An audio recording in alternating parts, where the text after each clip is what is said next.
Chapter 29. What does despair feel like? Ralph felt that he knew the answer to this question. The pain of his throat being crushed and torn by the female bartender from the Brotherhood, he still did not know Jayla's name, seemed to have happened just 5 minutes ago. After that, he felt as if he was enduring that pain every single moment. Blood flowed from his throat into his lungs. The pain spread from his throat to his brain. Even his airways were blocked. He could not speak. He could not breathe. He could not move. He was like a severely injured and dying wild dog that was casually abandoned on Red Street Market. Whether he died of pain, suffocation, or suffocation, he did not have long to live. Only his childhood experience of wandering around the Camus Union had forced him to live, and his desire to live was the only thing that kept him alive. He, the superpower user who could control the wind, used his superpower again and again. As if he were squeezing a sponge, he squeezed the air that was full of dust, blood, and filth into his lungs through his cracked throat, one mouthful after another. Then, he squeezed the air out from another wound on his neck. Phew. Phew. Phew. Phew. Every breath was accompanied by inhuman pain. It was as if he was going back and forth between Hell's River and the human world. I'm probably the first person to use my psionic ability to prolong my life, Ralph thought sadly. Ralph felt like a stray dog that scavenged for trash in the sewers for a living. The female bartender left. The cop left. A few teams of thugs passed by his heavily injured and dying body. A spy flipped him over and checked his mouth and nose. An earth-shattering explosion reached his ears. Ralph did not care about it. He only instinctively used his psionic ability to breathe amidst the pain. Until dawn. Until Numino, who retreated in panic, carried his corpse. Numino, who was born as a hunter in the countryside, was recognized as a coward among the strongest 12. Ralph had always looked down on him. He mocked, humiliated, and bullied him in the gang. It was the Phantom Wind follower's hobby. The most ironic thing was that it was this coward whom he despised who had collected his corpse at the last moment. Ralph was woken up by the sharp pain in his legs. His hands were tightly bound. He opened his eyes in the police station's morgue. Then he saw Nikolai. The leader of Blood Bottle Gang's 8 cadres. He did not know that he had already lost 5 of them in Red Street Market, was the Red Viper Nikolai. But Nikolai only stared at him with a complicated expression, shaking his head in disgust and malevolence. You are one of the few survivors from the Blood Bottle Gang, Red Viper said faintly. Ralph struggled and wanted to make a sound. He endured the pain in his throat, but he could only make meaningless sounds. A sharp pain came from his knee. He could not feel anything below his knees. Look at you, Ralph, the strongest of the 12 strongest, the only superclass expert. That outstanding, arrogant, and promising Phantom Wind follower, Ralph. A young man who was proudly recommended to the Air Mystic by Lady Catherine, a young man with limitless potential. The Red Viper gently patted his face. Her eyes were still filled with complex emotions and disgust. But now, he's lying here like a corpse, unable to speak, unable to breathe, unable to move, unable to eat. Why are you still alive? The Red Viper's eyebrows furrowed. His expression became ugly and crazed. Why are you the one who survived, and not Sykes, Song, Sven, or Dorno? Why are you the one who survived? Why are you the one who survived? Why are you the one who survived, and not mine? Ralph widened his eyes. He struggled in anger and pain, but the double pain and disability prevented him from moving. The Red Viper put away his anger and started laughing. He was very happy, but also very sick. Blood Bottle Gang has suffered heavy losses, and my power has also been greatly damaged, he said softly. If the members were complete, maybe Catherine could step on me and rise to power. Who knows? But Nikolai's expression became ferocious. But how can a Phantom Wind follower, who cannot speak, has no legs, and is seriously injured and on the verge of death, serve her? So, Nikolai said as he stretched out his hand. With a twisted expression, he pinched Ralph's knee. The wound that was forcefully stopped bleeding by the flames. Why don't you just die in battle and disappear? Ugh. Ralph shut his eyes tightly in pain. He struggled with all his might to move his body, which was seriously injured and unable to move. It was not to break free, but to reduce the pain in his knee. The wind's psionic ability that he relied on to breathe was almost interrupted. I am in a bad mood today. I have to clean up the mess and run into walls everywhere. Nikolai sighed and continued, but I have gotten rid of you and eliminated a genius that Catherine thinks highly of. I still feel very happy. Looking at the resentment, pain, and rage in Ralph's eyes, Nikolai showed an apologetic and helpless expression. He smiled and said, I have no choice. They want a supra-class elite, and they even emphasize that the wrist must be left to draw blood. Otherwise, I would have cut off your hand and not your leg. He patted Ralph's face in the end and whispered into his ear, I wish you and the vampires have a good time. Nikolai's footsteps faded into the distance. Two thugs from the Blood Bottle gang walked over. One of them picked up a 3-inch long copper needle with a tube, while the other grabbed Ralph's limp wrist. At that moment, Ralph deeply felt despair. Thales stared blankly at Ralph. He had the urge to ask him what happened to Jayla in the end. What was the outcome of their battle? Did Jayla escape? How did Ralph end up like this? Was he not a member of the Blood Bottle gang? But Thales hesitated. Because he saw Ralph at that very moment. He saw this legless man whose gaze was unfocused and could only express his emotions with meaningless cries. His eyes were a mixture of despair, pain, regret, and grief. He still remembered Ralph from last night. Frivolous, confident, arrogant, and extraordinary. He came and went freely in the endless gale, leaving behind his signature laughter. And now? Huff, huff. Ralph closed his eyes again and moaned in pain. The phantom wind follower who was casual, sharp-tongued, and fearless was no longer there. His lips were dark and dry, and it was obvious that he was severely dehydrated. But Thales could not find any water, and he could not be sure if Ralph could still swallow in his current condition. Thales did not even know how he breathed. The prince only sat at the side in a daze, watching Ralph suffer in pain and struggle. In the second year after he transmigrated, a female beggar's legs were broken by quide. That poor girl wailed for an entire night before she died. At that time, Thales was still muddle-headed and only managed to retrieve a few pieces of his memories. He was horrified and terrified by the horrors of reality. He could only hide in a hole in the wall and shiver. So, in his dreams, he listened to the girl's wails for an entire night. It was similar to now. Later on, he did wonder why he did not have more courage to end the girl's pain. Thales looked at Ralph's deformed appearance, and his heart felt heavy. No matter how great the crime, no one deserves to suffer like this, he told himself. In the end, the boy still sighed and crawled to Ralph's side. He said softly, Ralph. Madeira Ralph. Even though his consciousness was gradually fading away, at that moment, Ralph's pupils still instinctively focused. Who? Who will remember me? A cripple like this, waiting for death? Thales gently pulled out JC's dagger and slowly pressed it against Ralph's neck. I know that you are in pain right now. You are enduring torment and suffering that ordinary people cannot imagine. And I can end your life and help you to free yourself from all of this. Ralph's breathing through his throat and psionic ability suddenly became disorderly. Torture. Suffering. Relief? But I must ask you solemnly and cautiously, Madeira Ralph. Are you willing to let me free you from your pain? If you are willing, blink your eyelids. If you are not willing, I will only ask this once. Thales had a solemn expression as he waited for Ralph's reaction. In the darkness, Ralph stared at the boy's blurry silhouette in front of him. Relief.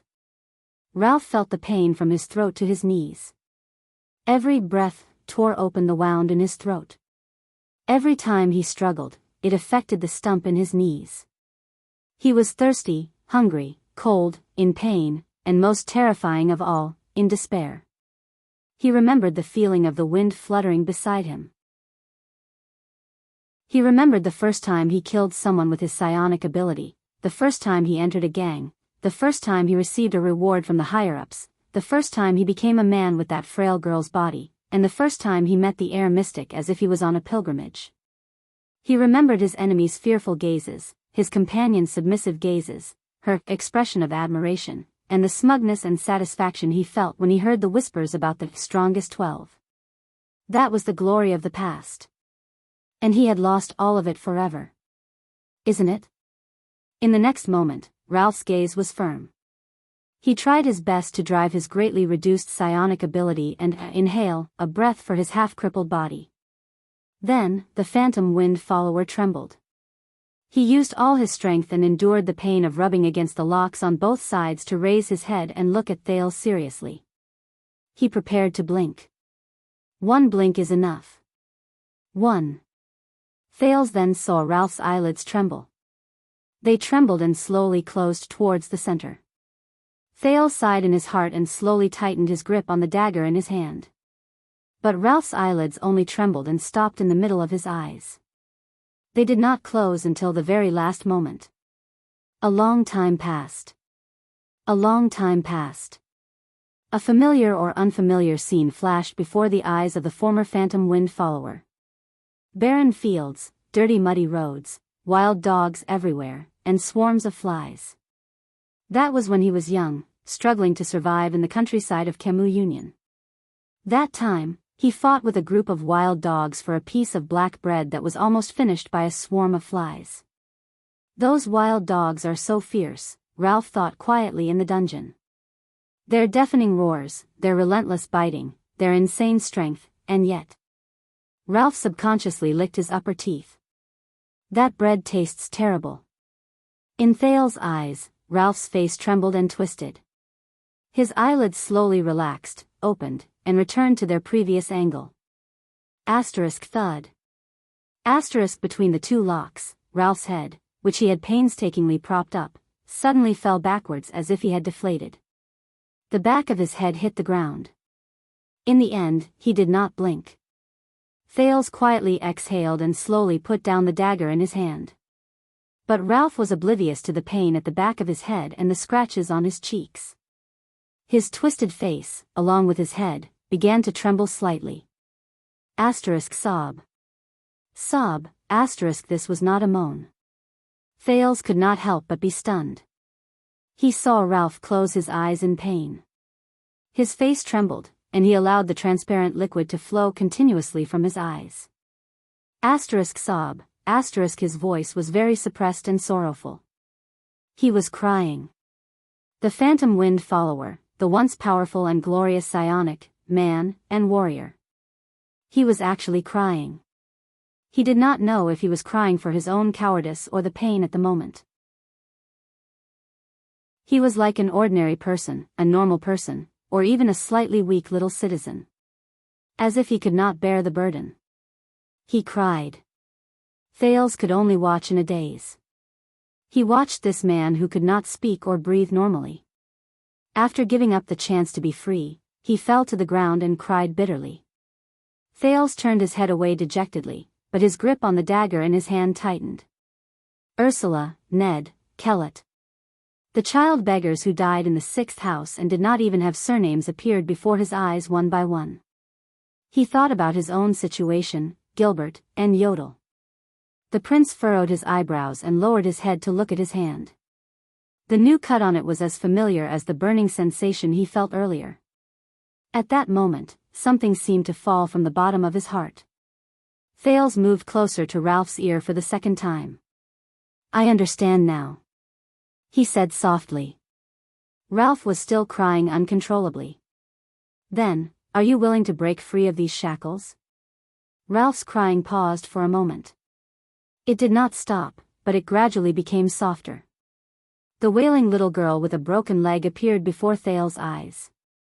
He thought of almost every child who died in the abandoned houses in the past 4 years. Screams and wails came from outside the prison. This F** ket up world. The boy did not know what was in the underground prison, but his gaze as he looked at Ralph became simpler and clearer. Then, the prince stared seriously at the phantom wind follower, who could no longer move with the wind, and continued speaking in a resolute and decisive manner. He continued to speak resolutely, break free of these shackles, and then, with this broken body, struggle to survive in this world. Let's see how cruel it can be. Are you willing? Ralph stopped crying. He could not move his head. He could only turn his gaze and stare at the boy beside him in a daze. The boy enunciated each word clearly. This may not be freedom. Perhaps the price will be great. You may even die immediately. And I am only doing this for myself. Thales lowered his head and said slowly, but I can try to give you a chance. But I can try to give you a chance to break free from these shackles and struggle one more time. Are you willing? Ralph's eyes were fixed on the boy's eyes. Even though there were still tears in his eyes, he suddenly wanted to laugh in his heart. He seemed to feel that the pain in his throat and knees were gradually becoming numb. Those wild dogs. Those wild dogs who fought with him for his bread. The fate of those stray dogs. Ralph forced himself to breathe, and a strange joy welled up in his heart. The fate of those dogs. How tragic. Ralph, who was lying on the ground, raised his trembling eyes and stared at Thales. In the next moment, the phantom wind follower slowly but clearly. He blinked once. Everyone blinked countless times in their lives. It was inconspicuous. But just now, Ralph blinked once. It was the most important blink of his life. Ralph slowly lowered his head. Thales smiled, dispersing the gloom in his heart. The prince nodded briskly. All right, I understand. I originally thought that His Highness had woken up ahead of time. But it doesn't seem to be the case now. In a dark room on the 3rd floor of Vine Manor, Chris furrowed his eyebrows. In front of him was a huge brownish-black stone coffin that was connected to countless blood vessels. It had complicated patterns and was as tall as a person, 3 meters wide, and 6 meters long. At that moment, the huge coffin kept vibrating. I tried to connect to His Highness consciousness, but the feedback is still chaotic. There's only hunger and killing instincts. No matter how I pacify and communicate, it's the same. Chris put down a blood vessel in his hand. His expression became increasingly grim.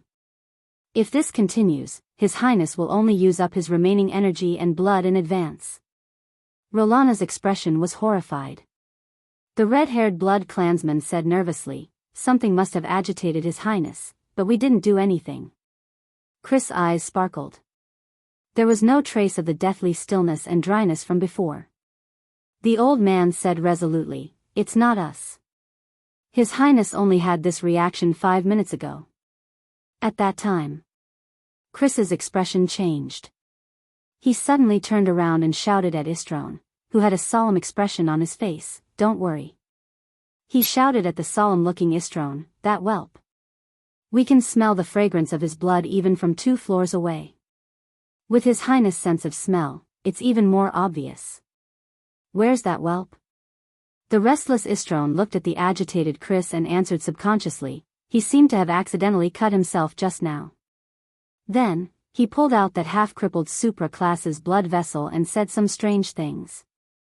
I didn't listen carefully, then he. The expressionless Chris did not listen to Istrone's explanation. The suspicious coffin was still vibrating and making muffled sounds. The old man rudely and directly interrupted Istrone's words. Bring that whelp up. No, Isa, you stay here. Let Rolana do it. As he watched the huge coffin vibrate more frequently, an unusual spark flashed in Chris' eyes. His blood is what His Highness desires. This plan is very risky, Thales calmly stated to Ralph, who was on the ground. It was as if he had returned to the 6th house and was doing everything he could to protect the innocent child beggars who were born to suffer in Hell's River. But it's even more unwise to sit here and wait for a miracle and surrender. Ralph only quietly looked at the boy whose gaze was obviously different from ordinary people. He laboriously inhaled a mouthful of air. His serious look. Ralph laughed in his heart. He's not any worse than Big Sister. The Phantom Wind follower did not realize that after experiencing the choice between life and death, he had already become much more at ease. Thales continued to explain calmly, as if he was not the one speaking. I don't know how much power you have left, but I estimate that it won't be a lot.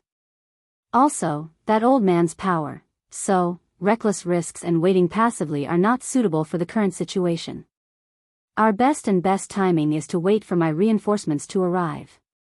The moment they break the door, you won't be able to wait for reinforcements, mortal whelp. A cold female voice interrupted Thales' words. Ralph's expression instantly tensed up. Thales was stunned for a moment. He turned his head around in disbelief and looked at the cell door.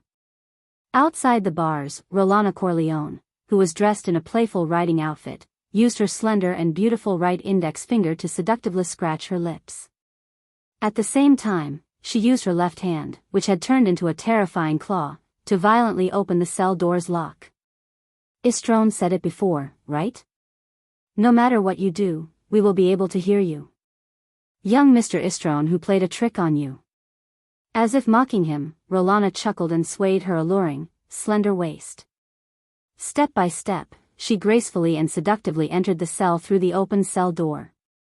What a pity.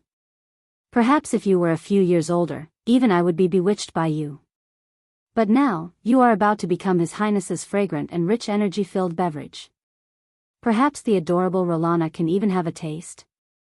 Watching Rolana, who could suddenly appear at any time, Thales understood that she could subdue him at any time. The prince heaved a deep sigh. It was sincere and regretful. Ralph, he said flatly. There was not a hint of panic in his voice. I need 10 seconds. 10 seconds? Rolana suddenly felt uneasy. She thought of Istrone, who had been fooled. What other trump card could he have? That half-crippled supra-class mortal who was trapped in the Nightwing stone lock? But the cunning Rolana did not want to take the risk. Her expression became fierce and decisive in the blink of an eye. A deliberately mystifying brat. Her alluring figure flashed before Thales' eyes in an instant. Once His Highness has sucked you dry, you can still, but at this moment, a strange gust of wind suddenly rose up in the narrow prison cell. Asterisk whoosh. Asterisk the light from the fire flickered rapidly and dimmed. The gust of wind pushed Rolana 3 steps back. Shocked, she quickly grabbed the bars beside her and stood firmly. This is a psionic ability? Impossible. This child cannot be a psionic. That is. Rolana strenuously looked at the supra-class elite who was chained to the ground by the Nightwing stone lock beside Thales. It's him. He's already in this state, but he still has some strength left. It's useless. Rolana breathed a sigh of relief and thought happily. Being chained to this state and heavily injured, even if you have a psionic ability, how long can you last? As for that trickster, even if I have to endure Chris scolding later, I will have a taste of him first. He will definitely leave a deep impression on you. Rolana thought fiercely. Then, let's begin. Thales looked at Rolana, who was obstructed by the gust of wind in front of him. He calmly turned the dagger around. 10. Under Ralph's puzzled gaze, he used his uninjured right hand to hold the tip of the dagger. 9. Good luck to both of us, he said. 8. My first mystic ability test. 7. Begin. 6. Thales stared at the black stone shackles on Ralph's body. Ralph's face turned red as he stared at Rolana. The gust of wind continued. Rolana gripped the bars beside her with a cold expression. Her left hand began to transform into a terrifying crimson claw. 5. I want to break his shackles, Thales thought silently. I want to save this man who has nothing left. 4. If it's really as I expected. The boy recalled the scenes of life and death in his mind. Quide's hand around his neck. Asda's hand clenched gently. Also, the bloody scene in my distant memory, and the gentle Chinibu whose name I cannot name. 3. Thales clenched his teeth and closed his eyes. His right hand suddenly grabbed the metal lock. A burning sensation came from the metal. But he gritted his teeth and endured it. Rolana felt something. She turned her head in shock and found that the bars she was holding on to were vibrating. What's going on? The female blood clansman thought in panic. That half-crippled fellow. Does he have multiple psionic abilities? 2. Rip. The bars shattered into countless small pieces as Rolana's hand moved. Rolana, who could not stand steadily, clutched the wound on her arm and screamed. She was instantly blown out of the dungeon by the gust of wind formed by psionic abilities. 1. Rolana's shrill and crazy roars traveled into his ears.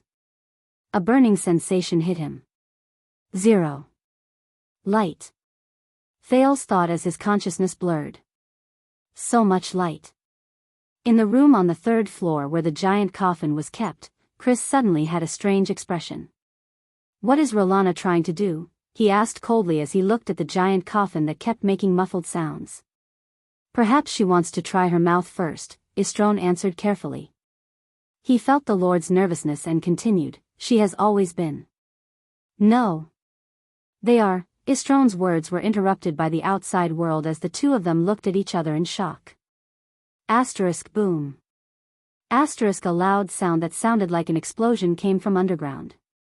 A cloud of dust blew in from outside the door. The expressions of the two blood clansmen, one old and one young, changed at the same time. They exchanged glances. Something happened in the dungeon.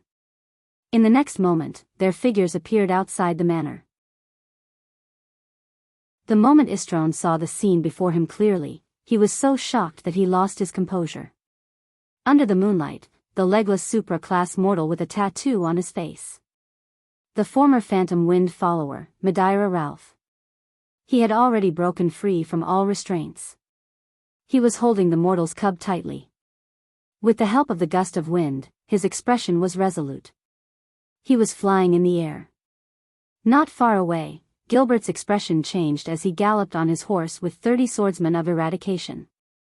Bloodline lamp, he said to the female official beside him in a low voice amidst the galloping wind. Gines, who was jolting on the horse, saw the lamp in Gilbert's arms with a solemn expression. The flame of the lamp turned red. It tilted to one side. That direction. Gilbert recalled for a while, and his expression was solemn. It is the Covendier family's Vine Manor. The female official roared angrily and lashed her horse with her whip. Who cares whose family it is? Even if it is the Walton family of Exted in front of us, we have to kill our way in. Gilbert nodded. Determination and fierceness appeared on his face. Everyone, follow me and turn. There is no need to conserve the horses. Speed up and advance. Prepare for battle. If this book is to your liking, there is no harm in liking it, recommending it, supporting the new author, and supporting niche fantasy novels other than killing monsters and leveling up. Chapter 30. Ever since Asda's disappearance, the boy had yet to truly test his power of losing control. He did not know how the mystics controlled it. He did not even understand that thing at all. He could only simulate a scenario that was most similar to the experience of losing control based on his previous induction and inference. Then, he tried to use it.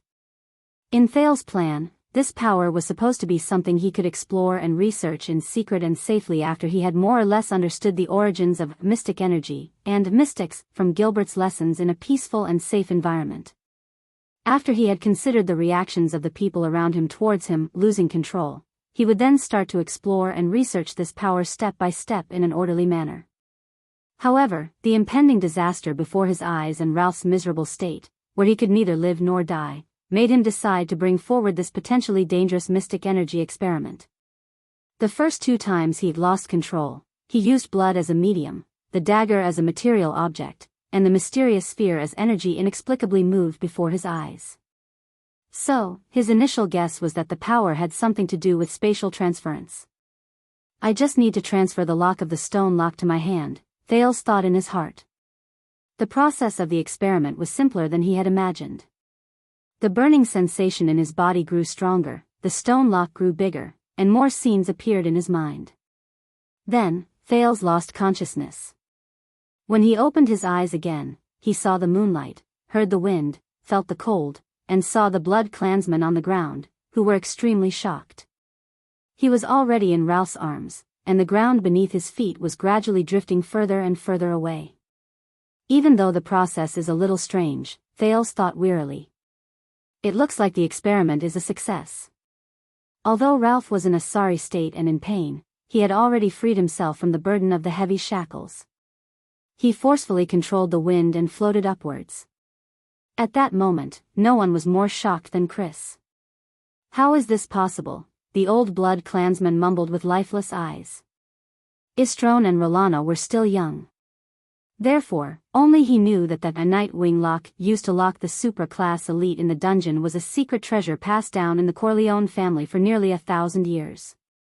It was a torture tool exclusive to the blood clan's duke, and could only be opened with the blood of the person who was locked. It was used to trap supreme-class elites. It was originally prepared to prevent Her Highness from going berserk when her mind was in a muddled state. After Her Highness' condition stabilized, it was used on the transcendent blood source. Even the most advanced magic gun in the world could not break the shackles. How did they open it? Before he was heavily injured, Ralph was the darling of the wind. He could even lie down 10 meters in the air with his limbs facing the sky for 5 minutes under the effect of the wind. But now, with much of his blood drained, he was extremely weak. He was tired and thirsty. The sudden loss of his legs also affected his balance. The sharp pain in his throat distracted his energy. Most of the superpower he was proud of had to be used to maintain the breathing from his throat to his lungs. He knew that he had no chance of winning against the 3 blood clansmen, and he also knew that Thales seemed to have activated a backup plan of convenience. So, after Ralph broke free from the chains, he only wanted to continuously use the wind to rise to a height that they could not reach. If the blood clansmen chased after him, he would try his best to use the strong wind to blow them down. But he still underestimated Chris, who had become a supreme-class elite hundreds of years ago. Chris' movements were not slowed down by his surprise. 1,000 years had made him more resolute despite his age. His withered face darkened, and he instantly leaped more than 10 meters into the air, pouncing towards the 2 people in the air. For Her Highness, I must snatch back that cub. He closed in on Ralph in an instant, and the strong wind rushed towards him. Thales was surprised to see that Chris, whose clothes and hair were fluttering in the strong wind, had actually turned into a bloody mist with an expressionless face. It was not a bloody water like Istrone's, but a bloody mist. In Thales' eyes, the bloody mist was dispersed by Ralph's wind, but it continued to spread upwards, passing through the strong wind barrier Ralph had built without any hindrance. The bloody mist seeped into the area in front of Ralph. Under the 2 people's solemn gazes, it gradually turned back into the pale old man with an obscure face and started to descend again. Ralph could not speak. He could only roar angrily. He raised his left hand and activated his psionic power, wanting to blow the old man down from the air. But before he could finish roaring, Chris Corleone's hand gripped Ralph's left wrist. Chris' tone was even colder than the temperature in the sky. He said in a terrifying voice, "Do not even think of flying." Asterisk crack. Asterisk ugh. Asterisk the sound of Ralph's bones breaking and his pained moaning came from 20 meters in the air at the same time. Then, Istrone, who was on the ground, and Rolana, who was covered in dirt, rushed out of the dungeon while holding her half-grown arm. They saw Ralph, who was holding Thales, being grabbed by Chris' left hand and pulled towards the ground by the latter's terrifying strength. Ralph looked as if he had gone mad. He used all his strength to urge the wind to blow him upwards, almost forgetting to breathe. But he still could not shake off Chris's sharp claws that had pierced through his bones and tightly gripped his wrist. Thales could not even open his eyes due to the strong wind. Exhausted, he had already used up all his trump cards. The prince was already powerless. Finally, Ralph, who was struggling with all his might, was inevitably pulled down from the sky by Chris. Ralph lost his balance. Almost exhausted, he tried his best to urge the wind, but Chris' great strength made it impossible for him to rise into the sky again. "For His Highness, that cub must be alive," Chris said coldly as he fell from the sky with Ralph tightly clasped in his hand. Rolana licked her teeth with hatred on her face. She swung her newly grown arm and immediately smiled, getting ready to catch that cub. Beside her, Istron's perception was slightly stronger than Rolana's. His expression changed, and he suddenly looked outside the manor's gate. There, a concentrated tremor was getting closer and closer. "Rolana," Istron said anxiously, but Rolana's entire body and mind were focused on the two people in the sky. Thales did not dare open his eyes. However, the increasingly faster sound of the wind and the increasing sense of weightlessness in his ears indicated that the situation was not good. Is this move still too early because of this sudden accident? Ralph had already given up on breaking free from Chris' grip. He looked at the moon that was getting further and further away, and the ground that was getting closer and closer. His eyes gradually became pure, clear, and relieved. At that moment, Ralph suddenly realized that after experiencing so much pain, a fractured wrist was actually not that painful at all. The Phantom Wind follower's lips curled into a smile that had not appeared in a long time. "What a pity, child. Thank you for giving me a chance. At least, I've struggled. And those vampires won't have the chance to touch you." Time seemed to have slowed down. Then, Rolana, who was about to catch Thales on the ground, saw in shock. The half-crippled Ralph howled and roared the moment he was about to fall to the ground. With one hand, he threw Thales in the direction of the manor's house with all his might. "No!" Chris roared without any grace, but Ralph, who had one hand free, grabbed his waist tightly and threw him to the ground. Thales felt the momentum of his fall change, and his body involuntarily flew in another direction. In an instant, the stone wall of the house appeared before his eyes, and it was getting closer and closer. He was about to crash into his head. Thales could only shut his eyes tightly. Is this the end? But out of the prince's expectations, the tragic sight of his head being smashed did not happen. His momentum suddenly stopped, and he felt dizzy. Then, he fell into a stable and safe embrace. Thud. Ralph and Chris fell fiercely, and the huge force even broke the ground. Dust immediately flew in the air on the empty ground of the manor. Rolana's expression changed drastically. She rushed towards Thales, who was flying in the direction of the house, with a flash. But Istron, on the other hand, glanced at the manor's gate with a solemn expression. He arrived in a flash. His voice rang through the manor in the empty night. "Enemy attack." Feeling dizzy, Thales slowly opened his eyes in an embrace that was both familiar and unfamiliar at the same time. Before him, a dark purple mask and two dark lenses looked at him under the moonlight. "Don't worry, Thales." Standing on the balcony of the third floor of the manor's house, the royal family's secret protector, Yodel Kato, spoke hoarsely. His voice was even faintly trembling. "You're safe." Thales smiled tiredly but at ease. He closed his eyes and was completely at ease. A series of tremors traveled clearly from outside. Bang. The gate of Vine Manor was knocked open. Countless sounds of horse hooves surged in. "In the name of the Supreme King of Constellation, Kessel Jadestar." Count Gilbert Casso's steady and sonorous voice rang out amidst the dust and the sound of horses' hooves. "Everyone present in Vine Manor is suspected of stealing and harboring the royal family's secret treasure. Surrender immediately and do not resist. Those who disobey will be killed on the spot." There was not even a torch in a dark, empty room. There was only boundless darkness.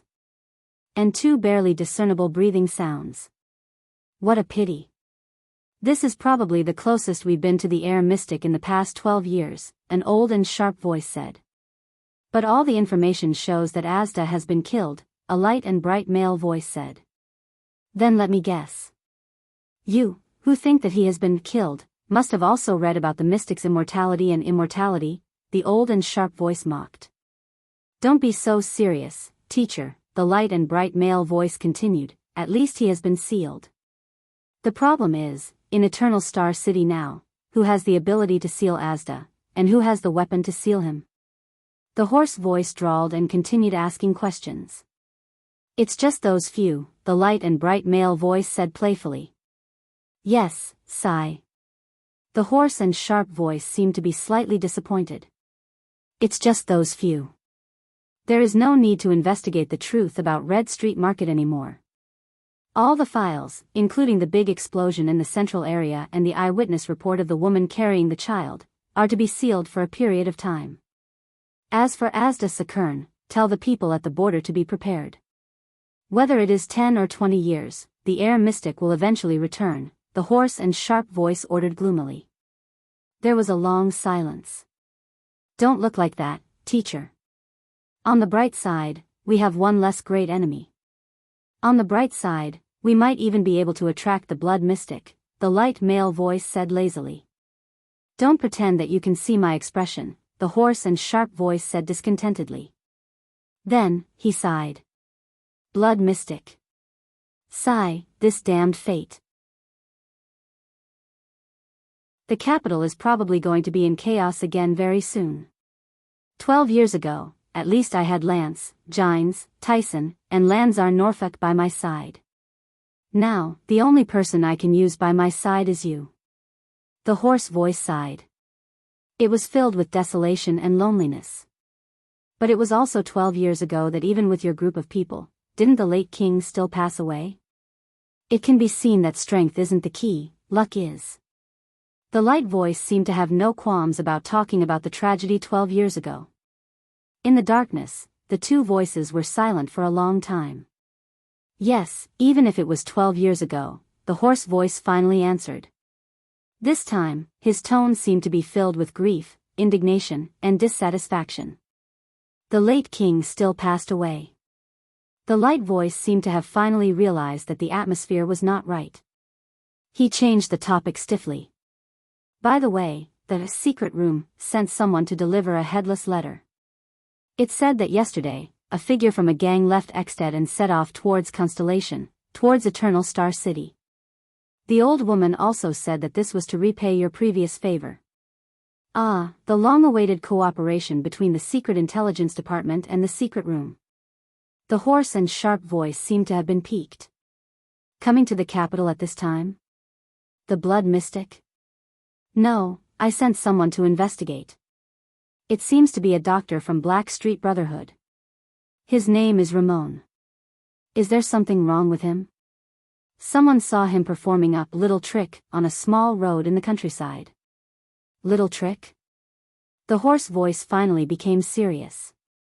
Yes, a little trick, the light male voice said in a cynical tone. But according to the profound knowledge stored in all 20 levels of the Jade Star Library, I came to the conclusion that this little trick, that can instantly heal wounds, was commonly known as, his cheerful voice instantly became low. Magic. The voice slowly faded away. This darkness had truly sunk into a deathly stillness. It was like a graveyard in the middle of the night. After a long time. That old woman. The hoarse voice actually chuckled softly. She actually used this information as a favor to repay me. How cunning and treacherous, just like in the past. Gilbert took the lead. The guards formed by the swordsmen of Eradication rode on their horses and charged into the manor. They surrounded the 3 blood clansmen. Unsheathe your silver swords and prepare to meet the enemy. Gilbert did not waste any more words. He knew that his previous declaration of not killing those who surrender was just a formality. What was truly effective was usually only power and weapons. Just like diplomacy. Rolana. Istron agilely moved his body and avoided the 2 swords that were aimed at his head. He shouted anxiously and angrily, "What are you doing?" He shouted anxiously and angrily, "Summon the shadow guards." Rolana landed on a window on the 2nd floor. She was extremely furious. Regardless of whether it was her unparalleled physique or her indestructible claws, she could not do anything to Yodel Kato, whose figure would disappear and reappear from time to time while he held Thales in his arms. She was also aware of the current situation. Hence, she spread her arms and let out a soundless roar with a strange rhythm towards the direction of the underground prison. Rumble. Suddenly, a tremor that sounded like a thunderstorm came from the direction of the dungeon. Gilbert's expression changed. He swung the long sword in his hand decisively, and the swordsmen beside him shouted in unison. But it was already too late. A black tide suddenly erupted from the entrance of the dungeon. It charged towards the horse formation formed by the 30 swordsmen of Eradication. Gilbert saw the thing that charged out clearly. With a steely expression, he roared, "Form a ring formation." "It's a blood thrall." The 30 swordsmen of Eradication, who were at least of ordinary class, also saw the thing that charged out. It was a person with blood-red eyes and a crazed look on their faces. Almost all of them were battle-hardened guards. They knew what the creature in front of them was. It was the lowest form of the Blood Clan. It was formed by humans or other races who had accepted the blood essence of the Blood Clan and were transformed into blood thralls. They were hungry, crazy, loyal, and unafraid of death. Dozens of blood thralls surged towards the horse formation like a tidal wave. Gilbert saw the situation clearly and knew that Thales was already safe. Blindly relying on horsepower to attack these fearless creatures would only increase the number of casualties on his side. "Defend," he ordered loudly. "Ha!" The 30 swordsmen of Eradication roared angrily. They got down from their mounts and quickly formed a circular formation. Each of them stepped forward with their left feet and slanted their right swords to protect the person beside them. This was the defensive formation that Constellation was famous for, returning light formation. At this moment, a figure slowly stood up from the pit that Ralph and Chris had created. Then, the figure flickered and disappeared. "Please wait here for a while and rest." Yodel gently placed Thales on the balcony of the 3rd floor. He saw Chris' figure emerge from the dust and then disappear. "We will take care of the rest." Then, Yodel also disappeared before Thales' eyes. In the next moment, Yodel's grayish short sword with a crisscrossed cross appeared in midair. It clashed with Chris's sharp claws, who was charging toward the 3rd floor. Sparks flashed in the air. Clang. A piercing sound assaulted everyone's eardrums.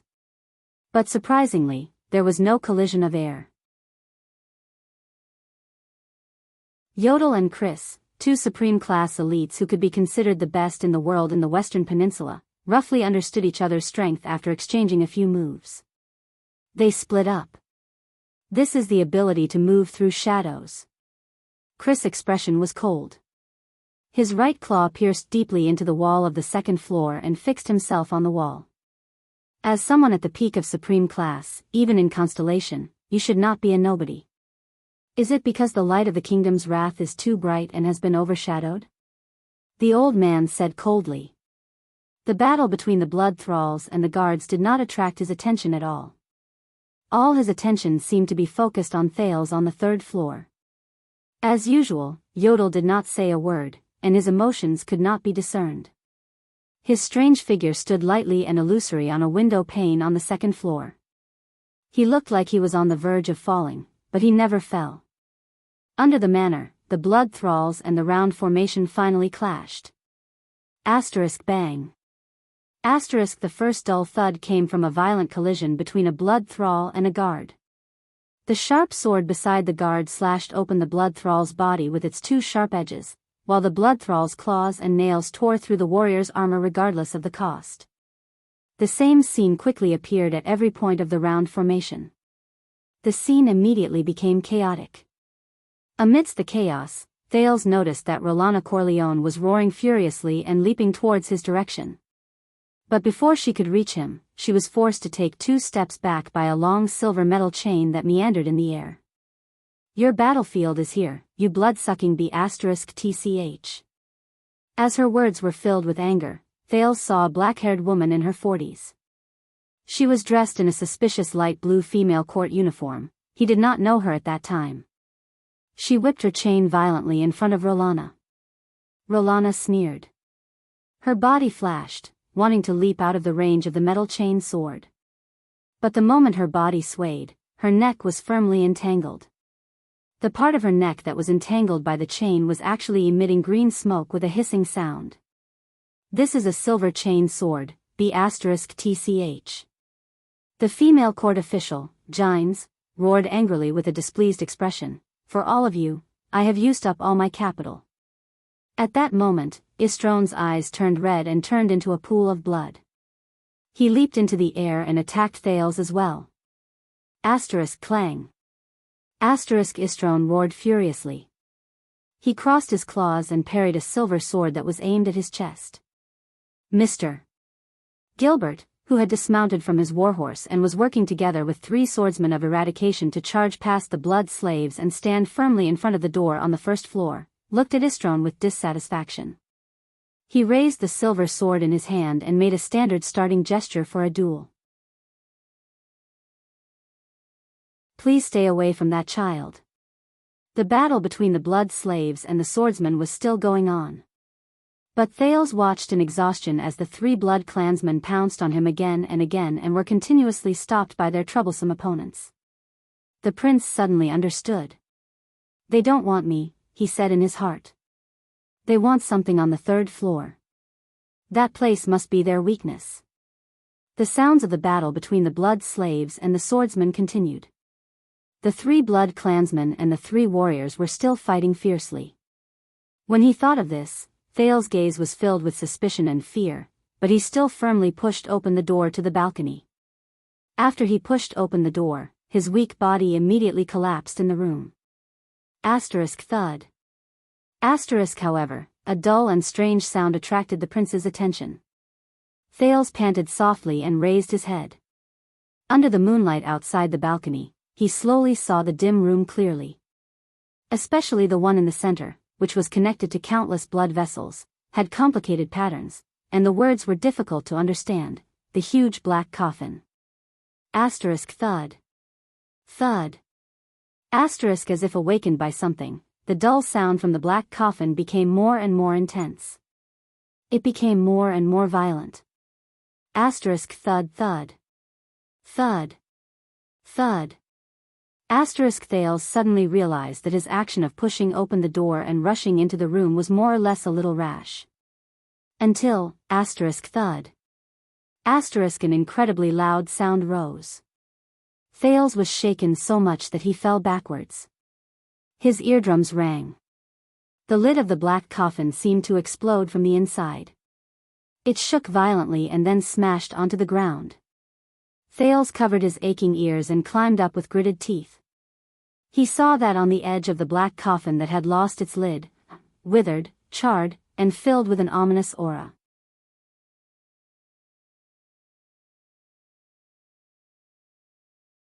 Chapter 31. Yodel instinctively felt that something was wrong. Because after a short period of confrontation and probing, the white-haired blood clansman who attacked fiercely, along with his 2 juniors, suddenly became passive. They no longer attacked, advanced, and flashed crazily and dangerously. They no longer used undetectable voices to control the blood slaves. Then, Gilbert's anxious voice rose. Yodel. Even though they usually did not get along well, Yodel immediately understood what he meant. The mysterious masked protector raised his head and saw Thales push open the door from the balcony to the house and disappear into the darkness in the house. Thales, why? As the mechanical gears behind the crystal drop lenses started turning, Yodel's vision quickly zoomed in on the 3rd floor. However, that room was so dark that he could not see the situation inside at all. Yodel's heart became restless. His figure disappeared in an instant. In an unknown grayish-white world, a grayish-white moon gradually appeared. Then, a grayish-white iron door appeared out of thin air. Then, it was connected to a grayish-white garden, grayish-white outer walls, grayish-white windows, grayish-white houses, and so on. Soon, a grayish-white vine manor that was exactly the same as Vine Manor in reality, except for its strange color, appeared out of thin air in this world.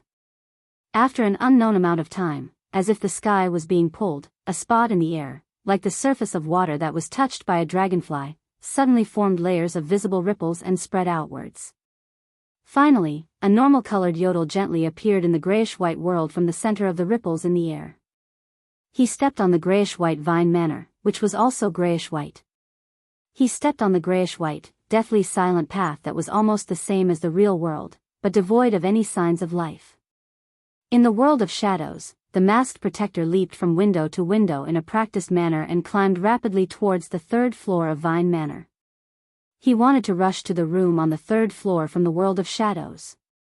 However, when he was only a few meters away from stepping on the stone handrail of the balcony on the third floor, Yodel suddenly paused. This was because Yodel could clearly feel that a moment ago, this grayish-white path of shadows seemed to have been struck by a heavy hammer from every corner of it. Resonance. These two words appeared in Yodel's heart. What a familiar feeling. He furrowed his brows and gave up on climbing. The next moment, Yodel's left foot kicked the grayish-white outer wall of the grayish-white house at lightning speed. He rose into the air like a swallow and rolled backward. Within a few meters of the grayish-white balcony, where Yodel had just stepped on, a strange spatial ripple appeared. The ripple spread out in a shocking manner, collapsing all the walls of the grayish-white houses around it. This ripple was a shocking blood-red color. This blood-red color instantly spread across the entire grayish-white shadow path. Yodel, who was tumbling in the air, sighed without anyone noticing. Transparent spatial ripples appeared all over his body. This Yodel spatial ripple cancelled out the incoming blood-colored ripple. A few seconds later, his figure disappeared into the void. In the real world. Below the observation deck on the third floor of Vine Manor, a bloody mist shrouded a large area of space in midair. It expanded and contracted, as though it was vibrating rhythmically. Yodel abruptly revealed himself amidst this strange vibration. Yodel, who had revealed himself, tumbled and looked at the bloody mist surrounding him. He furrowed his brows in midair. It had been 12 years, and once again, he was forced out of the shadow path. It was done in the same way as back then. What awaited him was a well-prepared ambush. The bloody mist stopped vibrating. A suffocating aura swept up countless droplets of blood and attacked him at high speed. The bloody mist condensed into an old, blood-colored right hand in the air. It struck out a seemingly light palm at Yodel, who was in midair and had nowhere to borrow strength from. It went straight for his chest. But before the palm could get close, the clothes on Yodel's chest and abdomen made an ominous sizzling sound and shattered in the air. If one observed carefully, they would discover that the surroundings of the blood-colored palm were filled with fine bloody mist that corroded all obstacles it encountered. For example, Yodel's heart. And he was stuck in midair, unable to dodge. The shadow path could no longer provide him with protection. In midair, Yodel, who was facing imminent disaster, could only calmly retract his chest and abdomen. He curled his body into a strange shape and increased the time it would take for him to meet the palm. A little more than a second passed. A lot of things happened in this little more than a second. The dark and gloomy short sword instantly appeared in Yodel's right hand. In the blink of an eye, the sword in Yodel's hand flashed, and he slashed 3 times in a row. None of the 3 slashes hit the dangerous blood-colored palm. But the gears behind Yodel's crystal drop lenses spun rapidly. The fine bloody mist that filled the air appeared in his eyes as if it had nowhere to hide. Yodel waved his short sword and caused 3 ripples that were invisible to ordinary people to appear in the terrifying bloody mist. The bloody palm attacked without any resistance. It was only 1 second away. The gears behind Yodel's lenses spun in a different direction instantly. The color of the crystal drop lenses changed, and so did his field of vision. The 3 ripples shook the blood around him. And behind the blood-colored palm, a special droplet of blood spun irregularly in the vibrations. In the next moment, Yodel's short sword drew an afterimage at an incredible speed and pierced the irregular droplet of blood. Shik. The tip of the sword gently tapped the palm formed by the bloody mist. Then, it swiftly retracted. He did not waste even an ounce of strength, but he was not stingy with any bit of energy either. In the palm formed by the blood mist, a drop of blood that was neither too big nor too small shattered.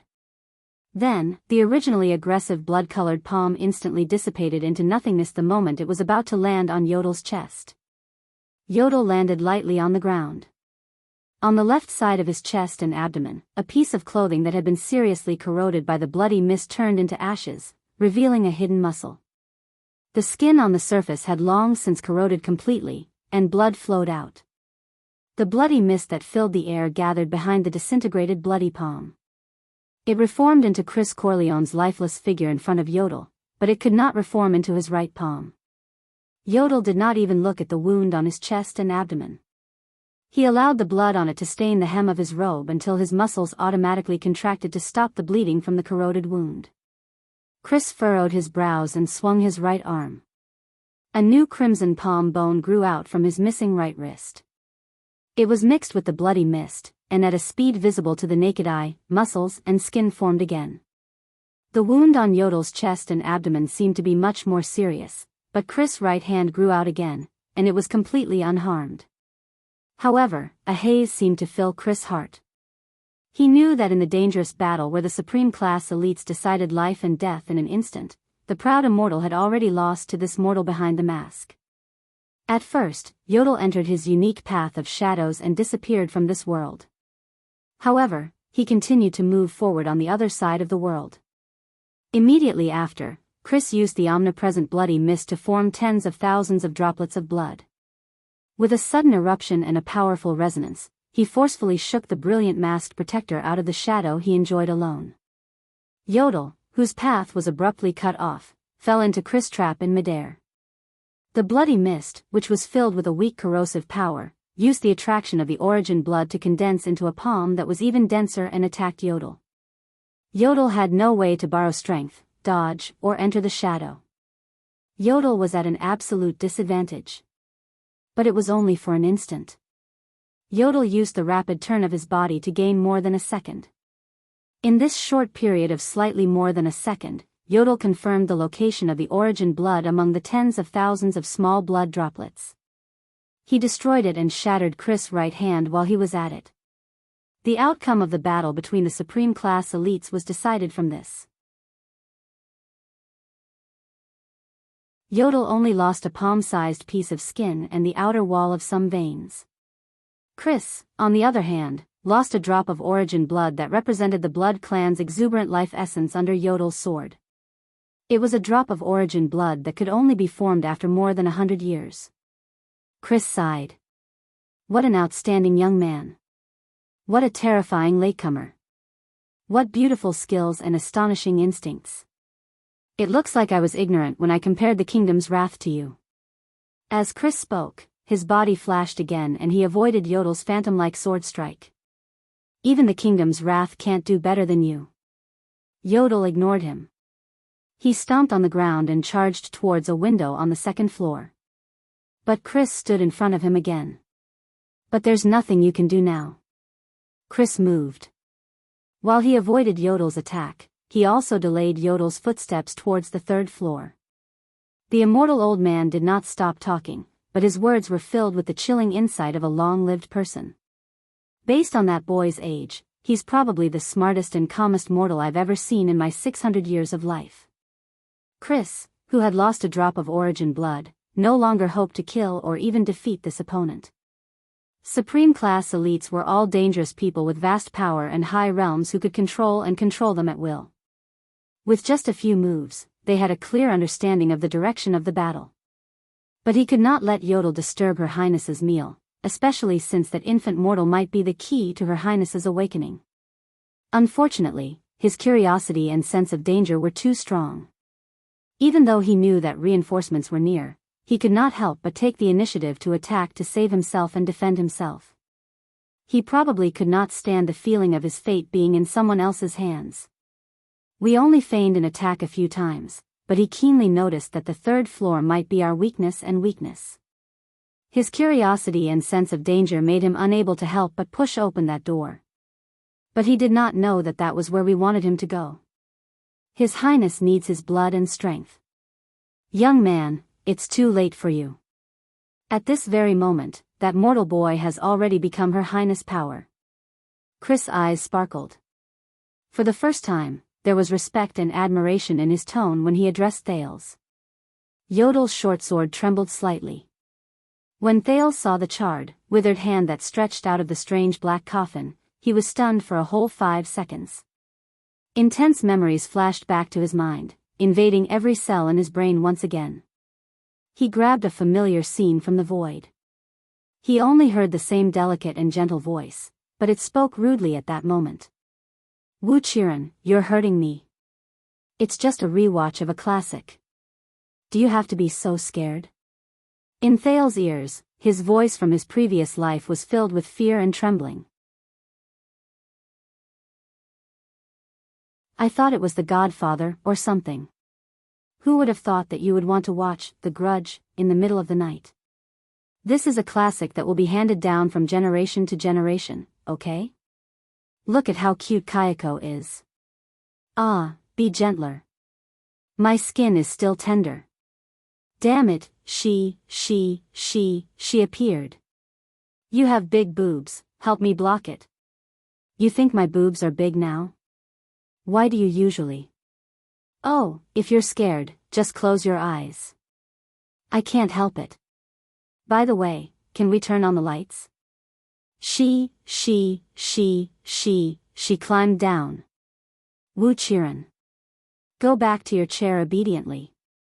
Damn it, my lady, don't pause your drawing here. I have to go up and down the stairs every day, okay. The moonlight was blocked by dark clouds. In the darkness, the memories from his previous life that flashed in his mind for no reason were interrupted by a terrifying roar. Ah, the sound was like a drowning person suddenly waking up from a state of suspended animation. But to Thales, who was deeply poisoned by his previous life's memories, it sounded like the shrill howl of a 1,000-year-old malicious spirit that was awakened overnight. Thales shuddered and came back to his senses. He was stunned to find that the ghostly hand that seemed to be grabbing the edge of the coffin suddenly pulled itself out as the terrifying roar rang out. A wrist that was as rotten as a mummy's. A forearm that was charred black as if it had been burned by hellfire.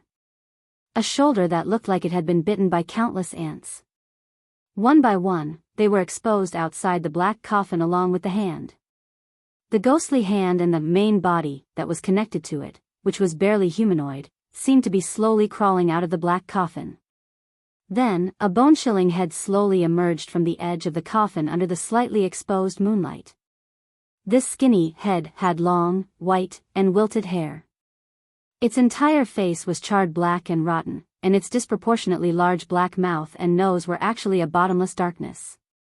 Thales only felt goosebumps starting from his scalp and spreading to his fingertips. Under the cover of the white hair, it opened its pitch-black mouth. The large black mouth split open all the way to its ears. Ah, a shrill roar traveled into Thales' ears. The boy's skin crawled, and he almost fell to the ground. This monster did not stop. It crawled out of the black coffin slowly but rhythmically, as if it was feeling its surroundings. From its head to its upper body, from its left arm to its right arm, the head finally crossed the edge of the coffin, and its entire upper body fell to the ground. Finally, the left hand that was as shriveled as a ghost gently touched the ground. At that moment, Thales' mind was blank. He trembled slightly and slowly inhaled a breath of cold air. At that moment, the head that was stuck to the ground seemed to have sensed something. It paused for a moment, then slowly raised its head in Thales' direction. The shriveled white hair fell to the sides, and its face was slowly revealed. It was facing Thales. And where the eye sockets should have been. But Thales saw, there were 2 large, irregular black holes. The boy almost fainted from fear. This looks like a dried corpse that hasn't been completely burned. But it seemed that after transmigrating, the rich experience on the streets had made him a lot braver. Even though Thales was afraid, he still trembled and picked up what little rationality he had left in his brain. No matter what that thing is, Thales thought silently as he shuddered. I have to escape. Even though it looks scary, it's not fast. I just have to. Thales tried his best not to think about the scenes in the horror movies from his previous life. He turned his feet and twisted the comfortable children's leather shoes that Gilbert had prepared for him, even though they had been greatly worn out during the running. He was prepared to rely on his speed to escape from this dangerous place. I just have to wait for Yodel's rescue, Thales thought. But the moment he turned his leather shoes, the demon-like monster suddenly pounced out of the coffin. It was like a headless demon that had been blindly swimming around suddenly awakened. Ah, ah. The shrill roar rang again. Thales, who was filled with terror points, was so frightened that he turned around and wanted to run.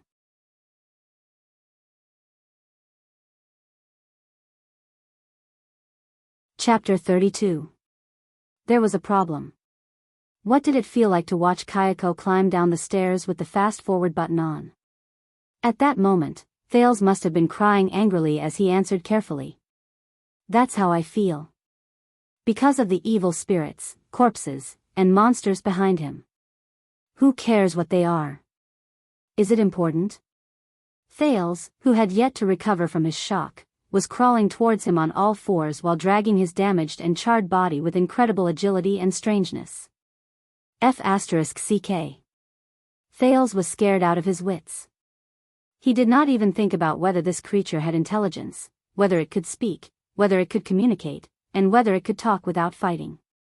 At that very moment, Thales, who was running for his life in the small room, could even feel the liquid in his eyes gushing out without restraint.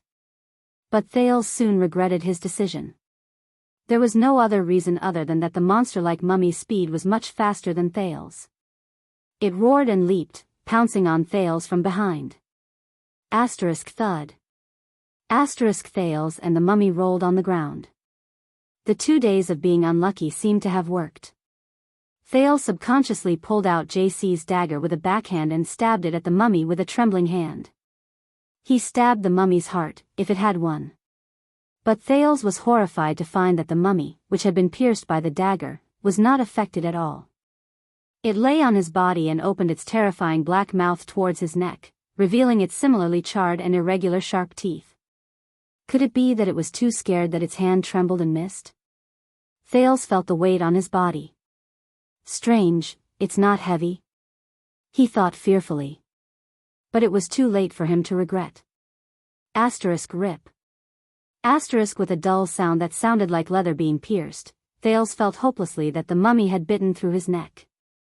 Thales opened his mouth in pain, but he could only let out a hoarse, muffled cry due to his lack of stamina.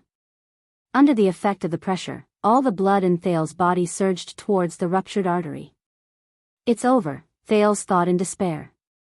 Those who kill must be prepared to be killed. He thought of this sentence and Quide, who had died unwillingly while clutching his neck. Thales laughed bitterly in his heart. This was retribution. Strangely, the blood that was supposed to be gushing out of his body was quietly and orderly flowing out. Into the mouth of the mummy? Thales, who had his neck bitten, saw from the corner of his eyes that the mummy was like a water pipe that was being squeezed by irregular water pressure. From its mouth to its neck, chest, abdomen, and every other part of its body, it continued to swell and contract slightly.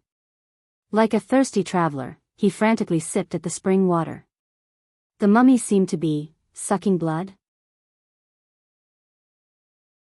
In a few seconds, as he lost more blood, Thales' consciousness began to grow numb, but the consciousness at the bottom of his heart became clearer. It was so clear that everything in his mind had reappeared in front of his eyes. Wuxian, you're afraid of ghosts. What would you do if you really ran into a ghost? Can you not mention this? After watching Ju-on the night before yesterday, I still don't dare to go upstairs after dark. Don't be afraid. If you really touch it, bite its neck. If it's those with no neck or a broken head, lunatic. Stop right there. Stop. When you're tired of writing your thesis and raise your head to stretch, it suddenly appears. The former Wuxian took a step forward angrily and used the most familiar method to block that person's mouth. Then, amidst the sweetness in his mouth, he caught a glimpse of her smiling eyes. Her eyelashes were long, and her eyes were clear. Really, cunning and sinister. Wuxia closed his eyes in hatred and continued to peck at his spoils of war, or perhaps, to offer his tribute to the real victor. Another memory entered Thale's mind. However, this memory seemed to be different. After it entered his memory bank, it did not sleep peacefully with its kind. Instead, it instantly spread, became bigger, and trembled. Thales, who was completely immersed in the memories of his previous life, was abruptly pushed out of this illusory consciousness. Thales opened his eyes abruptly. At that moment, he felt as if he suddenly had strength.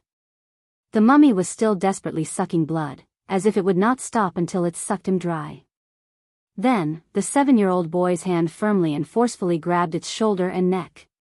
If I really touch it. The prince clenched his teeth and grabbed the mummy's body. He used all his remaining strength to raise his head desperately. Just bite it, he opened his mouth and revealed his small teeth. Bite the neck. He was like a mindless creature. He bit the mummy's neck fiercely. Like two lovers kissing each other's necks. Time seemed to have stopped again, until a cracking sound rose out of nowhere. The burnt mummy's neck did not seem to be as hard as imagined. Thales actually managed to bite off a piece of it. In his rage, Thales fiercely chewed on a piece of meat of unknown quality and swallowed it. A sentence that did not fit the mood suddenly flashed in Thales' mind. Chicken-flavored, crunchy. Then, he continued to crazily and eagerly bite the mummy's wound. Just like the vampires in Tuval family. Then, a fishy and salty liquid suddenly surged into Thales' mouth. The crimson liquid flowed into his throat in big mouthfuls as the prince sucked it desperately. Just like how his own blood flowed rapidly into the mummy's body like a pump, the fishy and salty liquid in the mummy was also rapidly sucked in by him. However, the mummy did not seem to have any intelligence, nor did it feel anything, just like Thales, who had gone mad and whose mind was blank. However, just a few seconds later, he and the burnt and rotten mummy shuddered at the same time. Immediately after, the mummy seemed to shudder and suddenly let go of its blood-drinking mouth. It let out a shrill cry and pushed Thales away abruptly. After Thales was pushed away, he was stunned for 2 seconds as if he had just survived a disaster. Then, he immediately extended his hand and touched the wound on the carotid artery. Strangely, there was no blood flowing out of the neck that should have been covered in blood. There were only 2 warm, numb, and sticky wounds on the wound. In the dark room, the mummy seemed to have found something called fear. After it pushed Thales away, it covered its neck, which was also bitten. Thales' dagger was still stuck in its chest, and it limped towards the black coffin it crawled out of. Thales was not stunned. He stood up shakily from the ground and realized that his almost completely exhausted strength had recovered a little. It was the taste in his mouth. Bah, it was a little disgusting. Wait a minute, that mummy, what's going on? Even though countless question marks appeared in his mind, he still pounced on the mummy that was fleeing in a flustered manner without hesitation. What goes around comes around. We have a score to settle. Thales roared, extended his hand, and pulled it down. The mummy rolling on the ground did not stop. Before Thales could use his teeth to communicate with it again, it leaped at an astonishing height, grabbed the edge of the black coffin, and flipped itself into the coffin in an unsightly posture. Thales, who had grabbed one of its legs, fell into the huge black stone coffin with it. Plop. Thales felt as if he had fallen into a pool of water. A warm, moist liquid surged through his entire body. This smell? It's fishy and salty. Is it blood? Thales hugged the struggling mummy tightly from behind. Before he completely lost consciousness due to drowning in blood, Thales smiled under the blood. Fortunately, he thought vaguely. Fortunately, this thing still has a neck, and its head is not broken. An unknown amount of time passed. Thales woke up in the black coffin that had mysteriously dried up. When he opened his eyes, Thales struggled to sit up. The first thing he did was to cough violently, coughing out blood and water from his body.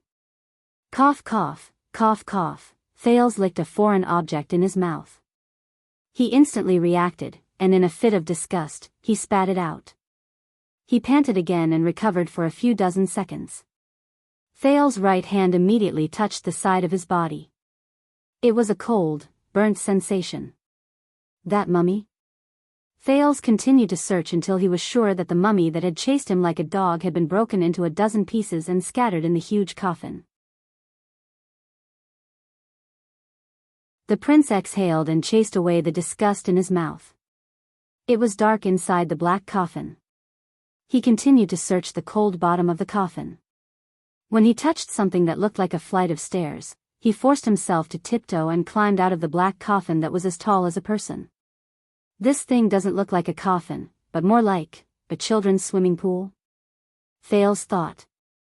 He understood how the small mummy climbed out of such a tall coffin. He finally climbed out of the black coffin with his hands and feet and fell to the ground with a thud. The familiar sounds of battle rang in his ears. There was no lack of women's reprimands and the count's loud commands. Face down, Thales rubbed his shoulder that hurt from the fall and struggled to prop his upper body up. He did not know how the battle outside was going. Then, Thales raised his head. He was stunned. There was a person standing in front of him. A small person. To be precise, it was a small figure with long silver hair that fell to his shoulders. He looked pitiful as he stood under the moonlight and staggered. With force, he took a step. With force, he took another step. The small figure paused with each step, and even swayed as she walked towards Thales, who had just climbed out of the black coffin. Until she stood in front of him with great effort. She had red pupils, a pale face, delicate skin, delicate limbs, and a cute face with a little baby fat. But this small person was looking at Thales on the ground coldly, condescendingly, and even arrogantly. Thales was stunned for a long time. He thought about it for a long time before he climbed up from the ground with a heart full of doubts. Then, he saw the person's entire body clearly. The person still did not say a word. She only stared at him coldly. After a long time, Thales seemed to have suddenly realized something. The abnormal 7-year-old boy blushed, which was rare for him. He scratched his head and laughed awkwardly. Little girl. He lowered his voice in shame, hesitated, stammered, and asked meekly. He hesitated, stammered, and asked weakly, why? Aren't you wearing clothes? The naked little girl stood alone on the ground. She was a head shorter than the skinny 7-year-old boy. She looked at the boy with an unfriendly gaze. Thales felt awkward when he did not get a response. Fortunately, the awkward atmosphere only lasted for a few seconds. Because Thales suddenly saw that there was a dagger stuck in the chest of the little girl. There was a dagger stuck in it. The blood on the dagger had not dried up yet. 2 words were carved on the blade. J.C. Thales' hand, which was scratching his head, suddenly became stiff. The boy was not a fool. Besides, even if he was a villain in the novel who was protected by a retarded aura, at this point, his intelligence should have gone online. Of course, he remembered how he stabbed the dagger into the mummy's heart. But the naked little girl, who did not seem to notice anything was wrong, still stared at him coldly. She did not say a word. Her round face was expressionless, and Thales' figure was reflected in her blood-red pupils. Thales gently put down his hand and adjusted his breathing. His vision switched back and forth between the cute and strange little girl in front of him and the terrifying mummy of a malicious ghost in his memory. This is really strange. Thales exhaled deeply. The naked, red-eyed child, mummy, was still staring at him with that gaze, like a statue. Anyone who had been stared at by this thing for so long would have felt their hair stand on end. Thales gulped and pretended to smile in a relaxed manner. He thought about it again and swallowed the question, what brand of sunscreen repair cream is this? Now was not a good time to test the waters. Although she looked cute, if she was the mummy just now, it was unlikely that she would have any rationality. Who are you? A childish voice rang in front of him. Yes, although the little girl's gaze did not change. But the words that came out of her mouth were still relatively clear. understandable, and rational. Compared to the roar of a malicious ghost from before, it sounded sweet, cute, and, wait. Thales widened his eyes in surprise and carefully observed this extremely strange little girl with silver hair and red eyes. She could speak. She was rational. She did not wear clothes. Bah! She could communicate.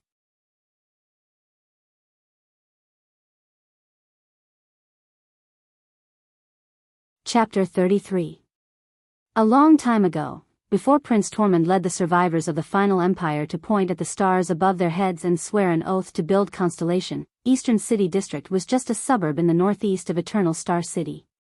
As Constellation's national power rose and its territory expanded, the power structure of the upper echelons of the kingdom began to expand. The number of suzerains, nobles, and officials increased. The important people in the capital did not want to live in the same area as the vulgar merchants, ordinary citizens, and even those filthy prostitutes, thieves, and thugs. Hence, they all built their homes in the northeastern suburbs. Gradually, this area became the gathering area for the nobles to build their manors in the capital. Soon, it was brought under the rule of Eternal Star City by the town hall, and it became the most important city district after the Central District and Morning Star District. The suzerains who guarded the four corners of the city, the popular people in the court of the capital, and even the exiled dignitaries of foreign countries all liked to build their manors here. The area was filled with the properties of nobles and officials of various sizes. There were almost no residences or markets for commoners. Even the people who came and went were mostly servants and subordinates of the various families and forces of power. Aside from the ridiculously high land prices, there was also an unwritten rule in Eastern City District. The land buyers must choose a location that matched the buyer's status. You probably don't want to know what happened to those who violated this rule. Even though the 6 great clans and the 13 distinguished families each had their own manors in the suburbs of the capital, they had also built their own properties in Eastern City District. Naturally, they were all located in the best locations, regardless of whether the nobles of these families came often. Precisely because of this, the different manors in Eastern City District were very far apart from each other. However, the grass and trees between the manors were maintained by the town hall to be lush and strong. The main road was also built to be wide, grand, and stable. Every 20 meters, there was a large everlasting lamp provided by the town hall to illuminate the area. As for the police officers and city guards patrolling this avenue, they had to be cautious. Even their superiors couldn't bear the consequences of offending these big shots. Secondly, they could also be at ease. Under normal circumstances, when the police department and the city guards needed to intervene, the nobles often had their own ways to deal with it, so they didn't have to worry about it. As the captain of the city defense team who patrolled the main road in Eastern City District all year round, the sword and crossbow on Gened's body had almost never been used over the past 10 years. However, his helmet and armor were as bright as new. When he ran into the carriages of the nobles on the road, he was used to tidying up his armor and retreating to the side, taking off his helmet and saluting them. In the words of the police chief in Eastern City, they should have changed their heavy helmets into hats a long time ago. Taking off their helmets and saluting them was just too comical. Gened treasured his job very much. He knew how much effort his comrades had put in to get him, who should have been dismissed from the army and made a living on his own, to join the capital's city defense team. Moreover, he was assigned to the Eastern City District, which was stable, peaceful, and occasionally gave him tips. As a farmer who was born in the countryside of Doran County in the south, Gened's colorful experiences were definitely worthy of being sung by bards. More than 10 years ago, when he was about 19 years old, Gened no longer remembered his birthday after his father passed away. His village was struck by a natural disaster, and the village was then attacked and plundered by bandits. Unable to survive, Gened signed up to join the Starlight Brigade that Duke John, who was heading south, recruited and established. He fought bravely and had a bright mind. He was lucky enough to survive the dangerous battle to defend Jade City. He once took the risk of carrying 2 bags of flour and followed the main army during the retreat at Walla Passage. He then bravely followed the Duke's personal army and broke through the encirclement of the Land of Tusks, before we meet up with the other troops, we owe you money for the 2 bags of flour. Duke John. Under the orders of his superiors, he once followed the troops into the welcoming banquet held by Earl Dale's family. He watched as the Duke, who was a guest, subjugated their private army without batting an eyelid. In the decisive battle at the Plains of Fire, he even rushed through the bombardment of the mystic guns and cut down a battle axe. He once led a small team under the Duke's 9-pointed star flag and withstood the last desperate counterattack of the rebel army at Blade's Edge's Gap. Jened heaved a deep sigh and cursed the day where both victory and sorrow existed at the same time. Then, he waved his hand at his team members and made way for the knights holding the iris flower flag on the other side of the line. That's right. There were 34 knights from the Covendier family. They did not have carriages with them. They were probably the subordinates who worked for their master. The 2 leaders seemed to have supra-class or above. As for the others, judging from their movements on the horses and the positions of their weapons, they were all just for show.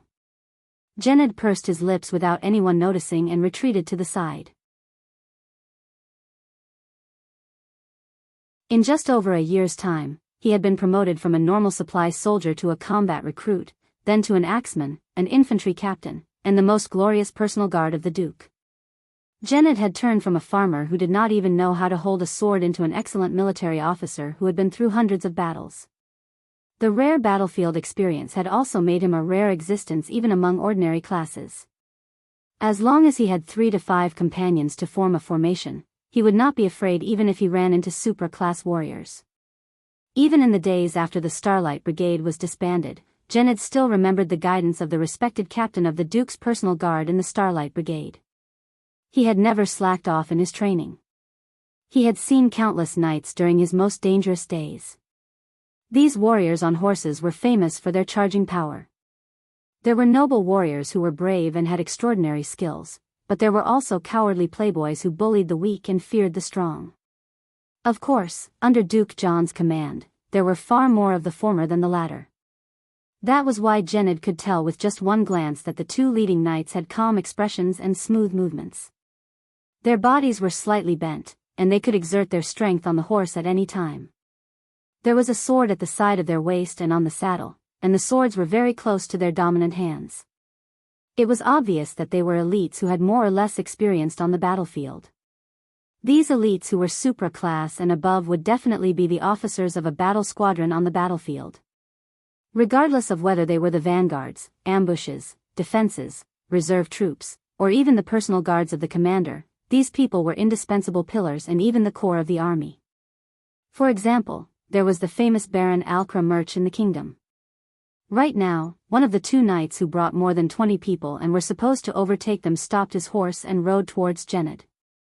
City Defense Team. This was a knight with sparse hair. He was in his 30s, and the light green plate armor he wore was clearly a handmade aristocratic family heirloom. With a straight face, he looked down at Jened, who was leading the group, and scolded him. We saw the hoofprints of a large group of horses on the road. At this time, there shouldn't be so many cavaliers in Eastern City District. Did you meet them? Are you supposed to appear now? Jened thought disdainfully in his heart as he stared at the noble knight under the tricolor iris flowers. However, after 10 years of working in the city defense team, his edges had long since been ground away by reality. The former Duke's personal guard lowered his head in a humble and submissive manner and answered, "Honorable sir, the suzerains are the ones who can mobilize a large number of private soldiers in Eastern City District. We dare not interfere with their affairs." Seychelles. Duke Zayan's trusted knight furrowed his brows. Did you meet these cavaliers? Which family are they from? What flag are they flying? Jened was silent for a moment. Around 10 minutes ago, the 32 cavaliers that passed by ranged from ordinary class to supra-class.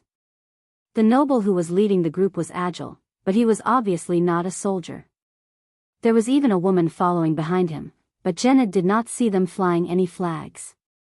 However, as someone who had served under Duke John for many years, how could he not recognize the soldiers' movements, their equipment, and the style of their shields? In the past, many of the people in the Duke's personal guards were once the Duke's private soldiers from his family. They followed the Duke to the south and became his personal guards. Among those people, some of them had saved his life, and he had also saved their lives. Almost all of them were people whose backs he could entrust to him. Good men, oh, and a good woman, as expected of the warriors under the 9-pointed star flag. Yes, Jen had told himself once again. Those 30 or so cavaliers are from the Jade Star family. They are the private soldiers of the royal family. Most importantly, they are the people from Duke John's family whom he swore to die for. Yes, honorable sir, Jenned answered resolutely. We met them just now. They did not show any flags. I do not know where they went either. The former personal guard of Duke John bowed. How ironic. Back then, when he was under the command of Duke John, the king's younger brother, no one taught him how to salute nobles. Yet, on the second day he arrived in the capital, a low-ranking official from the city hall angrily asked him to learn the standard salute posture. They are nobles, do you understand? Jenned's former superior in the city defense team. However, this ordinary captain of the city defense team would probably not know how great of an impact the information he was hiding would have on the future of himself and all of Constellation. Seychelles furrowed his brows. He reached into his money pouch and grabbed a handful of silver and gold coins, which he had inadvertently grabbed, and threw them back into the pouch. Then, he scattered the remaining copper coins to the soldiers of the city defense team. Your tips, he said. Then, he turned his horse around and chased after his companions. Don't think too much, and don't bother about the affairs of the other families. Just do what the Duke has ordered you to do. Both of us are here. As long as we don't barge into Renaissance Palace, there is nothing that the capital cannot solve. If those vampires do not cooperate, they will only die. Seychelles returned to the front of the cavaliers and listened to the other noble knight beside him, Cassine, speak softly with a calm expression. If they are other families, why didn't they show their flags? 30 to 40 unknown cavaliers galloping into Eastern City District at night. How long has it been since something like this happened? Seychelles still spoke carefully. Having traveled through the chaos of war in the Eastern Peninsula, he had learned to be cautious and meticulous from the people of the Eastern sages. His Majesty's 48th birthday is coming up soon. This birthday is too crucial. The nobles' messengers, suzerains' envoys groups and even spies from various countries, representatives from the Tower of Eradication and the Churches of the Gods, as well as forces of various sizes hidden in the dark. It can be said that the entire world's attention will be focused on the capital.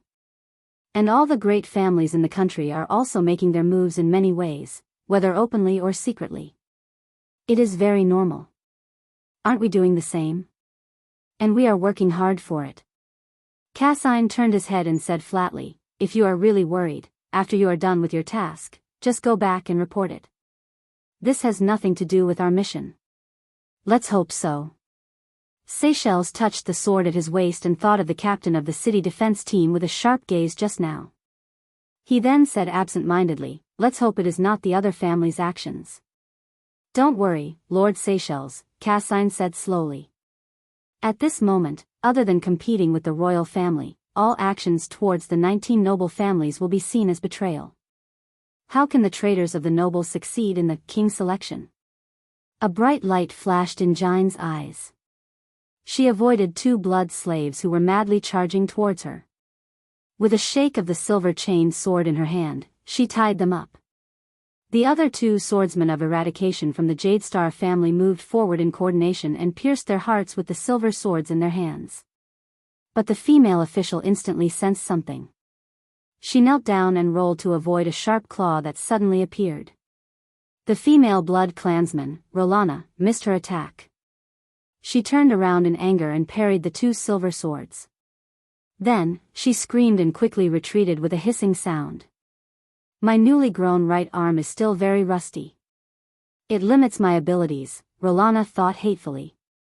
That damned half-crippled psionic. You blood-sucking whore, aim more accurately next time. I have seen too many of the crimes committed by vampires in the city. I have even personally captured a blood count from the Ola's family. Jianghu sat up in a shrewish manner. With a flick of her slender arms, the chain sword instantly locked onto Rolana's left leg. She wrapped the chain sword around her right arm. An inexplicable, copious amount of strength surged out, and she pulled it hard. Rolana, who had avoided a flash of the sword, staggered and was immediately pulled to the ground. She screamed as she was continuously dragged away. This female mortal's strength. Is she a monster? Rolana roared furiously and gripped the ground tightly to resist Jianghu's monstrous strength. But before she could stabilize herself, another silver sword pierced towards her. This damned sword formation. Rolana cursed in her heart. Facing such an enemy, her extraordinary speed and special abilities could not be unleashed at all. The astral formation was a circular defensive formation. It was the main body of the formation. A few smaller teams could emerge from the outer edges of the formation and act as the tentacles and probes of the entire formation. In a chaotic battle, they could also advance and retreat agilely. As for the blood slaves, Rolana carefully avoided the silver sword while resisting Jianghu's monstrous strength and kicking away the swordsmen who attacked her.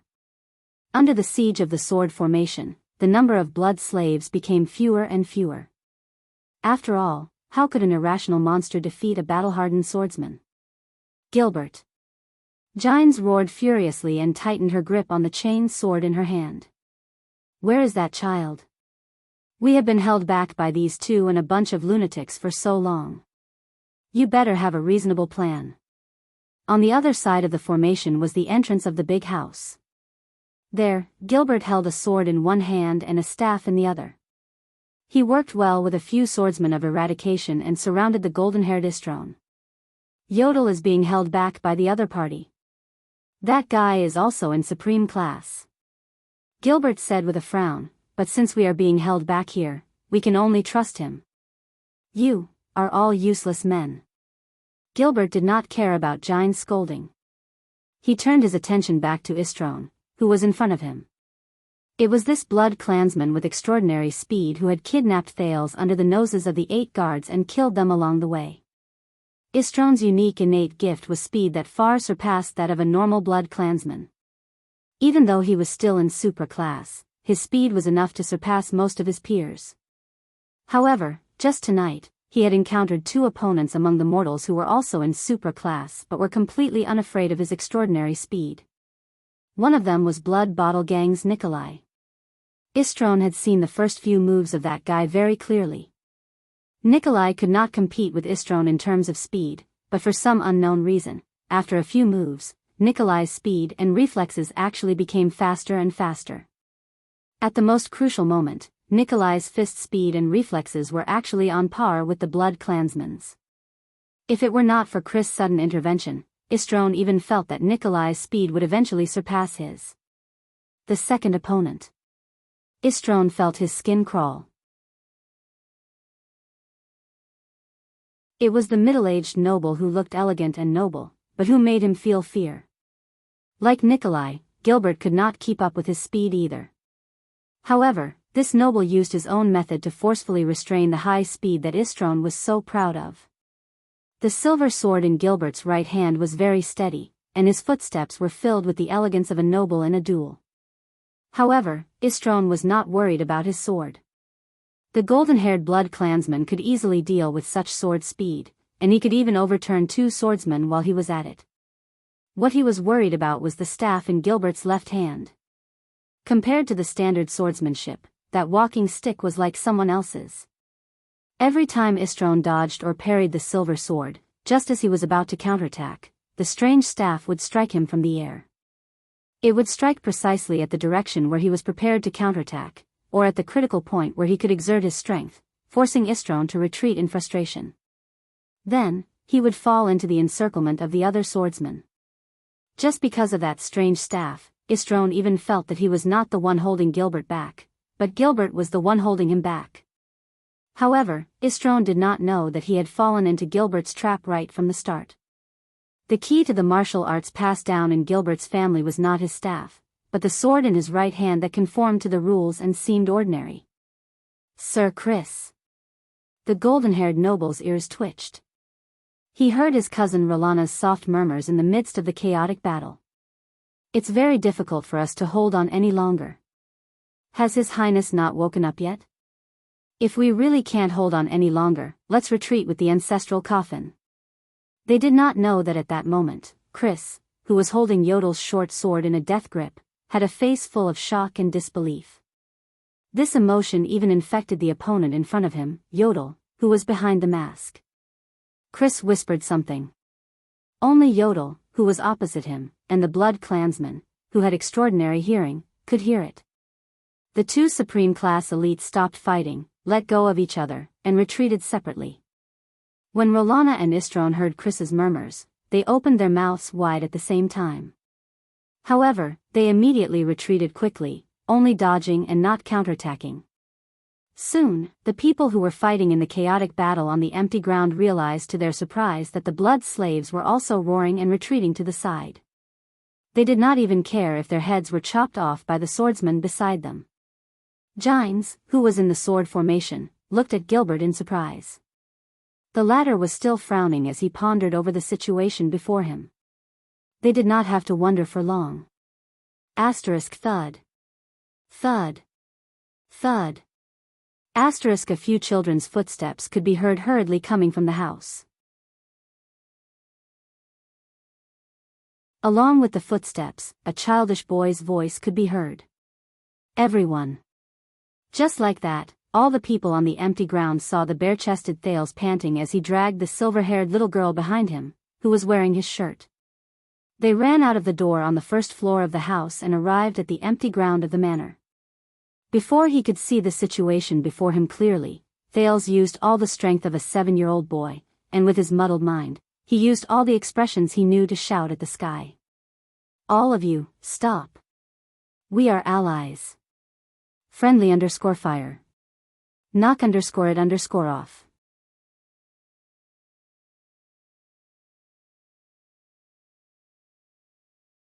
Chapter 34. The moonlight shone on the empty ground of Vine Manor. Everyone stared blankly at the two children on the ground. For a moment, there was complete silence. Thales lay on the ground, panting. There was nothing on his naked upper body except for the bandage on his wound. He only felt cold and pain. The silver-haired Loli in his arms pressed on his shoulder and propped herself up with a blank expression. She saw the bandage on his chest and the burn wound that was the size of a silver coin underneath.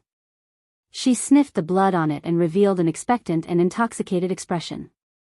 This expression scared Thales so much that he quickly sat up. Before this dangerous blood clan girl, whom Thales had long imagined to be a boss monster that could turn into a blood-sucking mummy at any time, could bare her fangs, he pushed her away from his arms. Yodel and Chris instantly appeared in front of the two children. "I'm fine, Yodel. Don't worry." Thales saw the wound on the secret protector's chest and revealed a tired smile. The latter took off the cloak that was on top of his tights and draped it over Thales. Thales nodded. "Before that, there is an urgent matter that must be dealt with." He turned in another direction. There was a large pit there, and at that moment, a legless, half-dead person was lying there. The Phantom Wind follower, Madeira Ralph, a free fighter who had broken free from his shackles. A survivor who did not want to die to be free from pain. "Mr. Gilbert, please save that person." Thales' eyes dimmed, but he said firmly to Gilbert in the distance, "If it wasn't for him, I probably wouldn't have been able to hold on until all of you appeared." Also, the prince said in his heart, "He's the first person I've truly saved in this damned world." Gilbert nodded and commanded the swordsman of eradication beside him to save Ralph. "Your Highness." Chris' deathly still face was now filled with excitement. He knelt on one knee in front of the silver-haired Loli. There was already a blanket in his hand, and he draped it over her with trembling hands. Thales' shirt was not big enough and was torn in many places. It only covered the little girl's knees. The little girl's 2 white calves below her knees were exposed. When Chris thought of this, he glared at Thales with a fierce gaze. Although Her Highness had a noble status and did not care about the gazes of ants, as the loyal butler of the Corleone family for more than 600 years, Chris naturally had to consider everything for his mistress. "Your Highness, you're finally awake."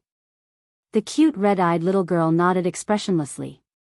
She held Chris's hand habitually and said word by word in the tone of a superior, "Chris, you did a good job." The little Lolita's chubby face was expressionless as she mumbled in a childish and cute voice, I'm sorry, loyalty will be rewarded." Beside him, Thales took 2 seconds to understand the meaning of this sentence. Loyalty will be rewarded. Then he burst out laughing. Such serious words coming out of the mouth of a young Lolita with missing teeth was truly a tragic sight. Chris, who was nodding gratefully, glared at him. "You are? Your Highness?" Rolana and Istrone appeared in front of the little Loli with shocked and bewildered expressions. The former looked at her short stature and asked cautiously, "Your appearance, how did it become like this?"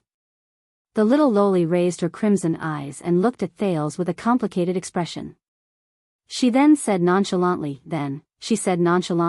"As long as I drink recovery brew, I will return to my original appearance."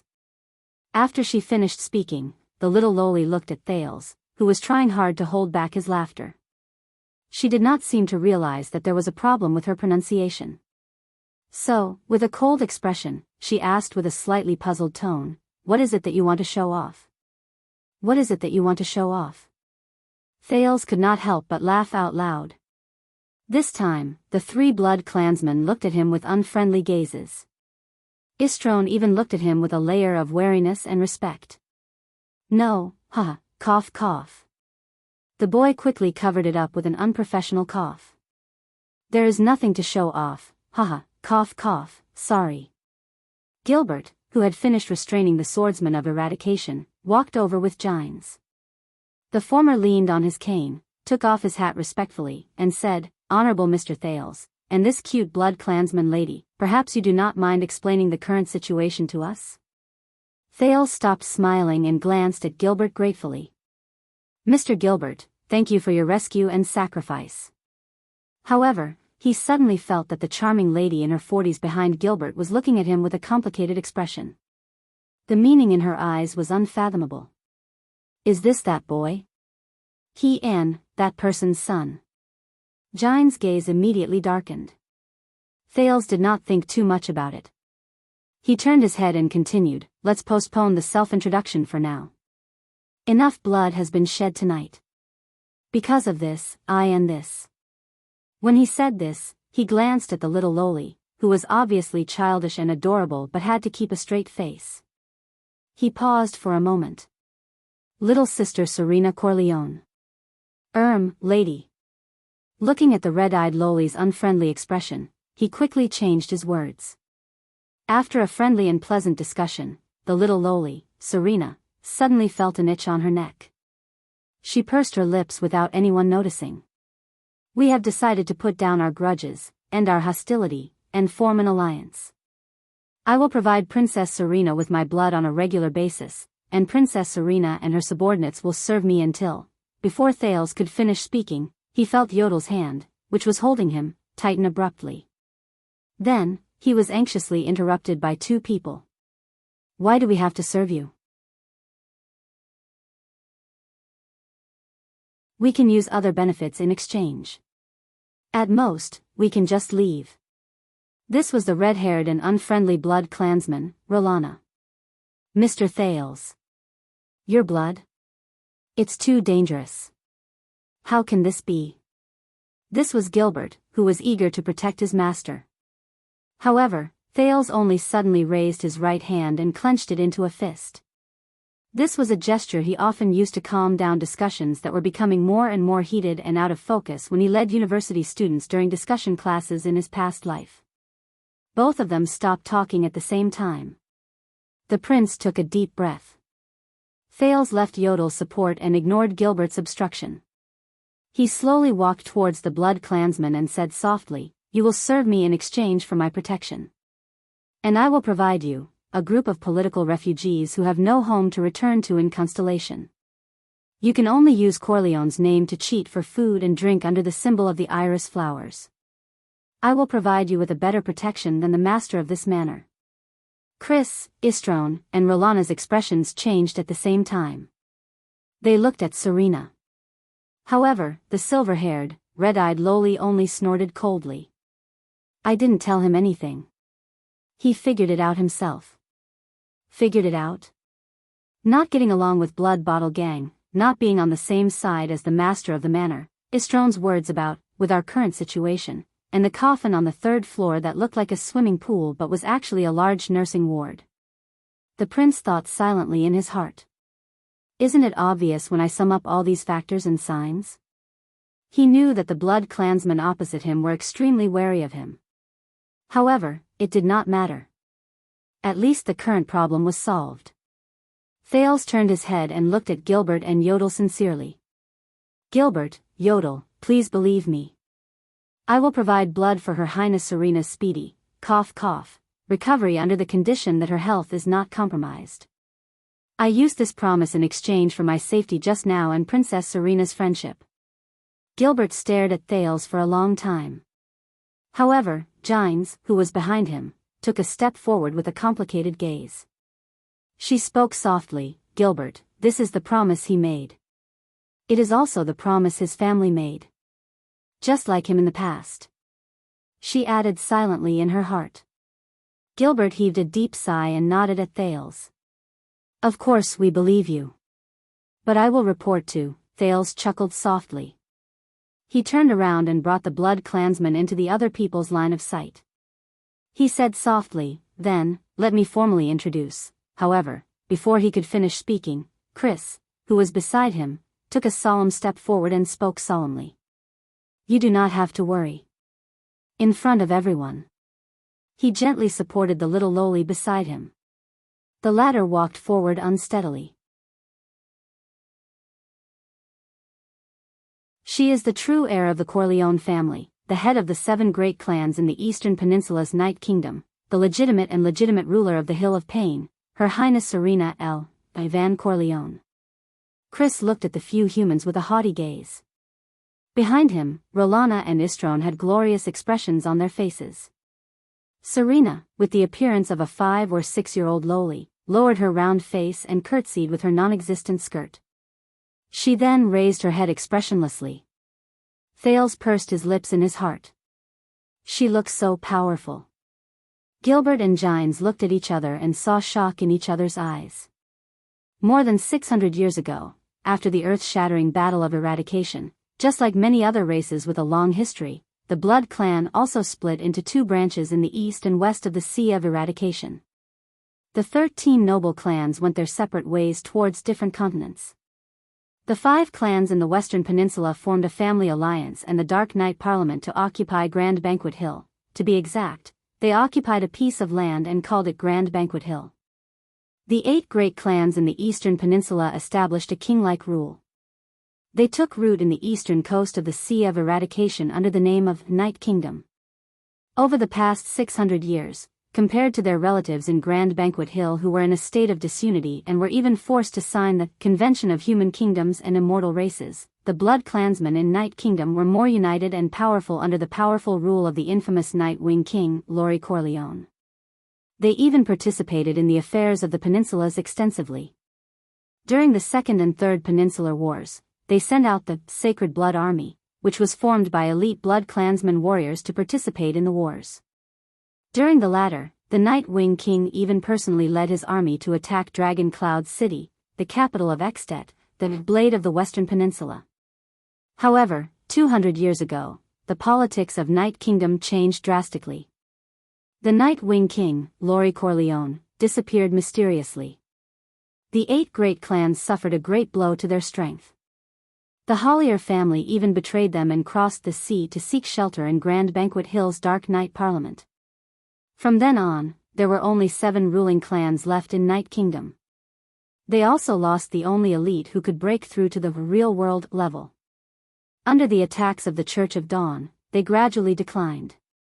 The Dark Knight Parliament of Western Peninsula's Grand Banquet Hill and the 6 great clans worked hard to improve their rule. They reformed the rotten and old system, carried out extensive diplomacy, and even became one of the allies of the Fortress Treaty. They called themselves the 6 upper branches of the Blood Clan. And this little girl in front of him actually said that she was the master of the Hill of Pain in Night Kingdom, the nest of the Corleone clan where the Night Wing King was born. Gilbert raised his head and spoke respectfully, "Forgive me for being presumptuous. However, based on what I know, the current master of the Corleone family and the actual ruler of the Hill of Pain should be the Night Queen, who is also the current master of Night Kingdom, the Weeper, Her Majesty Caterina L. Van Corleone." Gilbert deliberately emphasized the words Night Queen and Her Majesty, emphasizing the difference between her and Serena's Highness. Thales yawned, causing Chris, who was already in a bad mood, to glare at him angrily again. Serena's red eyes narrowed slightly. She pouted and took a step forward. "My crybaby sister, Caterina, illegally seized the ship's profits that I inherited from my father, His Majesty Night Wing, and stole the Blood Sea throne. But one day, I will ascend the throne again." Her cheeks, which were filled with baby fat, tilted slightly. She clenched her small hands tightly on her chest, closed her eyes, and recited the Corleone family's motto. Long_reigns_the_blood. Istrone and Rolana's expressions immediately became solemn. They humbly lowered their chests and clenched their fists tightly over their hearts. Together with Chris, they took a step back, lowered their heads, and chanted, "Long_reigns_the_blood. This. Thales was speechless. "Why don't you shout, 'Unify the world?'? Your help and resources will occasionally be rewarded." Serena opened her eyes and fixed her gaze on Thales. She subconsciously licked her lips. "Like biting open my neck?" Thales rolled his eyes and avoided the little loli's fervent gaze. He said perfunctorily, "Wow, then I can't ask for more." "It's my honor." Serena's small face puffed up, as if she was a little dissatisfied with Thales' attitude. Istrone looked at Thales' strange attitude and remembered that he was probably using this attitude to order him around. He felt an inexplicable sense of sullenness. Looking at His Highness' expression, he flashed a cold smile and said to Thales, "Little one, I'm afraid you don't understand the Night Kingdom on the other side of the sea. I'll put it this way then. Even if your enemy is the Supreme King of Constellation, with the support and protection of our Sacred Blood Army, he will definitely not dare to make things difficult for you." Right after he said this, Rolana, who was beside Istrone, felt that something was not right. The expressions of the few people opposite them were very strange, especially the middle-aged noble with a strange expression and the black-haired woman who looked displeased. Chris furrowed his brows, but he could not stop the golden-haired Blood clansman from speaking. After all, he had fought against the other party before. He knew that the masked person was an elite at the peak of supreme class. Thales' face twitched a little. Being cocky is an illness that needs to be treated. Thales scratched his head and said to the little loli, "Then, it's time for me to introduce myself. I am Thales. I am about 7 years old this year." In the past, at this moment, Gines, who looked displeased, walked up to them rudely. But just as she was about to speak, she was stopped by Gilbert. The gray-haired noble sighed. "I guess that the alliance between us will not be too short, and Princess Serena also needs time to prepare for her return to the throne. Then, why don't we be honest with each other?" Count Gilbert Casso raised his head. His gaze was solemn as he briefly said a few words. "This is Thales. This is Thales. The next Supreme King. Constellation's next Supreme King. A long while passed. A long while passed. Just when Thales felt as if even the air had been petrified, a gust of wind finally blew past. Hee, about that." He laughed awkwardly and waved his hand at the 4 petrified Blood clansmen opposite him. "Thank you for your Sacred Blood Army support and protection."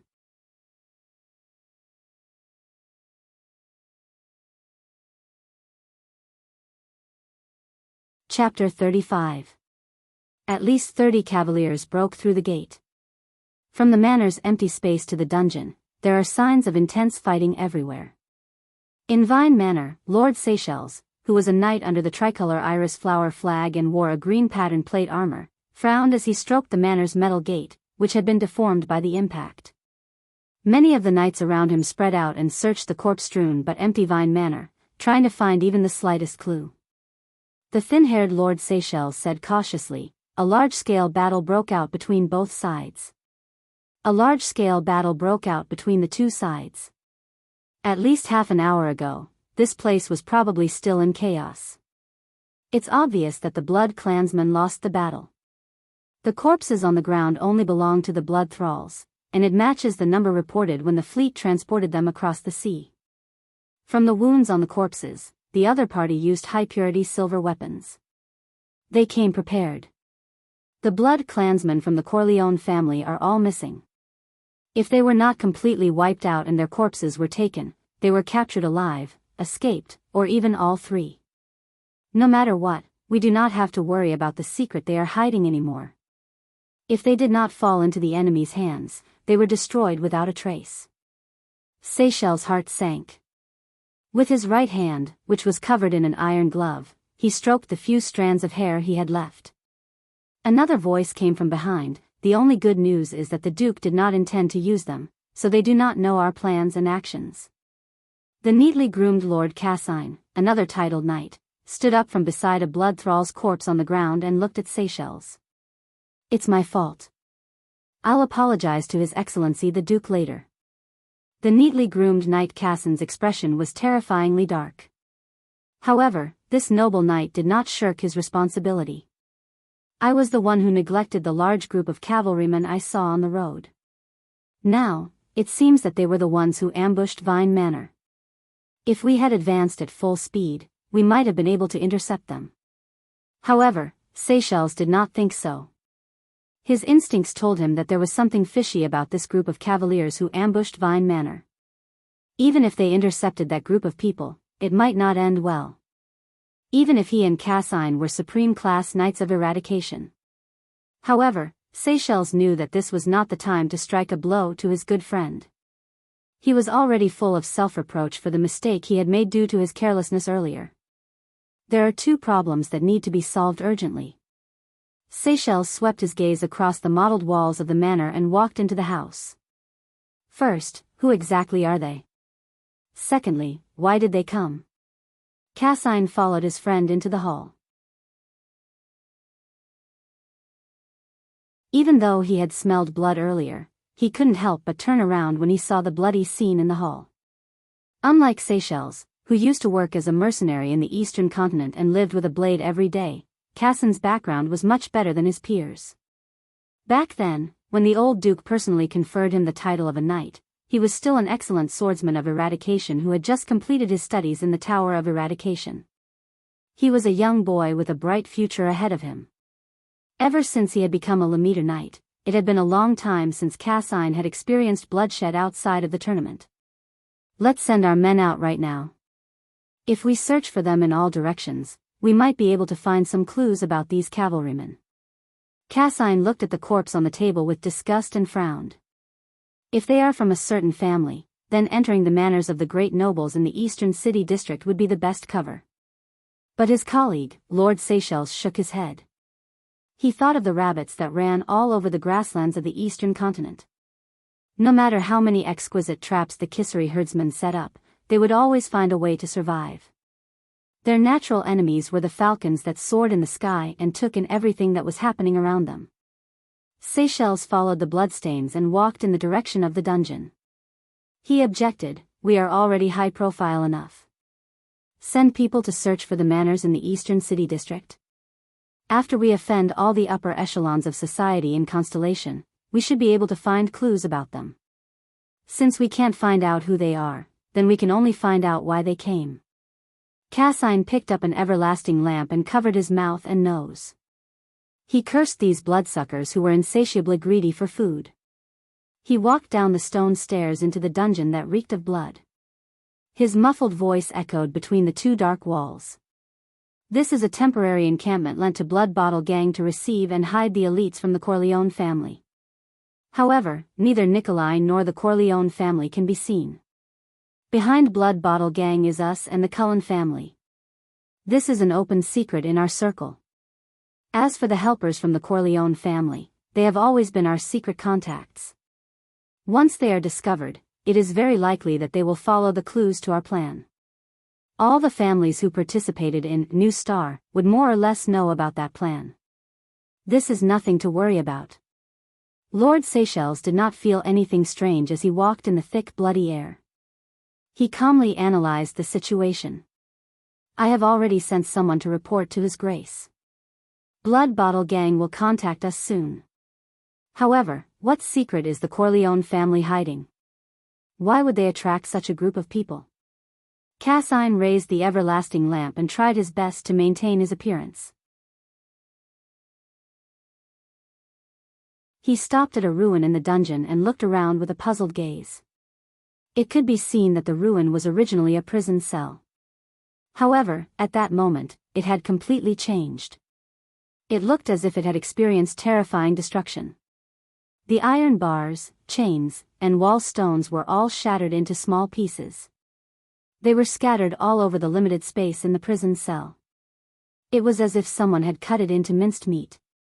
The dungeon is also the Blood Clan's blood bank, Seychelles said coldly. It seems that someone does not like this place. Whether it is the vampires or the Blood Bottle Gang, or even the invaders, why did they destroy the dungeon like this? To vent their anger? Cassine asked, puzzled. They were not the ones who destroyed the dungeon. Seychelles picked up a small piece of black, mysterious stone material that was engraved with some strange patterns and words. His expression was solemn. This is a prison cell. I'm afraid that a certain terrifying character who was locked up here has escaped. The cavaliers who charged and worked with him to cleanse this blood-red manor from the inside and outside. If Thales were here, he would probably applaud this thin-haired knight. His guess was very close to the truth.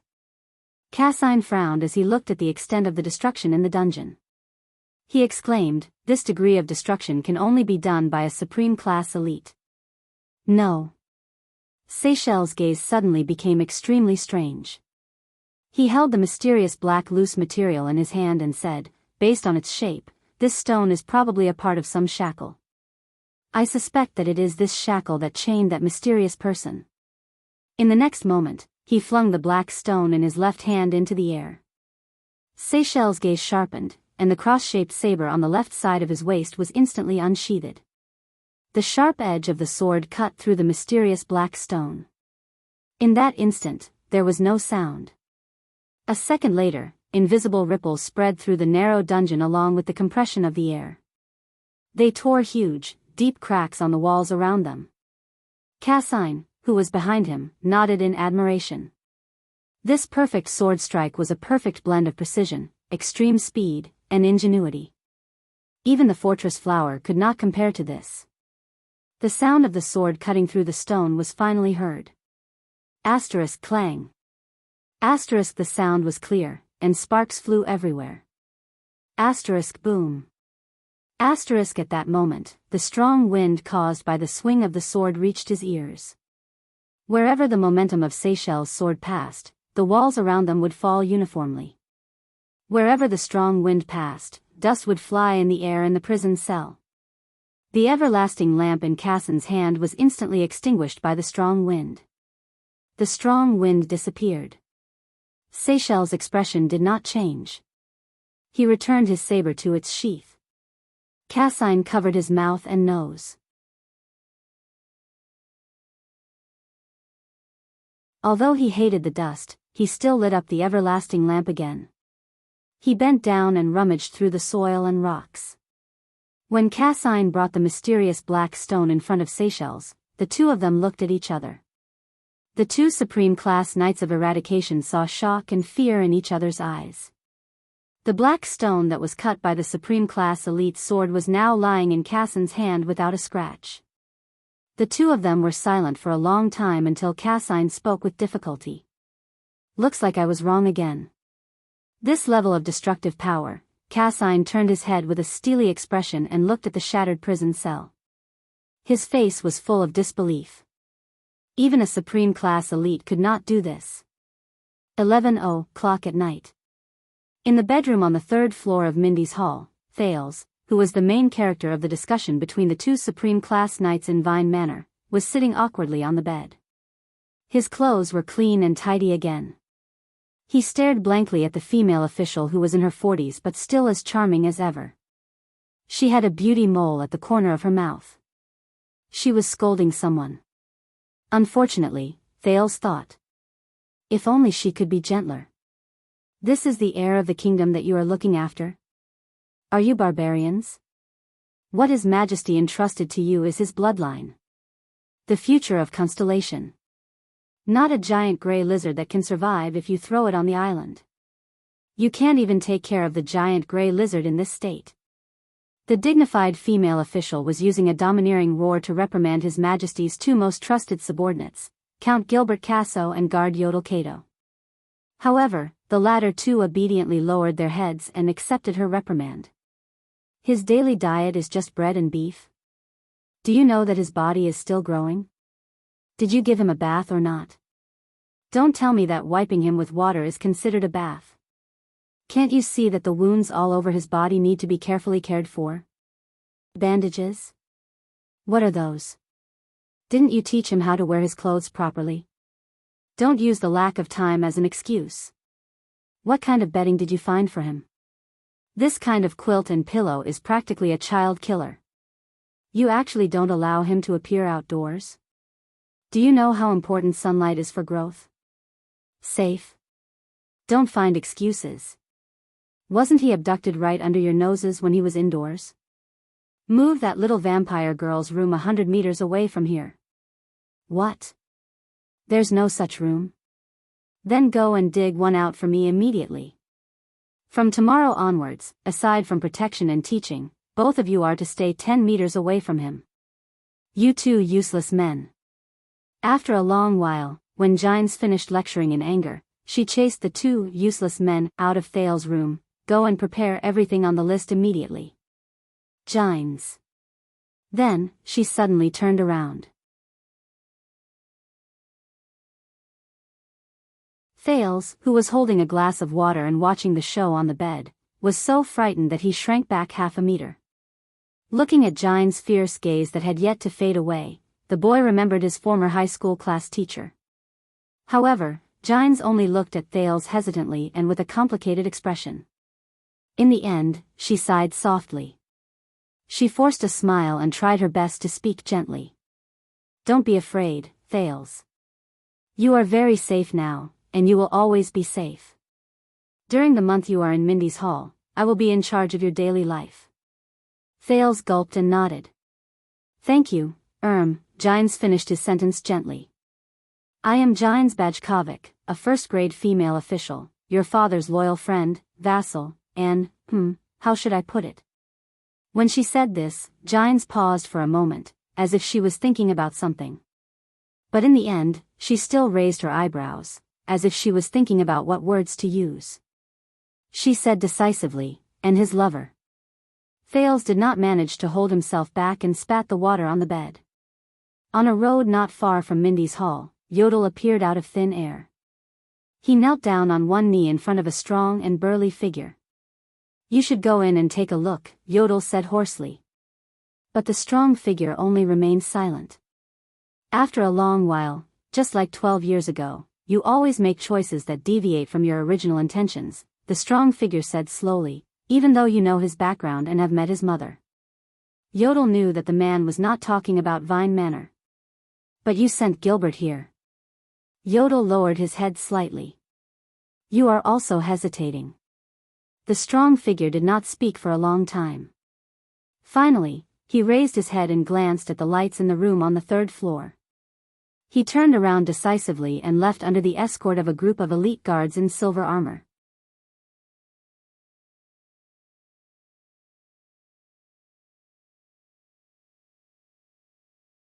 Chapter 36. Gines did not say anything else. After treating his new wounds, she told Thales to rest well and promised that she would return his life to normal the next day. Then, she left his room. But that night, Thales still did not sleep well. His experiences over the past few days were too complicated and bizarre. The thrilling events in Red Street Market, the shocking secrets in Mindy's Hall, and the desperate struggle to survive in Vine Manor had exhausted him, who had overused his brain. To make matters worse, even at this stage, Thales still could not get used to the soft bed beneath him. It was as if his habit of falling asleep as soon as he touched the pillow from his previous life had disappeared without a trace. Sigh. Thales rolled his eyes. After baking countless pancakes, he habitually rolled off the bed, walked to his special spot, in the corner, and curled up to lie down. As expected, hard ones suit me better.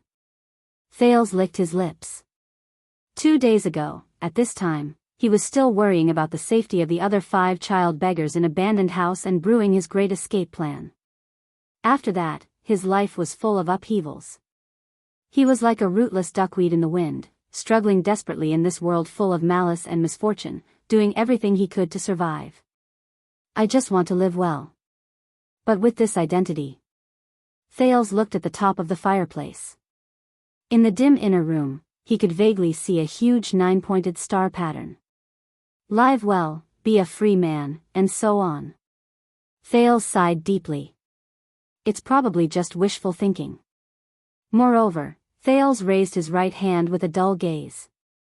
Under the moonlight, he looked at the wound covered by bandages. What kind of power is this? Thales recalled the instant explosion and light when he unlocked Ralph's shackles. And that lowly vampire. Thales felt a lingering fear when he remembered her mummified appearance and the 2 almost invisible round holes on his neck. And now, Thales was also sure that the memories from his previous life that flashed back in his mind were not fragments. What kind of memories could support me to suddenly burst forth with extraordinary energy and willpower during the most dangerous moments? In the 5th year since he transmigrated, Thales was disappointed to find that his doubts and puzzlement towards this world did not decrease. In fact, they increased. Thales was still woken up under the blanket and on the bed. He did not know who stuffed him back in his sleep. However, the atmosphere today was obviously different. The first person to wake him up was Jianghu. She patiently explained to the flustered Thales how to wear the clothes that belonged to nobles. Secondly, his breakfast had changed from bread and beef to delicious cakes and milk. The guards in the hall were busy, carrying items that had just arrived today into the hall. Then, Gilbert appeared with a solemn expression and informed him that Thales' private, customized lessons would start at 9 in the morning and last until 9 in the evening. This made Thales truly feel that his daily life was now completely different. This was because the first class in the morning was already filled with content that he had never come into contact with before. After the events of the past few days, after careful consideration and careful decision, young Sir Thales, after breakfast, Thales was led by Jianghu to the backyard of Mindy's Hall. On an empty space that had been cleared out and was covered with soft sand, Gilbert Casso leaned on his exquisite staff and stood in front of a dazzling weapon rack, sword targets, arrow targets, sandbags, hitching posts, and a young horse. Gilbert Casso told Thales in a serious tone, "That's right.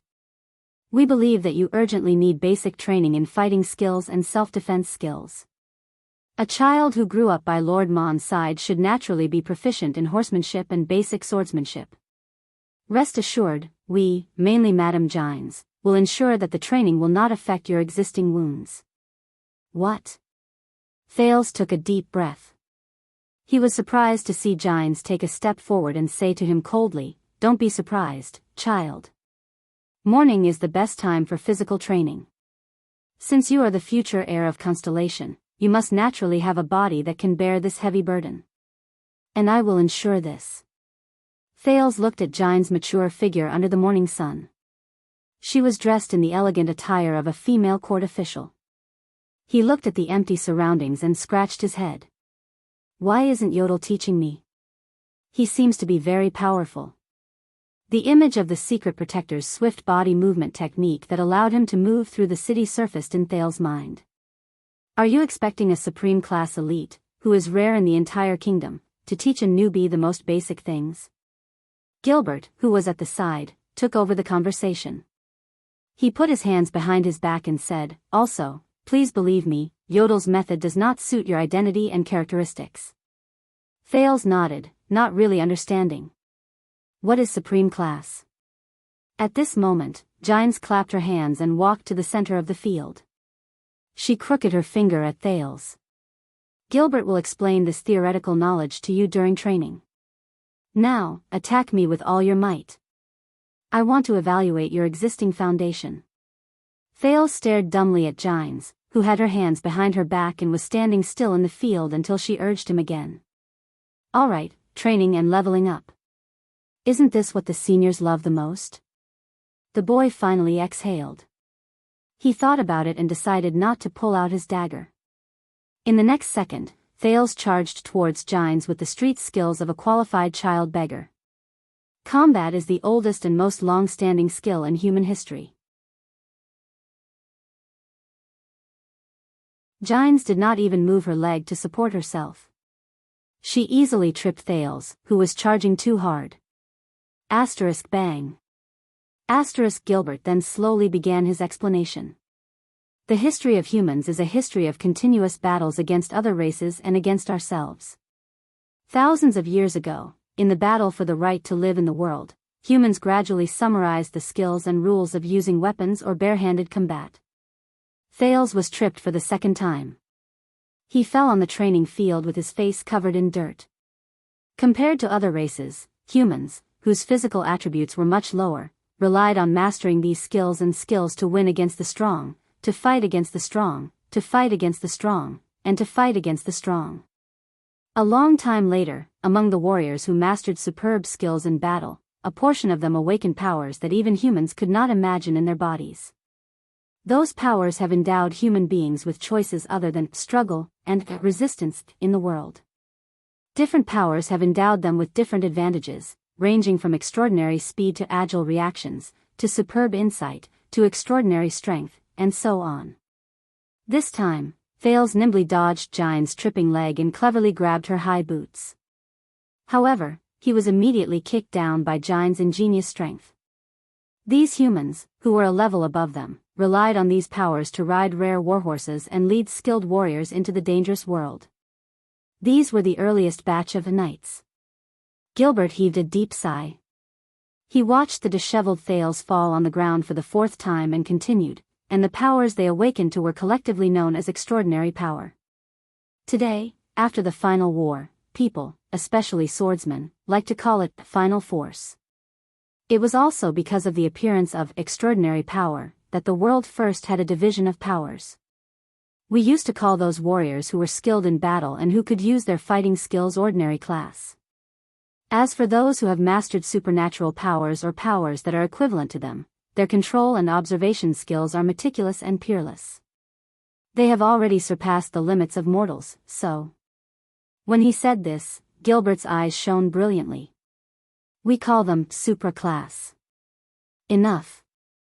Gines raised her left hand and stopped Thales, who was unwilling to give up and wanted to continue charging forward. She pushed him down on the sand. He is quick-witted, good at dodging, and knows how to exert his strength to the greatest extent. However, his body is not fully developed yet. I know what to teach him. Gines exhaled, turned around, and took out 2 wooden swords and shields from the weapon rack. She threw the smaller one to the flustered Thales. It's really heavy. Thales strenuously straightened the shield and imitated Gines.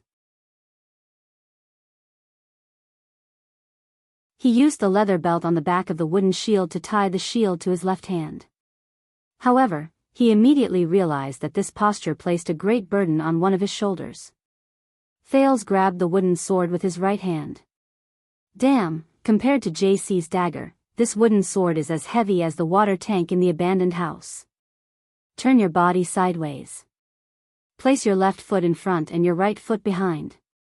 When you are defending, place your center of gravity behind you. When you are attacking, place your center of gravity forward. Raise your shield and aim it at your enemy. Use it as your center of gravity and protect your chest. Gines' words suddenly became cold and strict. No matter when, raise the shield in your left hand high up. There are only two situations where you can put it down. You die, or the enemy dies. Thales raised his left arm with great difficulty. Soon, he felt sore. Swing your right arm. Use the sword as your second forearm. Use your shield and the weight of the center of gravity in the front of your body to swing it like a whip. Thales, who was already panting from exhaustion, raised the sword in his right hand shakily. He tried his best to swing it left and right while he heard Gilbert's words. At that moment, Count Casso's words were filled with nostalgia and reverence. Aha, the Northland military sword style, which has a long history, sword arts of the Northland military. In the bard's poems, it is the mortal's last weapon, the knight's sturdy body, the northern ice and snow barrier, and the orc's nemesis on the battlefield. His next words made Thales widen his eyes.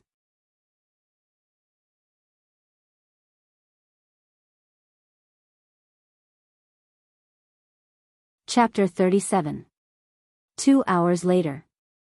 Pay attention to your footsteps. Steady your breathing.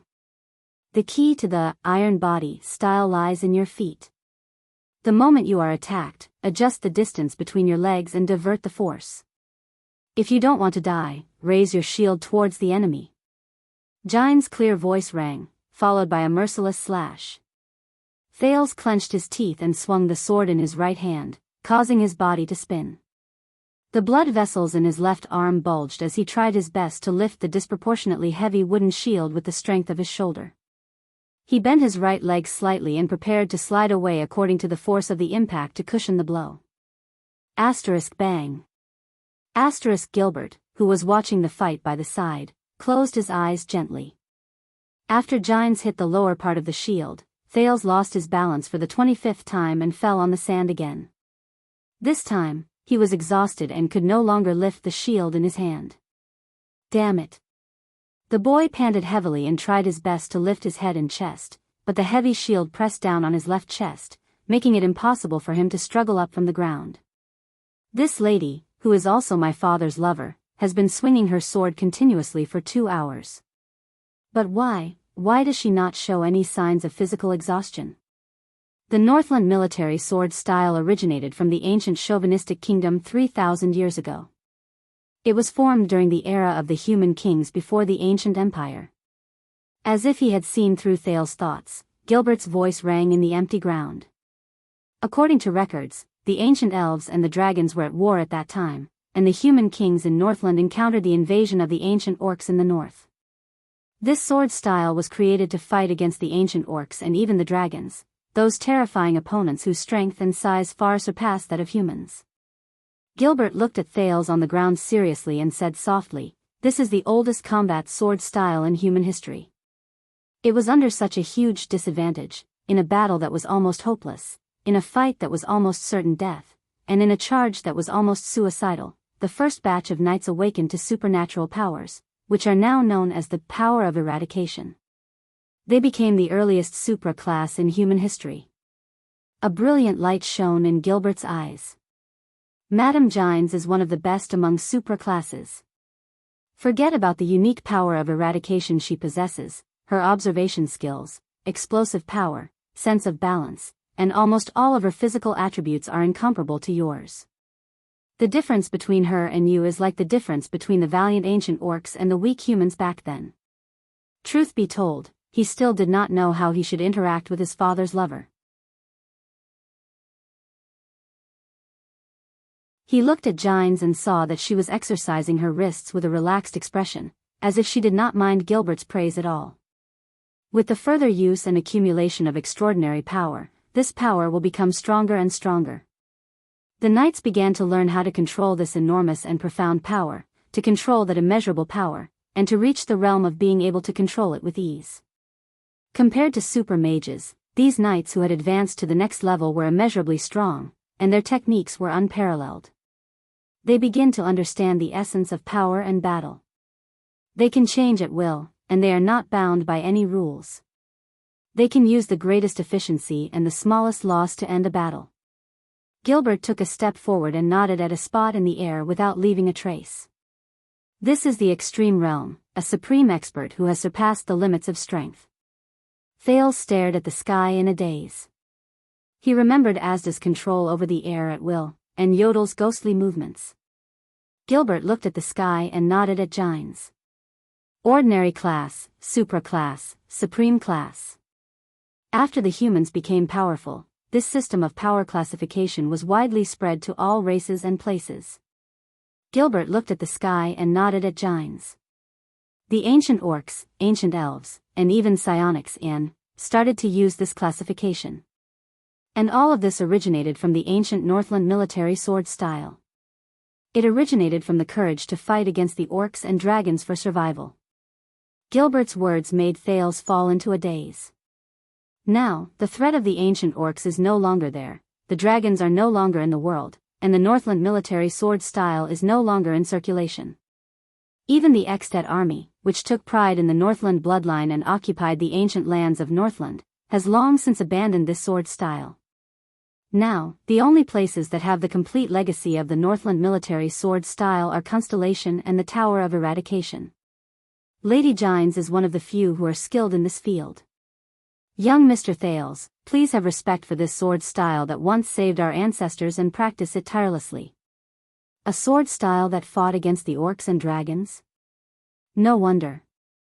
Thales thought gloomily when he snapped out of his daze. No wonder I felt like a grandson when I swung the sword.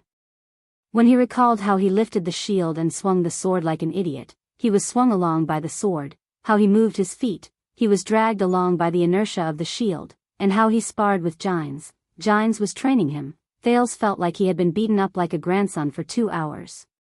He sighed speechlessly and fell backwards with a face full of regret. Your previous wound is already showing signs of tearing. That's all for this morning. Jiang's looked at the sun in the sky, threw down her sword and shield, and spoke with her usual expression. These 3 defensive styles of the Northland military sword style will be your homework for this week. As for riding a horse. Jiang's looked at the little colt that was happily running around a butterfly beside the stable, then at Thales, who had struggled to free his left arm from the wooden shield. She sighed, shook her head, and said, "Go take a bath. Have lunch. Gilbert has prepared an indoor class for you at 1:00 in the afternoon." An afternoon class? My God, do I still have to do night self-study at night? Thales, who was used to living an irregular life of smoking, drinking, and smoking, exhaled once again. He felt his entire body ache, and he closed his eyes, resigned to his fate. Constellation's most respected illegitimate child helplessly and laboriously took off the equipment on his body. He pulled his left arm out of the shield, and limped into Mindy's hall. He only had an hour to bathe and eat. I have to say, his understanding and comprehension are pretty good. It has only been 2 hours, and he has already begun to understand the basic spirit of this sword style. Gilbert watched Thales leave and broke the silence. He nodded softly and said, "When I was his age, I used my body to practice with the sword, but this child used his brain to learn the sword. Compared to that, don't tell me that your observation skills are so bad that you did not notice the abnormality on his body." Jiang's watched Thales' back disappear, and her expression suddenly became solemn. As she spoke to Gilbert, she suspiciously sized up the air around her. I still remember that even dust 100 meters away can be seen clearly by that cursed mask. Stop sizing him up. Yodel is not nearby. Watching Jiang's nervous actions, Gilbert put his hands behind his back and said in a steady manner, "Ever since Thales was unexpectedly abducted by the Blood Clansmen, he has not left his side at all times. Also, we noticed," Gilbert said with a slight frown. "That child is only about 7 years old. 2 days ago, he suffered quite a serious injury, but within 2 days, he has almost recovered. He practiced his sword style for 2 hours under the sun, and he is still fine. No wonder the bloodline lamp, which detects blood, did not react for a whole 7 years. This kind of physique can no longer be described as different from a normal person. It's practically." He sighed and tried his best not to think of another possibility in this matter. The Jadestar family is indeed the descendant of the imperial family with the longest legacy in the world. Jiang's was silent for a while, and tacitly did not say anything else. The female official bent down and patted the dust off her boots. Speaking of vampires, why did you reveal Thales's identity to them and even invite them to stay in Mindy's hall? Do you really believe in the agreement between Thales and the distressed Archduchess? After all, he is only 7 years old. And you know very well that vampires have killed our people. We cannot trust them. And to the vampires, we are an accident that suddenly appeared. They will not trust us either. You have already said the answer. Gilbert's eyes shone brightly as he thought of the old blood clansman whose face was dead but full of wisdom. It is precisely because of the lack of trust between each other that we are wary of each other and even threaten each other. That is why we use our own secrets and common interests to bind each other. This is a tacit understanding and scheming in diplomacy. It is different from a clear investigation of a case. You're just trying to act mysterious and mysterious. Gines seemed to have recalled a bad memory. As she left the training field and walked into the hall, she said in displeasure, "Another Morat. Thank you for your compliment, respected Madame Gines." Gilbert lifted the hat on his head and smiled at the perfect moment. "I am extremely grateful to be placed in the same rank as the head of the kingdom's secret intelligence department." Gilbert did not mind Gines' rude disregard. He thought to himself, although that child is only 7 years old, when it comes to scheming, he is definitely not inferior to the Archduchess, who is hundreds of years old. In fact, half an hour later, when Gilbert and Gines arrived at Thales's study room at the same time, Thales, who had just taken a messy bath and was having his meal, was frowning as he looked at the expressionless, red-eyed little girl in front of him. Her attendants, Istrone and Rolana, were facing off against the swordsmen of eradication guards who surrounded Thales so tightly that not even a drop of water could escape. "Step back, vampire." A swordsman guard who looked like the leader glared at them from behind his helmet. His tone was unpleasant. "You are not welcome here. Don't misunderstand. I don't like you that much, mortals."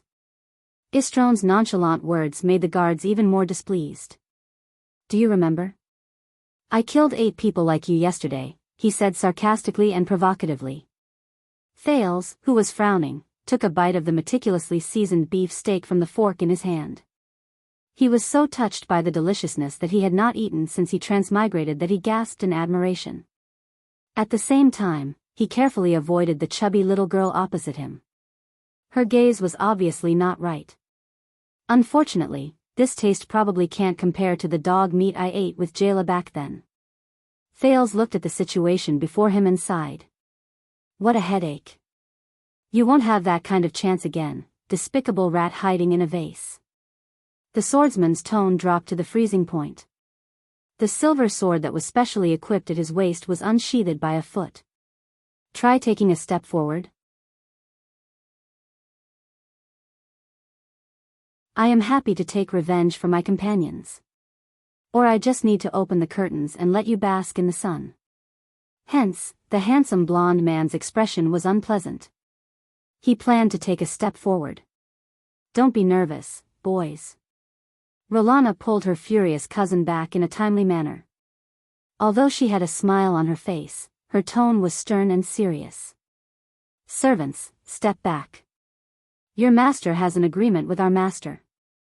Looking at the swordsman of eradication in front of her, who wished that they could kill them, Rolana's playful face became even more radiant. "This is what your master said. We are now allies.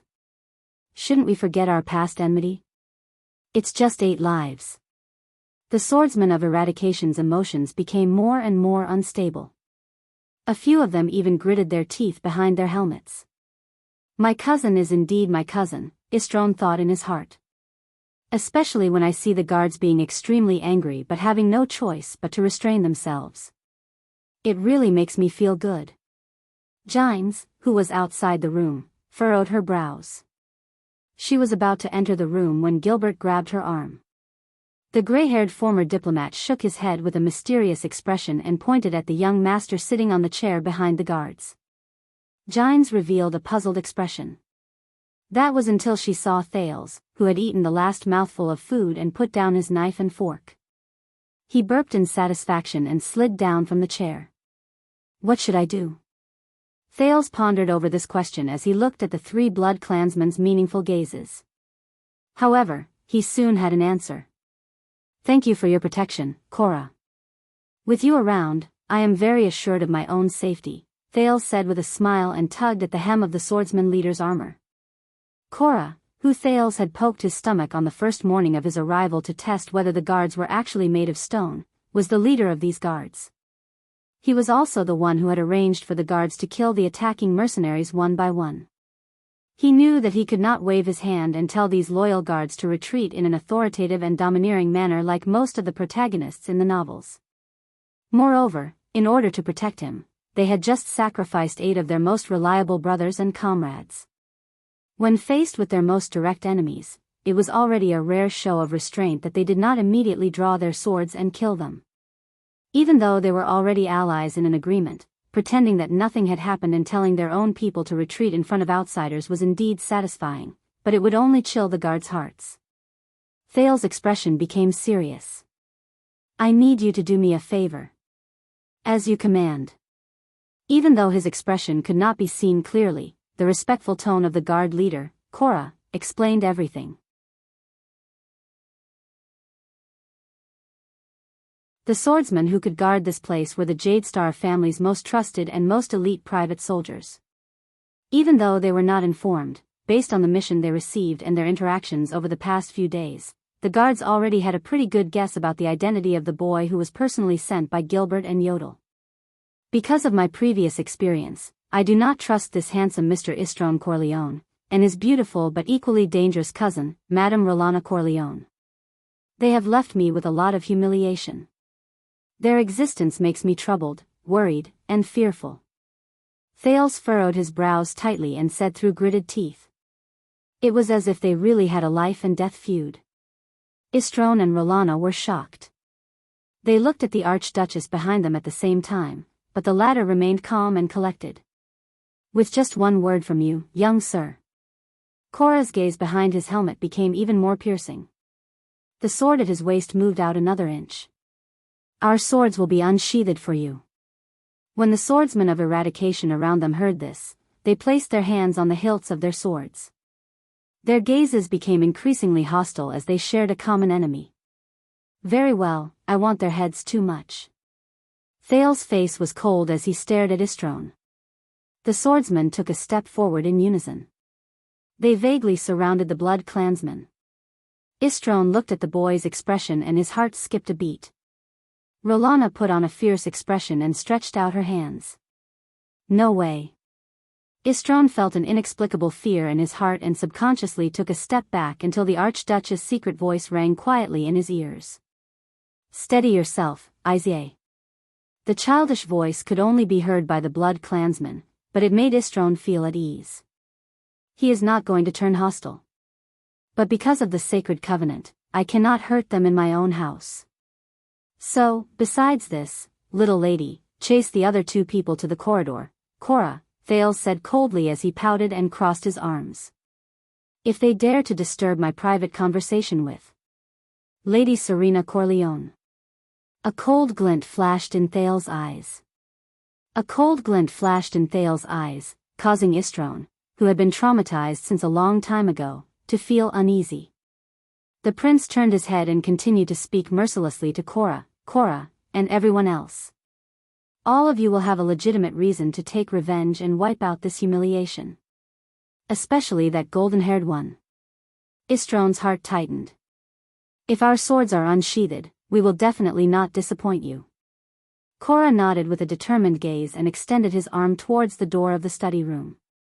Vampires, you heard me. Get out. The corridor is the place that suits you. Istron, who had an angry expression, wanted to say something else, but was stopped by his cousin. Rolana hid her astonishment perfectly. She smiled mysteriously and bowed respectfully to the little lowly, Serena. Then, she dragged Istron out of the study room.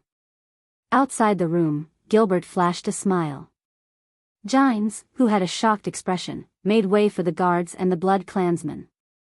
The two groups stared at each other warily as they walked out of the study room and continued to confront each other in the corridor in the distance. "Good day, Mr. Corleone and Lady Corleone." Gilbert bowed in a neat manner. His elegant mustache curled up slightly. "I know that the Blood Clansmen have excellent hearing. It is too easy to hear what is going on in the study room from here. I wonder if eavesdropping counts as disturbing Mr. Thales and Lady Corleone's private conversation." Cora, the guard, and the swordsman immediately walked forward with a solemn atmosphere. "You want to eavesdrop?" Rolana's smile froze abruptly. Istrone's face was livid with rage. Gines looked pensive as she watched the Blood Clansman being forced out of the stairs by the furious swordsman before stopping. Gines lowered her head quietly. "So what Gilbert said is true. He is really a smart and steady boy. However, he is a little too smart and steady." Thales exhaled. Under the red-eyed Loli's slightly strange gaze, he pushed the heavy study room door shut and considerately drew the curtains to block the sunlight. The study room on the third floor had perfect soundproofing. Gilbert had assured him that even with the Blood Clansmen's hearing, they would not be able to penetrate it. Thales exhaled and said with a serious expression, "All right, we were pressed for time yesterday. Now, let us discuss the terms of the alliance agreement in detail. Especially the part regarding my blood and the fact that all of you are working for me." "Very good." Lady Serena, the Loli, who spoke with a lisp due to her shrunken body, also nodded seriously. "We might as well include the matter of your identity in the terms that we need to discuss." Thales had a puzzled look on his face, but when the red-eyed Loli said the next sentence, his expression changed drastically. "Her Highness Serena L. Corleone, the true heir of the Corleone family, the legitimate ruler of the Hill of Pain, the Archduchess, who wore the appearance of a little girl, spoke faintly and with a lisp. In other words, the problem of my right to inherit the throne as a prince has yet to be recognized." What they did not know was that while Thales cleverly avoided the irresolvable enmity between the guards and the Blood Clansmen and started negotiating with Serena, Chris Corleone was hiding behind the shadow of the fireplace chimney on the top of the study room on the third floor, avoiding the sunlight. His posture was strange and his face was expressionless. "All right." The pale-faced Chris Corleone's ears twitched. He turned his head and said, "Our people are not fighting. I think His Highness and that little friend have already started talking. Both of us are supreme class, after all. There is no need for us to maintain this awkward posture, right?"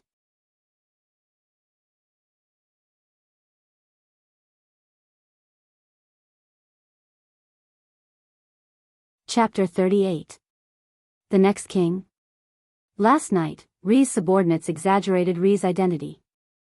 The girl with baby fat pouted. She was dressed in a child's outfit prepared for Thales. She looked comical and cute as she sat on the carpet by the fireplace. She continued to speak with an air leak, "But we found out that right now, Ree is not even a prince." "Of course not. The number of people in the kingdom who know that the king has a son is probably less than 2, Thales said in his heart. "Am I supposed to tell you that Gilbert said that on purpose because he was unhappy with that golden-haired brat's smug look?" Thales rolled his eyes in his heart. "I thought." Thales took a deep breath and looked at the pair of red eyes in front of him. He said, "We talked about it in fine manner. Since my blood is very tasty, as long as you forget about sucking me dry in one go, I will provide you with a small amount of blood on a regular basis. As long as you enjoy my blood and work for me, I will guarantee that you will have a safe place to stay in Constellation. But Ree does not have this kind of power," Serena said slowly but surely, "to protect us." "All right, that's right. I am just an illegitimate child. So, it is not me, but my father who will guarantee your safety." Serena stared straight at him and suddenly interrupted him. "But Ree is not Ree's father, and Ree is not the king." "So," Thales said helplessly, "I am very sorry, but you are already in Mindy's hall. Your secret has also been found out by us. I think the Covendier family will probably not welcome you back." "Half a pint," the red-eyed Loli said expressionlessly. "What?" "I need half a pint of Ree's blood every day." She looked into Thales' eyes seriously. Half a pint a day? Thales also narrowed his eyes and looked at the Archduchess of the Eastern Peninsula. Just for my blood? This boy's blood is different, Serena said in her heart. It was the blood that was full of vitality and power that woke her up from her murky slumber. Although, waking up to a fellow gnawing on my neck is not very pleasant. Serena pouted in displeasure and touched her neck. Don't forget, yesterday, it was this little girl's mummified version, Thales thought in disgust. She almost took your life. When he thought about how a mummy once bit his neck like a water pump, Thales, whose emotions were complicated, turned his neck in an unnatural manner. The two of them stared at each other silently until one of them broke the silence. Are you kidding me? Half a pint a day? You might as well suck me dry. Thales stood on tiptoe and slapped the table, or else he would not be able to hit it because he was too short. He stared at her without showing any signs of weakness. Occasionally, when he thought of her mummified appearance, he still felt a little creeped out. I can't wait to suck every single drop of blood from Rhee's body. Serena glared with her red eyes and replied in a serious yet creepy manner, but it's obviously more worthwhile for Rhee to provide my blood for a long time. You really know how to be calculative. Thales retorted sarcastically. 3/4 of a pint a day. I need to fly back as soon as possible. Serena's eyes turned cold, and her tone was unquestionable. Do you think I'm a cockroach that has full HP and full MP every time I level up? Thales gritted his teeth as he stared at Serena. Donate blood to you every day? No way. I don't understand what you're talking about. The cold-faced loli chose to ignore the crazy words that the boy accidentally revealed. Once a week, 2 pints. Once every 6 months. 1/10 of a pint. This is for the sake of our friendly negotiation, Thales said fiercely. Once every 2 weeks, 1.5 pints. Please use your actions to prove to me that Rhee is friendly. At most once a month. I also need time to produce new blood after I lose blood, okay? Serena slowly stood up from the ground. Her red pupils stared at Thales, making the latter's skin crawl. Brat, don't test my patience. Rhee can still stand here and breathe in air because I'm interested in Rhee's blood. Serena's pupils shrank. Her expressionless face suddenly turned cold. If we want to leave without caring about the sacrifices, Rhee can't stop us. Moreover, Serena's eyes moved mysteriously, but her pupils never left Thales' gaze. It made the boy's hair stand on end. Here hides Constellation's secret heir. Rhee, would some of the suzerains and nobles be interested? Thales immediately felt his skin crawl. This damned old witch. Thales cursed in his heart. But his field research experience from his previous life made him realize that as the other party in the negotiation, he could not show weakness. All right. Thales tried his best to release a cheerful smile on his face. Your sister must miss you very much too. Especially since you not only came to Constellation for a vacation, but also became a cute little chubby girl. When that time comes, I can't become the heir, and you can't return to the Night Kingdom. Since we're so compatible, Thales smiled even more brilliantly. Why don't you marry me? His voice faded away. Serena's expression did not change. Her gaze did not shift, and her body did not move. But for some reason, Thales shuddered. In that instant, he felt a bone-piercing chill. Both of them stared at each other for more than 10 seconds. In the silence, Serena spoke very slowly and uttered a sentence, that's right. It seems that Rhee really wants to break off relations with me. As she spoke, Serena suddenly grinned, revealing her small fangs. Thales was shocked. His right hand, which was hidden behind his back, trembled. JC's dagger was ready and could be thrust at any time. All right then. Serena curled up the corners of her mouth mysteriously and licked her fangs. I can deal with you for more than 10 seconds at this angle and distance. Thales lowered his head and furrowed his brows tightly. He gulped hard.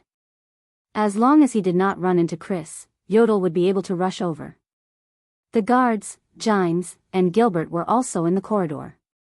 But Istrone and Rolana. Damn it. But since he had already received the worst outcome, Thales could only choose to accept it. He bent his legs slightly and spread his feet apart. He prepared to raise his left arm and hold the dagger firmly in his right hand. He was about to strike a standard iron body style. Northland military sword style. Even though I've only practiced it for 2 hours, I hope it's worth it. Thales smiled bitterly in his heart. For the first time, Serena suddenly flashed a smile that made people feel uneasy. Her childish voice rose, and it sounded exceptionally terrifying to Thales' ears. Then I can only compromise. According to what Ree said, once a month. How many pints, Thales, Ree will decide. He used his left arm as a shield to block her first attack. Based on his experience with that mummy last night, he wondered if she would. Thales suddenly realized what Serena said. What? Compromise? Thales' mouth was wide open in shock. It was big enough to fit 2 of Serena's fists.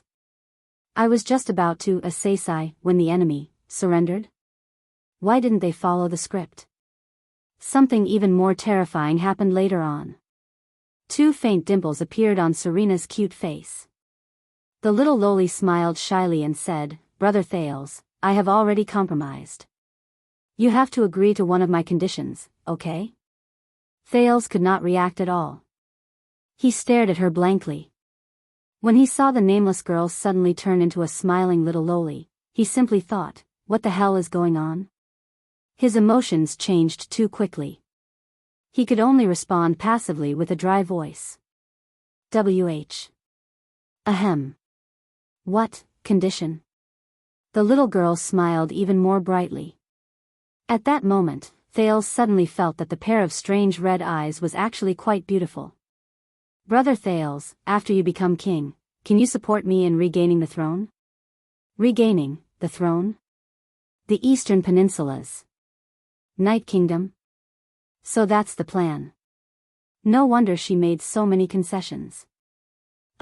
This goal is too far away. Thales scratched his head.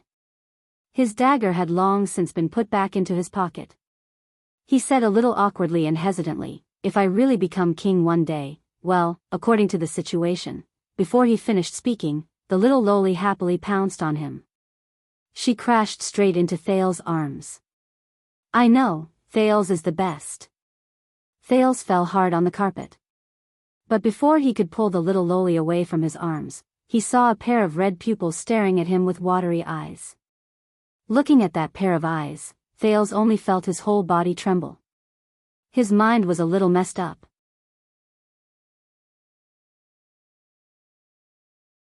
So much so that he could not remember what the 2 children said after they got up from the ground. In the end, the blood supply agreement was set at 1/8 of a pint per month. For this, Thales counted with his fingers. It was not much. But he still felt that he had suffered a loss. Serena suddenly turned back into the expressionless loli, but her gaze was sharp as she said, because of this, you have obtained the help of 2 super-class elites and a supreme-class elite. Your road to becoming the heir will only be smoother. Yes, Thales thought gloomily. If you obtain the support of a powerful country in the Western Peninsula, your road to regaining the throne will be smoother.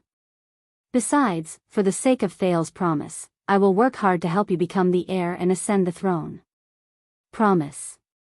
Thales' face twitched. I didn't promise her just now, did I? I didn't, right? I didn't. But, hey, what's with that cold face that suddenly turned back into? Watching the little loli walk out shakily, Thales suddenly realized that he was drenched in cold sweat. Something is not right. Before she left, the little loli turned her head around and asked with her usual expressionless face, oh right, I have a question. What is the secret of Lee's blood? Just a little bit of it can actually wake me up. Last night, it wasn't just a little bit of blood. The baffled boy grumbled unhappily, for this question, please flip through books, search for information, search for literature, or ask my parents directly. Unexpectedly, Serena nodded seriously. If it's a fee, I will. She raised her eyes. Li's blood and my strength, Li's throne and my throne, our cooperation is actually very worthwhile. In the next moment, Thales was surprised to see Serena sway her small body and take a step back. For this, I apologize for my recklessness, and I pray for Li's magnanimity and tolerance. Serena bent down again. Her chubby little hands pinched the non-existent hem of her skirt, and with a childish voice, she said softly, "The future Prince Thales Jadestar." Thales was stunned. Thales Jadestar. This was the first time someone called him that. Just like what Serena said before, he was not even a prince right now. From a child beggar to a prince. As expected, I'm still not used to it, Thales thought in distress. This witch. Thales kept reminding himself of this as he was drenched in cold sweat. Even though she looked serious just now, should I say that she was indeed the former Archduchess? As he thought of this, Thales sighed deeply. He felt that today's negotiation was a little frustrating. He extended his hand seriously and helped the little loli up. Even though the two children's actions looked very comical, both of them became extremely serious. Your Highness Serena Corleone, I accept your friendship. Thales moved his right hand in front of the little loli, Serena. His gaze was serious. Now, we are allies.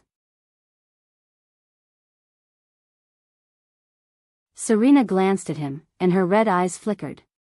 After a moment, she also extended her chubby little hand and placed it on his palm. Of course, Constellation and Night, happy working with you. The two little hands held together gently. Also, in the future, tell your people to stay away from my guards. They have a blood feud that cannot be resolved. Thales looked at the little girl who was a head shorter than him and said meaningfully, next time, why don't you tell me about how you will be restored to the throne?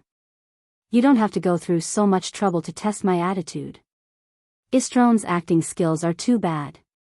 Serena's red pupils contracted slightly, and she nodded. All right, future Prince Thales, if Li inherits the throne and we form the Starry Night Alliance, even though we are far apart, it is not impossible for me to marry Li by chance.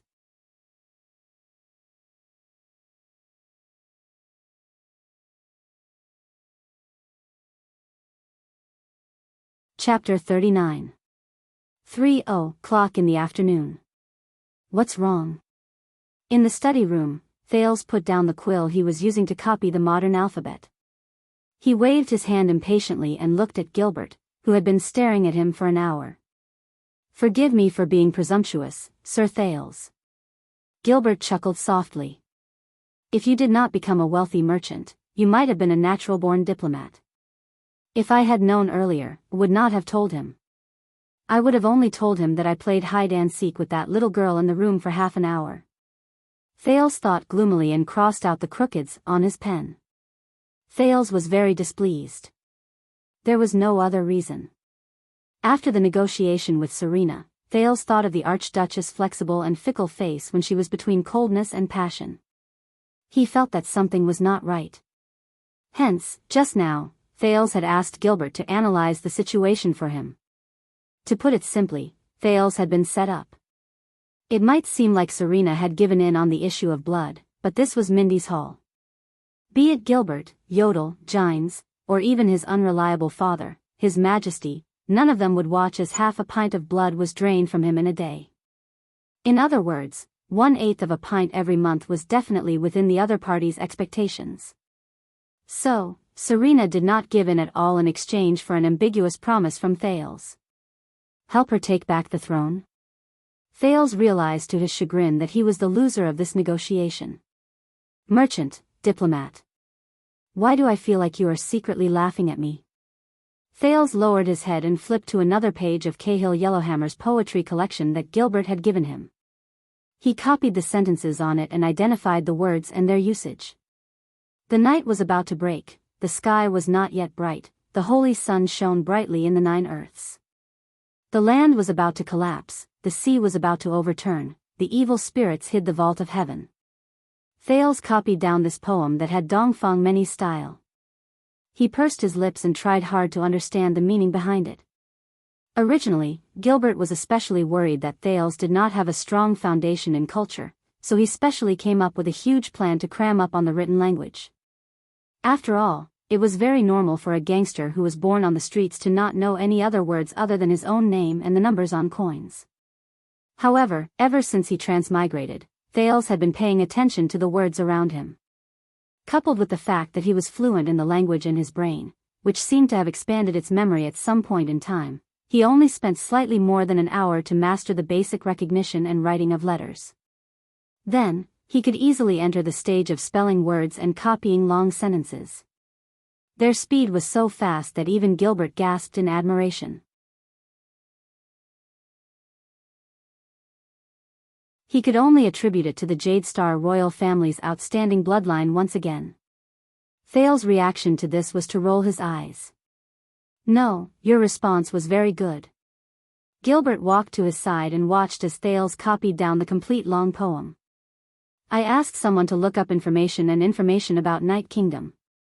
Compared to her sister, who has superb skills, Serena Corleone may not be famous, but she does indeed have the blood of the Night Wing King.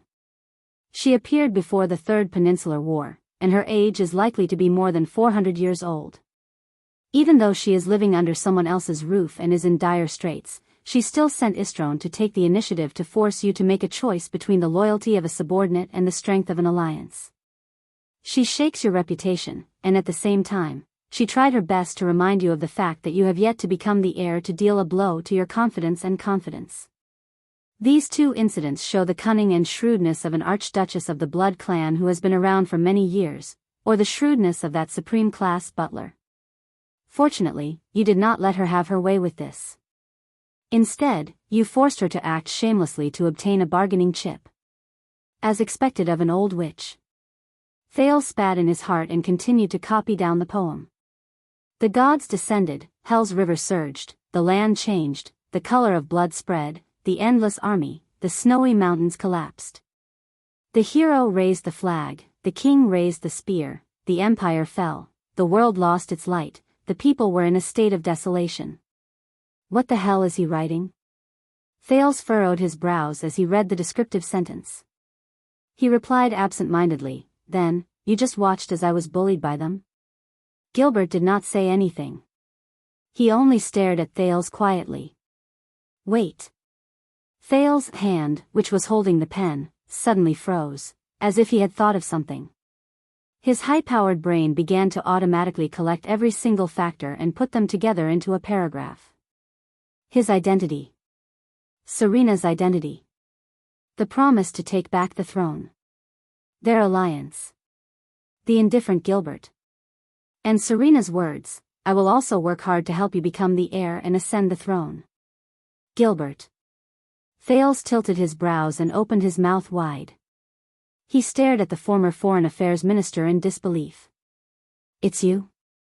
The former Foreign Affairs Minister grinned slightly.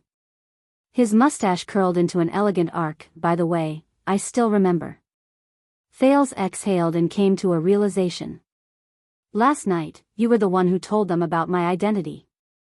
You're not angry at the other party's arrogant and haughty attitude, nor are you ashamed of being looked down upon because of my status." Thales propped himself up in front of the desk. His gaze was suspicious. "This is a strategy you've planned all along." Gilbert did not comment. He only shrugged mischievously, which was rare for him. This made Thales immediately certain. This is indeed Gilbert's plan. F***CK. You deliberately revealed my identity because you guessed that they would probably see this opportunity and take the initiative to negotiate with the heir of the kingdom, who is still in dire straits, to strengthen the alliance in exchange for my promise after I succeed the throne. It might take a long time, but they are, after all, immortal blood clansmen. They can afford to wait. Damn it. Thales cursed Serena in his heart. That old witch. She obviously had a plan in mind, but she still pretended to be in a hurry to recover her strength and to fight her way back to the Eastern Peninsula tomorrow. Damn old woman. Damn witch. Thales thought hatefully. I believe that you must have a reason for doing this. Thales let go of his emotions and furrowed his brows. In his line of sight, Gilbert lifted his hat and bowed.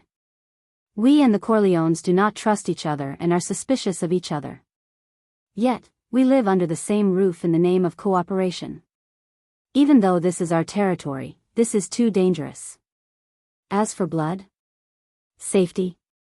Gilbert sneered and said faintly, I have never dared to believe that we can ensure the stability of our cooperation with these unreliable things. We and the Corleones can turn against each other at any time and endanger ourselves. But it is different now. You becoming the heir and her taking back the throne are tied together. In order to get your help, she must first help you. It may seem like an accident, but you use the promise of being the king in the future to obtain an even more stable assistance at present. Gilbert smiled mysteriously. Using benefits to gain allies is the essence of politics. As for what you said about watching you being bullied by them, it is naturally my duty to share your worries. However, to me, grooming you into a qualified heir and to protect you from any form of harm are equally important. Gilbert smiled and said, Serena Corleones is just a foreign politician who has fallen from grace, while you are the future of Constellation. I think this can be considered a small test. Small test? Thales lowered his head and rolled his eyes again. Since you have such thoughts, why don't you just look for them and propose an alliance? Thales, who was unwilling, replied stiffly. My young sir. Gilbert blinked. Diplomatic negotiations are like a duel of swords. Even though the party who strikes first has the upper hand, it also reveals its own footsteps and tracks. Nothing could be better for us if they propose an alliance. I'll just quietly watch you act cool, the prince thought indignantly as he shook his head. Thales mumbled in annoyance, they even scheme against their own people. What terrible diplomats and politicians. All right. Gilbert only narrowed his eyes and lowered his head with a smile. He looked at his pocket watch and said, You have been copying these poems with unknown meanings for so long. I think you must be tired. Thales put down the pen in his hand. Let's rest for a while. Since we are talking about politics and diplomacy, let's take this opportunity to have a little history lesson, Gilbert said with a smile. Sometimes, forming an alliance is not just about visible benefits. Gilbert sat on the expensive sofa and tipped his hat. There is also an urgent crisis. And a common belief. Thales put down his pen and began to listen to Gilbert's words seriously. This is also about how a group of humans and forces of other races who do not trust each other and are in a state of disunity can become the most loyal allies. Gilbert's eyes shone with a bright light. Thales suddenly felt that Gilbert had become a little serious. This is the story of the war 600 years ago described in Cahill's Fallen Leaves poetry collection. However, Count Casso's next sentence shocked Thales so much that his eyes widened. That cruel, dark, bloody, terrifying, world-shattering epic war. The Battle of Eradication. In the deep and dark secret chamber, an old and hoarse voice traveled faintly. So, there is movement from the rich and distinguished families? Yes, my dear teacher. A cynical and lazy voice rose. They are at least supra-class elites. There are also quite a number of supreme-class elites who set off from various strange places and gathered around the various counties in the north. They all have one thing in common. When investigated, they are not related to the nobles or suzerains at all. Can you get an exact date? The old voice asked indifferently. I am afraid it will be very difficult, the relaxed and cheerful voice answered. Even the extant diplomat group themselves have not decided on their exact itinerary. So, should we assign people to investigate and inform the king? After a while, the hoarse and old voice answered resolutely, No. Your focus is still on the doctor from Black Street Brotherhood. I want all resources to be tilted to that side. Do not underestimate Lance. After all, he was born here and knows our methods. Investigate the whereabouts of all the Black Street bosses, especially the 3 great assassins. It is too difficult to find Black Sword, Prison Scythe, and Reversed Machete, but at least make sure that they are not nearby. I believe that Black Sword will not be so stupid as to protect a wizard. Also, even if everything goes smoothly, do not let your guard down. After all, we have not fought against wizards for more than 100 years. The records and manuals are just references. After a long while, then. All right. After a while, the young voice said noncommittally, speaking of which, are we really not going to leave any survivors? That's a living mage. In the darkness, the sound of a person sitting up from a chair was suddenly heard. There is no need.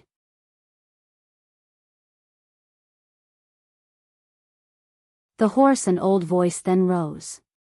Things that have long since disappeared, let them be buried completely along with the battle of eradication. The book page had been unreachable on Qidian for 3 days.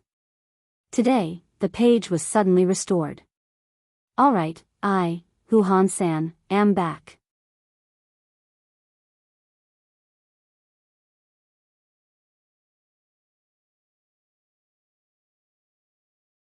Chapter 40. The Battle of Eradication. What a familiar word. Thales had seen quite a number of plays in the Dark Knight Temple next to the Grand Bazaar, although most of his attention was focused on how to make money from the pockets of the audience. It had to be said that even though the priests of Dark Knight seemed to be neurotic and wrapped themselves up tightly, saying crazy things like, "Our Lord will return, the world will eventually collapse for the second time, history is a lie, and only the true God Dark Knight will save the world every day," fortunately, they did not say things like, "The long night is coming, and danger is everywhere." "Hey, Ryan, watch out, that fat sheep is about to turn around." Thales the child beggar who was watching the play. But the plays they rehearsed were really a good way for the illiterate who had transmigrated to understand the world without spending money. Maybe not that good. Thales followed behind Gilbert and remembered a play called, "The True Dark Knight Descends to the Mortal World and Personally Saves the 33 Princesses." He could not help but twitch his mouth. Among the various dramas that ranged from ridiculous to cautionary, Thales had a deeper impression of a scene called, "The Day the Calamity Descended, the Day the World Ended." That was the Battle of Eradication. Until now, Thales still remembered that in the background, which was mainly black and red, there was a masked man dressed in black, holding a chain and a sickle. His footsteps were heavy, and the sound of his footsteps echoed throughout the entire stage. The music always became gloomy and scary at that moment, and it often scared the curious children below the stage to tears. Wherever the man in black went, actors wearing headgear of various colors to represent the world cried and screamed as they fell on the stage one after another. He still remembered the chilling words spoken behind the scenes that sounded like the cawing of a crow. "The calamity is here. The calamity is here. It will not let anyone go, it will not let this world go. Until everyone is captured by the calamity. Wake up, my compatriots, wake up, wake up. The calamity engulfs everything. Hell's river flows backwards into the world, the sky collapses on the earth, the world is coming to an end. The gods are always on our side, the demons are also with us, the emperor stands behind us, the hero is in front of us. Only by fighting can we live, and Dark Night is eternal. My compatriots. The calamity is here." Dark Knight had once said that the ferrymen of Hell's River did not have a repulsive appearance. Evil fruits and demonic flowers that did not belong to humans could corrupt people's hearts. "I would rather wield my sword and follow the heroes to the afterlife than become the servants of those calamities. This is the final battle. There will be no distinction between us, no distinction between saints and mortals. The Battle of Eradication."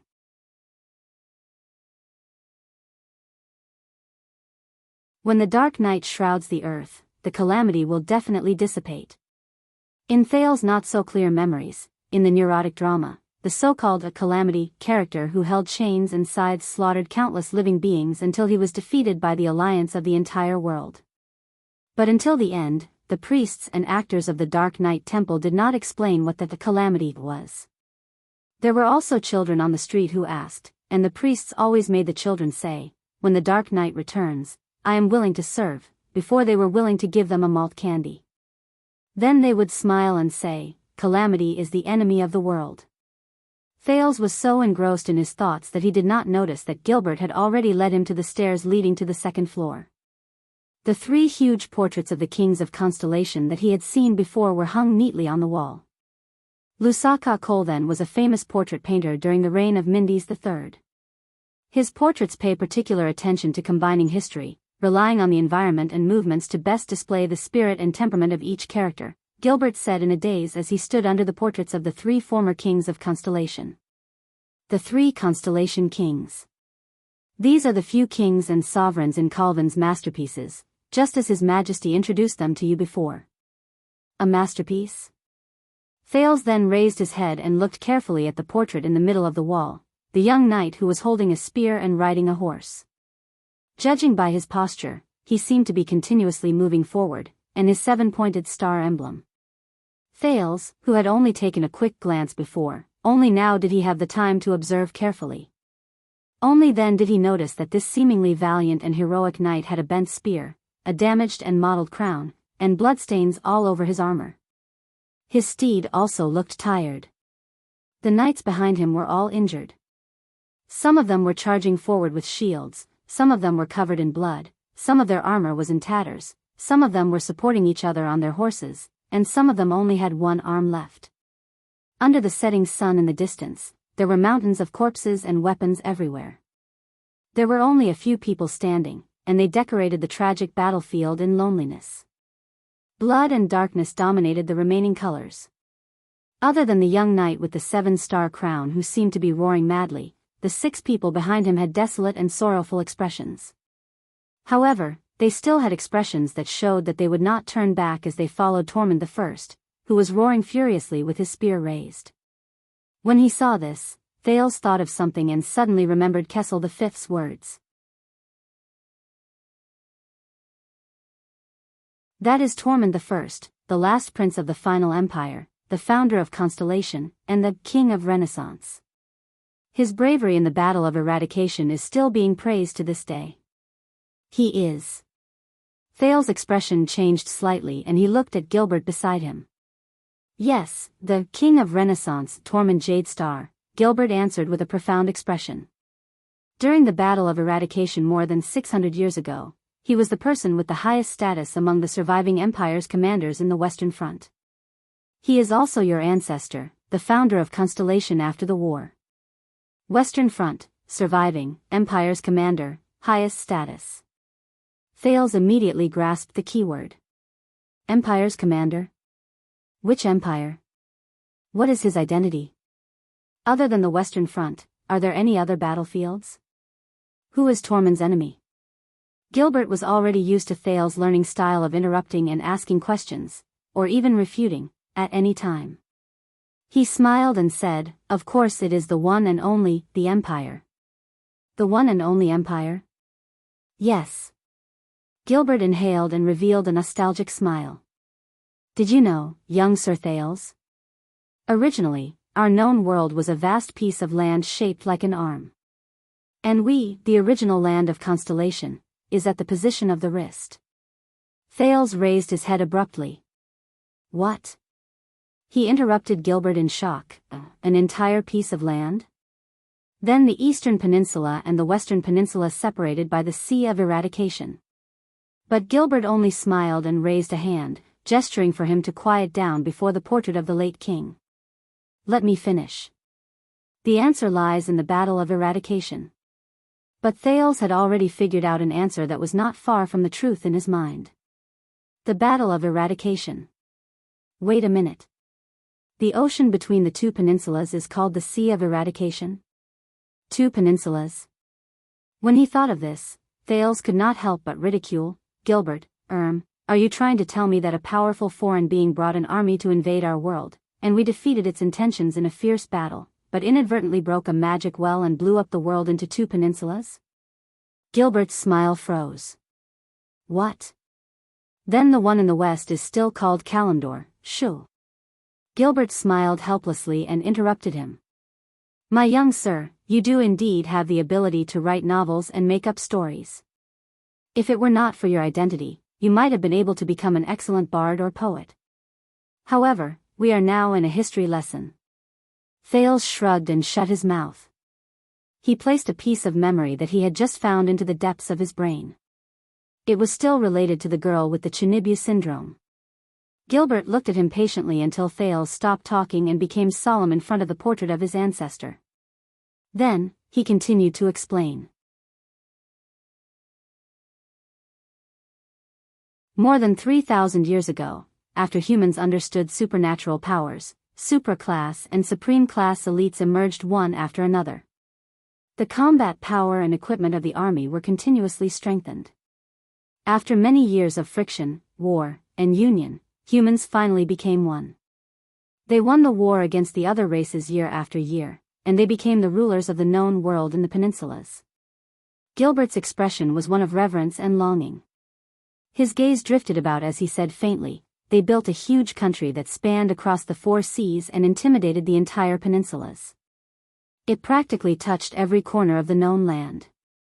Northlanders, Redalians, Nidar, Karanzarians, Red Earthlings, and aside from a small number of Far Easterners, almost all humans were under its protection and rule.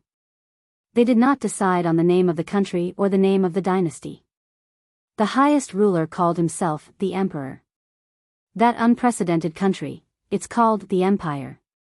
Thales sucked in a cold breath. What he felt in his heart was not glory or pride. Instead, there was only sorrow and a sigh. War creates the country, and the country creates war. He quietly added a sentence in his heart. It was a sentence that he learned from the master's book in his previous life. Integration and war. It's easy to say. How many wars, how much blood, and how many massacres were needed to create a huge country that was unprecedented in history? However, Gilbert's expression immediately became gloomy. At the height of the Empire's rule, a new race that was so powerful that it was almost terrifying was born among the humans without a sound. They were immortal, indestructible, and had peerless strength. Even supreme class elites were powerless to fight against them. Even the true gods and demons were no match for them. What was even more terrifying was that they had a completely different way of thinking and way of doing things compared to humans and even the other races. They were unreasonable, wild, and crazy. They were difficult to communicate with. Thales froze slightly. That neurotic figure in blue robes with brown hair seemed to have appeared before him again. He opened and closed his mouth. They stood above the heavens, surpassed the gods, and looked down on all life.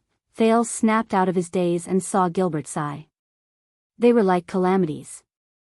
When they descended upon the world, they continuously brought chaos, disasters, blood, and massacres. The once great empire gradually declined under the heavy blows, and in the end, it was destroyed. A new race? Born among the humans? Unreasonable. Calamities? Thales thought of something. His heart began to beat irregularly. During Tormund I's era, which was the era when the empire calendar and the calendar of eradication alternated, the empire had already been destroyed for more than 300 years. The world of humans and other races returned to chaos and division. The final empire, where Tormund was only built by the survivors. It was a remnant of the empire's name, but its system, territory, and people were completely different. Historians are used to calling the former great empire the ancient empire, and the latter weak empire the final empire. In the year 1609 of the empire calendar, which was the year the Battle of Eradication took place, the final empire was just a middle-sized country in the world. The ancient empire's spiritual legacy and orthodox name did not bring glory and inheritance, but burdens and hatred. The former vassal lands were full of ambition. The vassal races were restless, and the numerous countries were eyeing them covetously. Although it inherited the ancient empire's glory, the final empire had enemies everywhere. There were endless wars, and its tax burden was heavy. There were years of civil strife, and the emperor was muddle-headed, and his rule declined. The empire's glory was about to end in the year 1609 of the empire calendar. But in that year, that race, those calamities, had already bewitched many believers and followers all over the world. With unprecedented power, they officially declared war on the entire civilized world. Thales shuddered slightly. With his clear logic, he had already caught a few logical errors in this narration, but he did not immediately say anything. Instead, he endured it. What exactly are calamities? What does it mean to be born from humans? Since they had that kind of power, why did they not continue after destroying the ancient empire? Why did they wait until the final empire to officially declare war? Since they are completely unreasonable, why did they recruit followers and believers like a true god? If they have a completely different way of thinking from humans, why did they still declare war? To conquer the world? What a joke.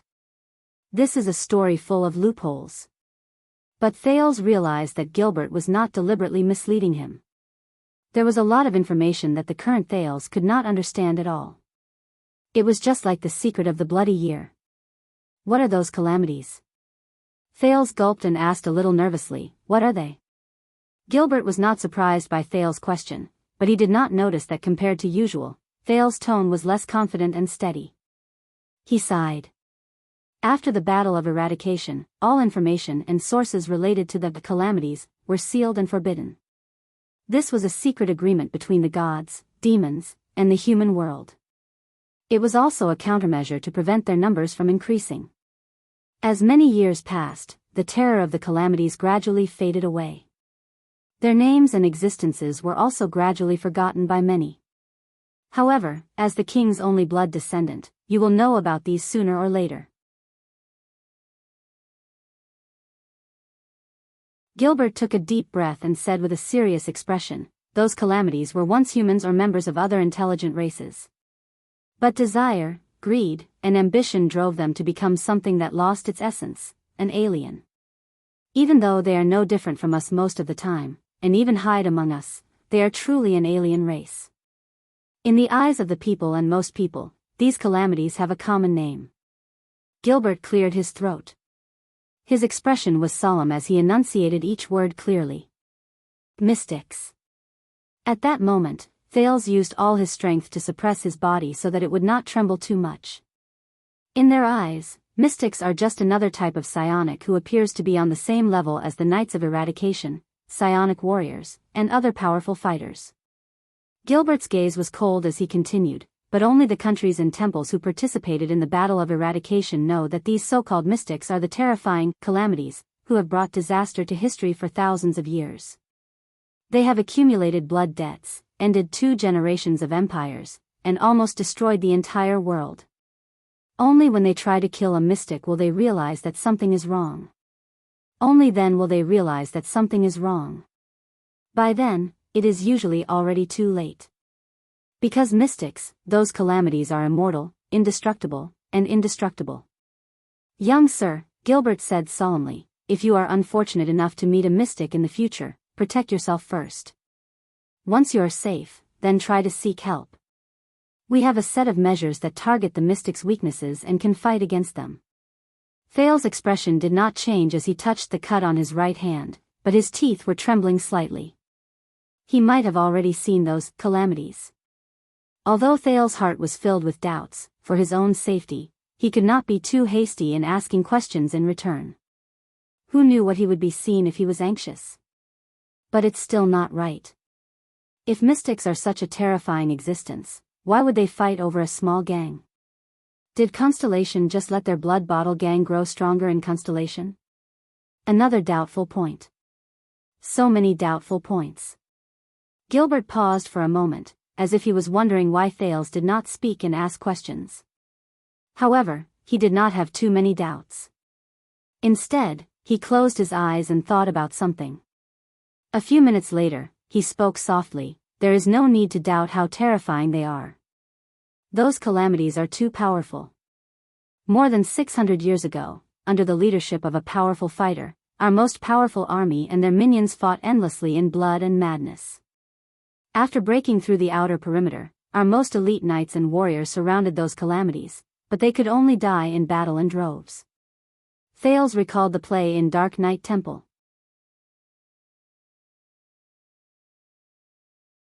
On the stage, the actors fell one by one on the path that the calamities walked on. Gods descended to the world one by one and fell. The demons also crawled to the ground and were destroyed.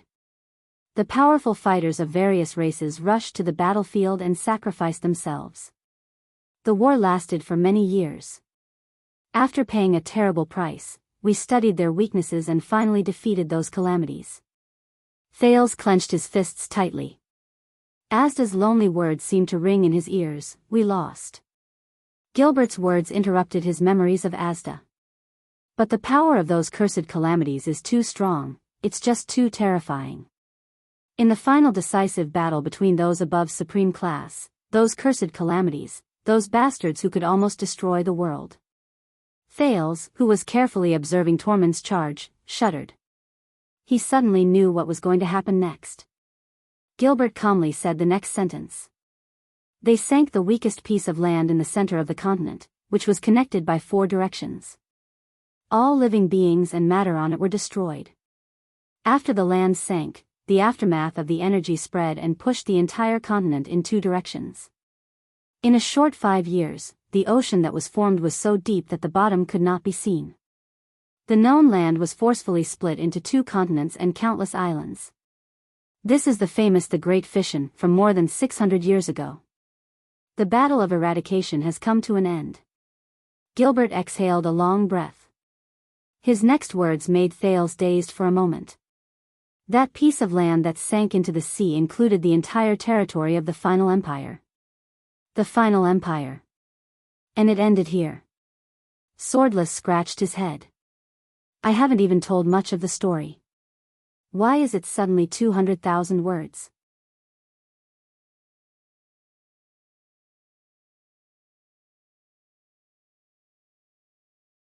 Chapter 41. The empire sank, the heavens fell, and the earth cracked.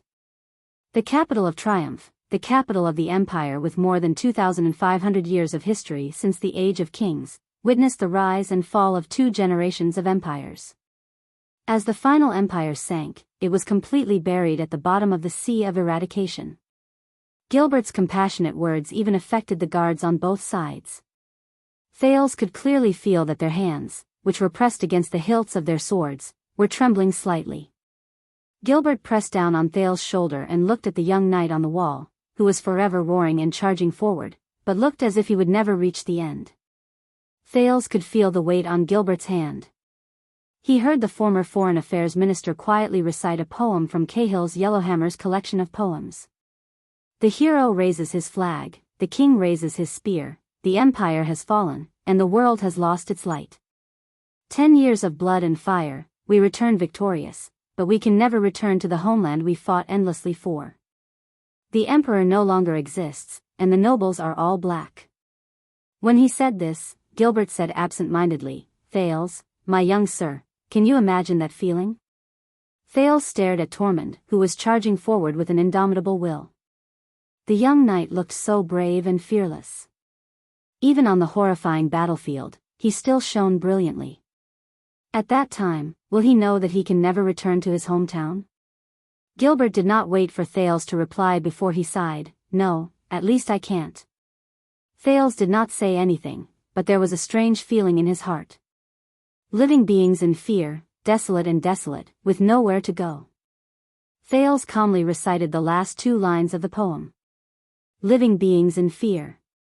In his imagination, a majestic and magnificent city appeared, but it was slowly sinking. Everyone was running for their lives, shouting in panic, and panicking, but they could only watch helplessly as the seawater drowned everything. At this moment, Thales suddenly raised his head and asked with a solemn and slightly resentful tone, Who are you? With a heavy and slightly resentful tone, he asked, Where are those people?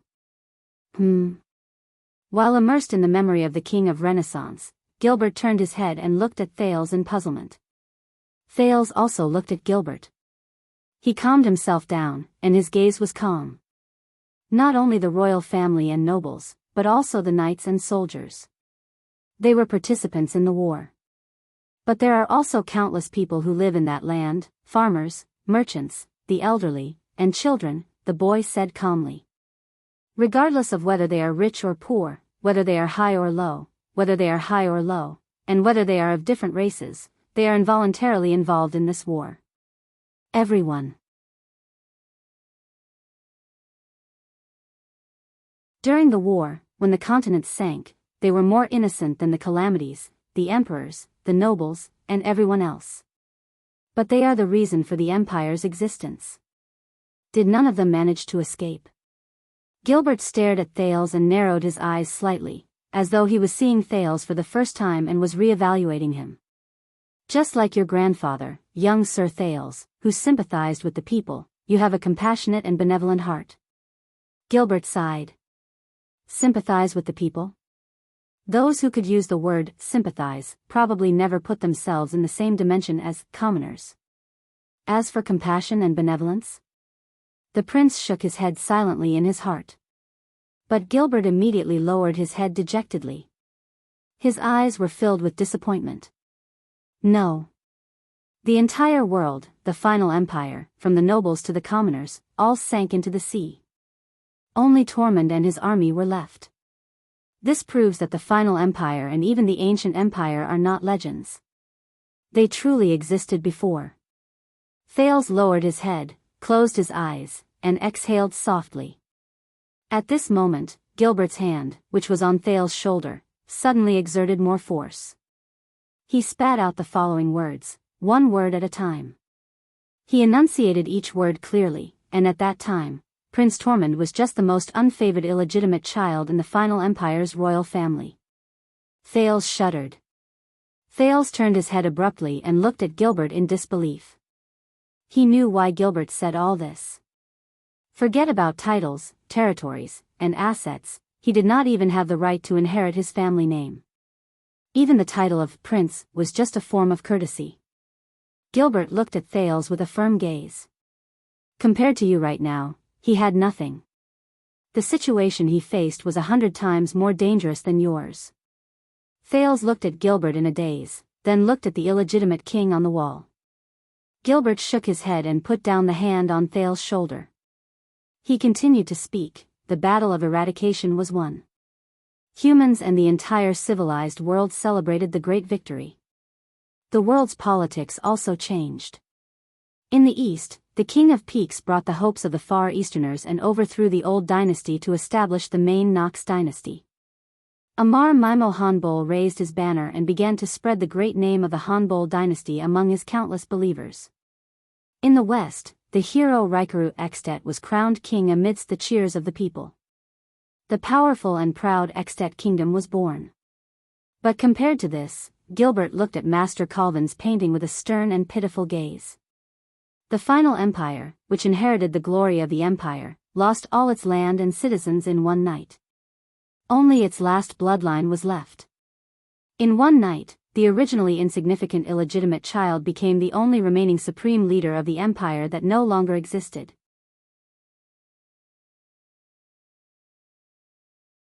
Regardless of whether it was land, people, supplies, or wealth, Tormund had nothing. Other than the 6 knights by his side, he only had 2,000 soldiers left. They moved in fear in an unfamiliar land. Their hopes were cut off, and their future was bleak. At the age of 24, he moved between many forces of power and suzerains. For the sake of even a little bit of food, a little bit of supplies, a station, or a batch of weapons, he used everything he had, from groveling to arguing for what was right, from sweet words to seizing by force, to maintaining the independent survival of his subordinates and the last dignity of the empire. The lonely Prince Tormund struggled daily between wars, conspiracies, ambitions, and power. He worked hard to survive amidst mockery, exploitation, and malice. He was only 26 years old, but his hair had already turned white. Gilbert placed his hands behind his back. His eyes were filled with reverence. The final prince of the final empire. This was how the people of the 2 peninsulas mocked and ridiculed him at that time. Thales stared fixedly at the valiant prince and did not say a word. 10 years passed. Their numbers dwindled, and their hopes dwindled. Finally, after a battle with heavy casualties, the despairing subordinates carried the corpses of their comrades and surrounded the haggard Prince Tormund. They wept and interrogated him. What was the point of continuing to fight like this? The empire was destroyed, and not a single inch of its land remained. They were like rootless duckweeds, the ashes of history. They would eventually disappear without leaving a trace. Why did they still fight? Why did they not give up? Thales was slightly shaken. He looked at the prince. The ancestor's gaze was no longer the same. When you have nothing, when everything no longer exists, what are you fighting for? Gilbert looked at Thales' expression and sighed in pity. However, he immediately put on a determined look and expression. Thales. For the first time, he called Thales' name in a serious and unceremonious manner. You must listen carefully to what I am going to say next. That night, in the face of his subordinate's reproach, Tormund shed tears. He removed his battered armor, pointed at the stars in the sky, and recited his oath. At that moment, Thales saw the guards on both sides stand up straight with their heads held high. The sound of armor clashing against each other instantly came from the spacious hall. Gilbert's expression was firm, and his tone was solemn as he spat out a few words. As long as the stars exist, so long as the stars exist. The Empress shall last, so long as the stars be. Thales took a deep breath. Stars. As long as the stars exist? The Empire. Thales pondered over the meaning of this sentence.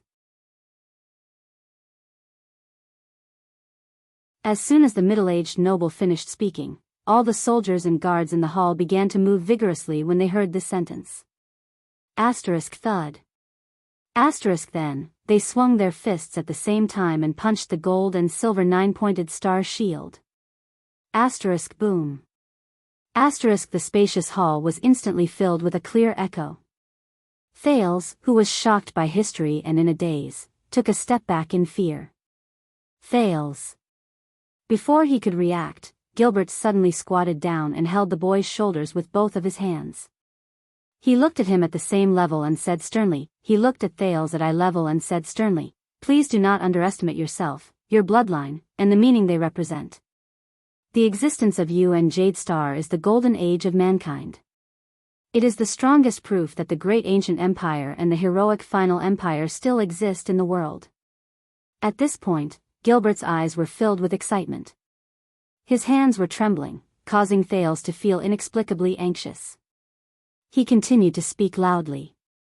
That day, year 10 of the calendar of eradication, 27th of September, was the day Constellation was founded.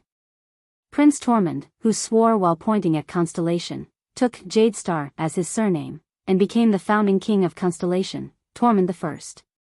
In the decades that followed, Constellation became the most powerful country in the Western Peninsula. Together with Extet, they were known as the Western Peninsula's Shield and Blade. The empire was reborn from the ashes, and in the name of Constellation, it stood in the world again. The glory continued, and the greatness was reborn. When Tormund Jade Star was mentioned, no one remembered the former, final prince. He was only known as the King of Renaissance. Gilbert's mustache trembled, and there seemed to be flames burning in his eyes. The Jade Star family's motto was also born from this. Thales felt a little unnatural. Even though he also sighed endlessly because of Tormund's story. But when he looked at the zealous Gilbert before him, he still found it difficult to blend in with this emotion. Did Constellation only exist for the former empire? This spirit of building a country is not right. There must be something wrong. However, when he looked at Gilbert's burning gaze and the breathing of the guards on both sides that had clearly become heavier, he could only clench his teeth and nod heavily. Thales furrowed his eyebrows tightly and spat out the words through gritted teeth. As long as Constellation exists, the empire will live forever. At this moment, a delicate rebuke filled with anger traveled into their ears. Enough. Thales and Gilbert turned their heads at the same time. They saw Jines Bajkovic, who was standing on the stairs with a cold expression. She looked at the teacher-student pair in displeasure. It's dinner time.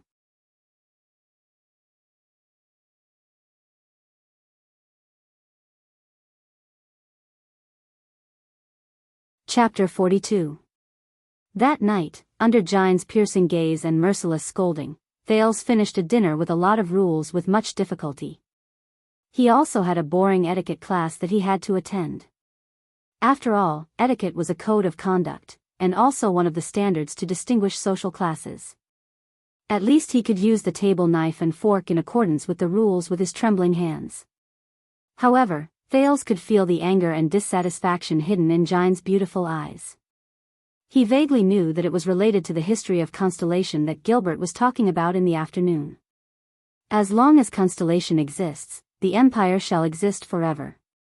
Even for someone like Thales, who was not familiar with the legend of Tormund I's founding, he could not help but feel his heart beat faster and his blood boil with passion. Gilbert and the guards in the hall, Thales only found out later that they were all descendants of the final Empire's remnant army, were such representatives. However, Thales could keenly sense that Gines hated this sentence, and even the meaning behind it. However, he did not dare to ask. He did not know what attitude this female official, who claimed to be his father's lover, had towards him. When Gines looked at him, Thales saw a flash of disgust in her eyes.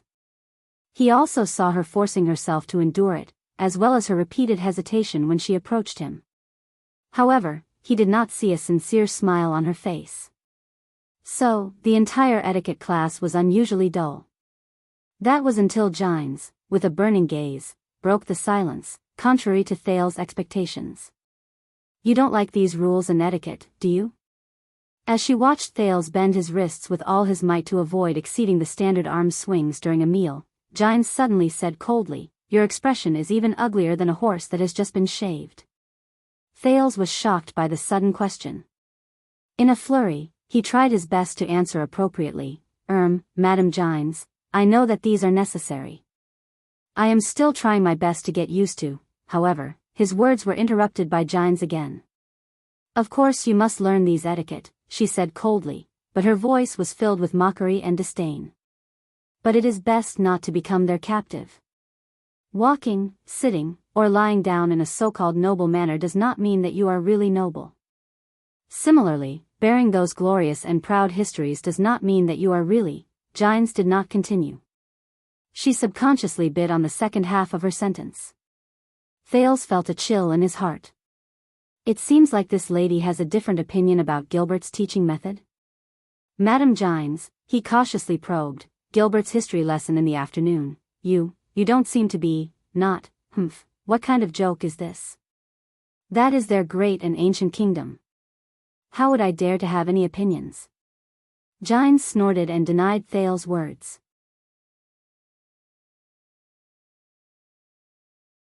However, the latter could clearly see the mockery and sarcasm in the female official's eyes. Thales fixed his gaze on Gines, his father's lover. Madam Gines, Thales said carefully and softly, you were not father's female official from the beginning, right? Gines raised her eyebrows, and the beauty mole beside her lips trembled slightly. And you don't like these etiquettes and rules either. You don't even like them. Thales hesitated for a moment, but when he looked at the knife and fork in his hand, he still asked, you don't like this country? His voice fell. Gines stared at Thales in a daze. This child. How sensitive.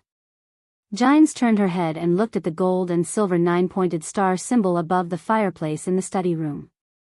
She did not speak for a long time. Just when Thales stuck out his tongue, thinking that he had asked the wrong question, and was about to lower his head and continue fighting with his knife and fork as if nothing had happened, Gines sighed. She stared at the knife and fork in Thales' hands in a daze. She said softly, I was born in Bajkovic City in Sud County. It is a small city near the sea in the eastern part of the kingdom.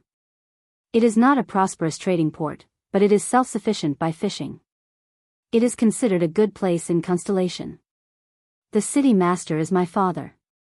He is quite famous in the eastern counties. All this while, he has strictly trained us to obey the rules, conform to etiquettes, and become ladies. He hoped that one day, our family could also become a famous family with a long legacy. Thales' gaze became solemn. He quickly exercised his already stiff wrist while Gines was not paying attention. But I just had to be a rebellious daughter. I hated these rules and etiquettes since I was young.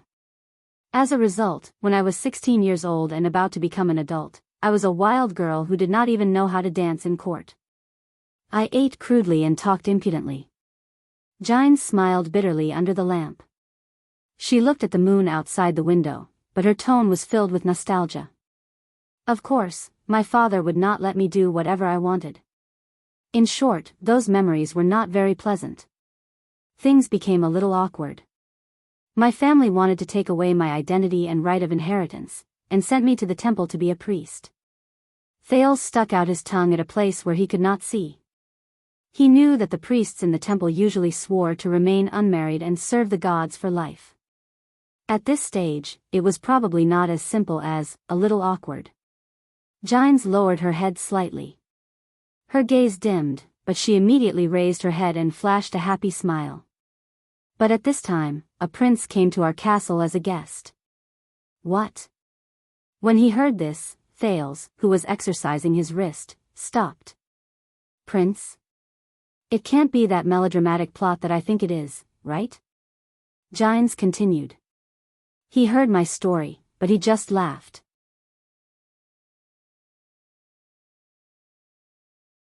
His Highness publicly pardoned me of my crimes and promised me that I would not have to follow the rules and etiquettes that normal noble girls must follow.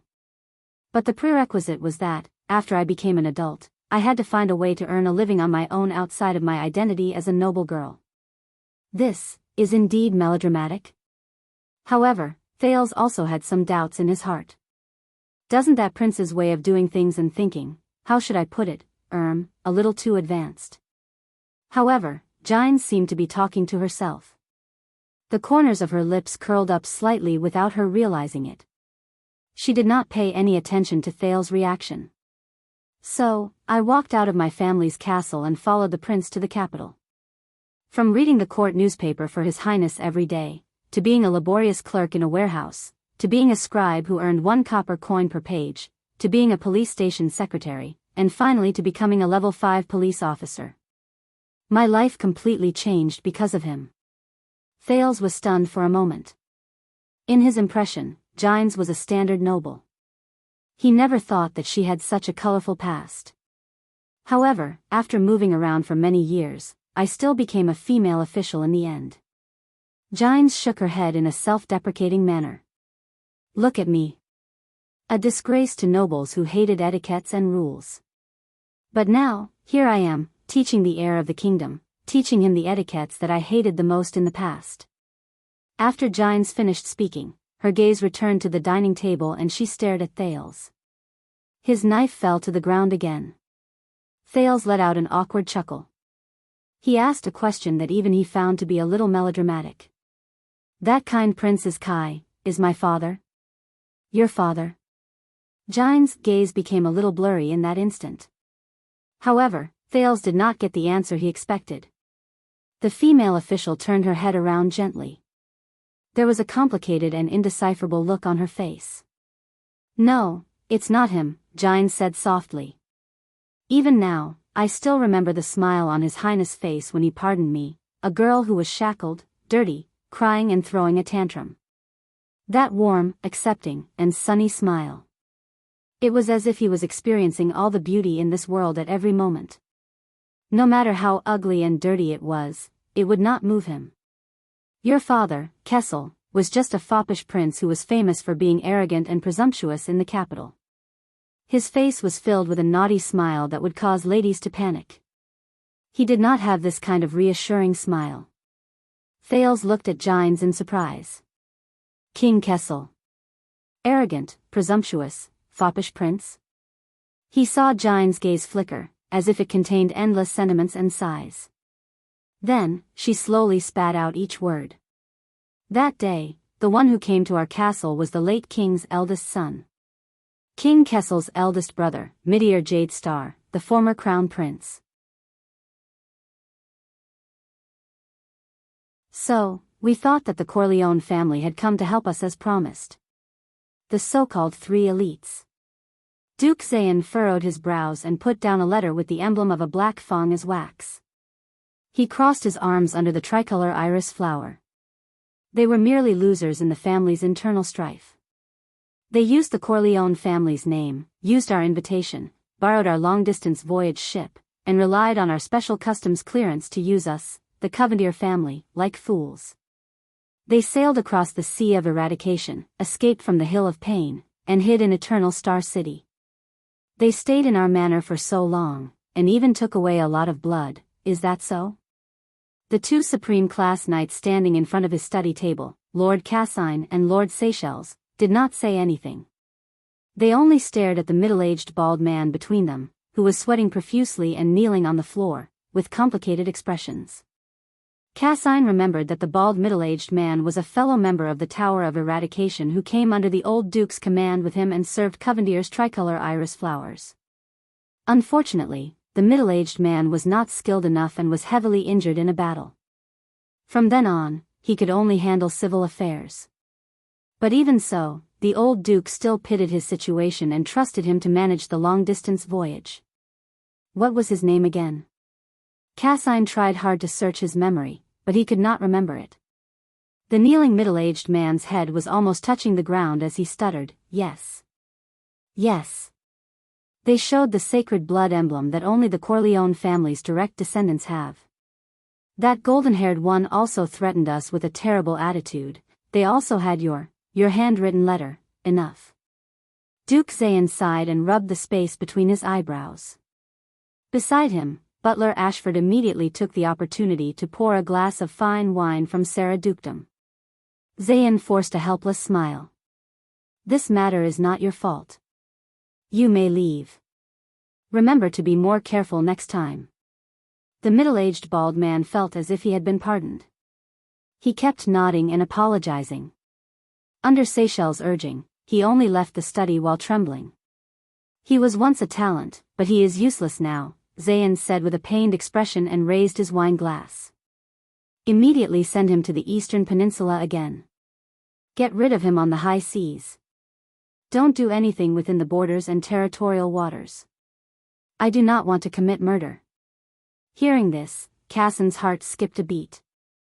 "Your Grace," he could not help but say, "if you let him stay, I'm sure he will only be more dedicated in the future." Cassine did not notice the secret signal that Seychelles gave him.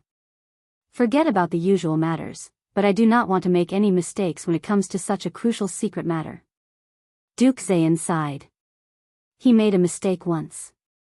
There is already a grudge and a shadow in his heart. Especially, his doubts about his future will only deepen with time. And he knows about our contact with the Corleone family. This is related to that plan. All of you know how important that plan is. Cassine finally noticed Seychelles' secret signal. So, he lowered his head and did not speak again. "The next time we set sail, get someone new." Duke Zayan took a sip of wine in disappointment. When father was still around, they were far less lax in their work. Ashford replied calmly, "Loyalty and caution both require time to settle." Zayan shook his head and sighed. "Unfortunately, what we lack the most is time. That matter is within a month, and our men cannot participate in it. It's best that nothing goes wrong." Seychelles nodded slightly. "Sir, please do not worry. The mercenaries we hired at such a high price will have enough chances to assassinate His Majesty." Lord Cassine trembled slightly. He did not know why his colleague was so bold and reckless. Zayan paused for a moment. After a while, he shifted his gaze to Seychelles. "Do not speak nonsense," the young duke said coldly. Seychelles lowered his head and apologized, but he was secretly sneering. "It seems like the duke is not dissatisfied. All of you should depart. The Cullen family and Nanchester family will send people over. Do not clash with them at this juncture." Zayan's gaze was cold as he cautiously said to Cassine and Seychelles, "When those mercenaries succeed, get rid of the people who did it." Cassine was shocked. He raised his head in disbelief. "Sir, get rid of those people? Didn't we hire them under another name?" Some of them are from the Tower of Eradication." Zayan suddenly looked at him. His gaze was as sharp as a sword. Cassine's throat trembled. This supreme class knight could not say the rest of his words. "Then persuade your friend to go back," Zayan said calmly. But Ashford knew that this was a sign of his dissatisfaction. Send someone who is not your friend. Seychelles abruptly tugged at the back of Cassin's clothes, causing the latter's words to be stuck in his throat. As you wish, sir. The astute Seychelles nodded. He pulled the ashen-faced Cassin and left after receiving the order.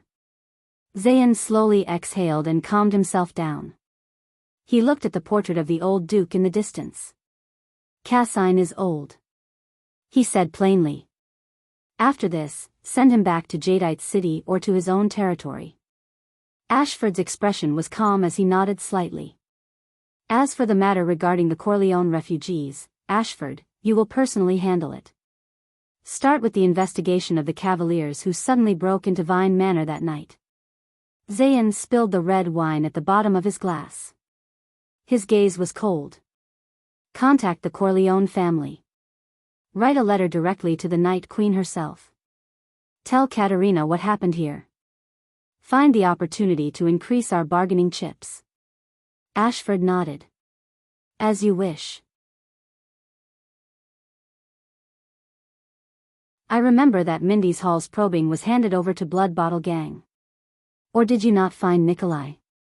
Zayn narrowed his eyes and looked at Ashford. No, sir. Ashford bowed slightly. Blood Bottle Gang is now leaderless and in chaos. There are rumors that he went abroad to search for the Blood Mystic. Blood Mystic? Zayn shut his eyes tightly and exhaled through his nose. His upbringing compelled him, with all his might, to swallow the ungraceful words he so desperately wanted to say. Duke Zayn opened his eyes. There was no emotion in his pupils. He put down his wine glass and said, if there is no other way, then we will directly send our men to take control of Blood Bottle Gang. Within these 2 months, I want to control all the rumors and news from civilians to soldiers, nobles to merchants in Blood Bottle Gang's territory. Ashford nodded slightly. The messenger sent to Extet should also return. Let's see if the Archduke of Black Sand region is willing to seize this opportunity. Zayn leaned back into the comfortable recliner and narrowed his eyes. Just wait, father. Tricolor iris flowers will soon advance further. If everything goes well. Let me tell you something. Swordless had a bad habit. He liked to upload chapters first, then carefully browse through them in the reader's interface over and over again. This is more efficient. I can't see anything on the page at all. He would review and revise them. Sometimes, he would even make major revisions. So, when you see a new update, look at the time first. If it is an update within 20 minutes, then Swordless is most likely still holding his notebook and revising it. He will only make the overall revision in the background after a while. Don't rush. Wait a while. After half an hour, look again. By then, it will be the final version. So, at this time, just smile. Don't rush. What if you read a draft chapter and are poisoned to death by typos and bad logic? Wouldn't that be Swordless' fault? Advertise the book group again, 3971471168. Currently, there are only 4 people. It feels so miserable.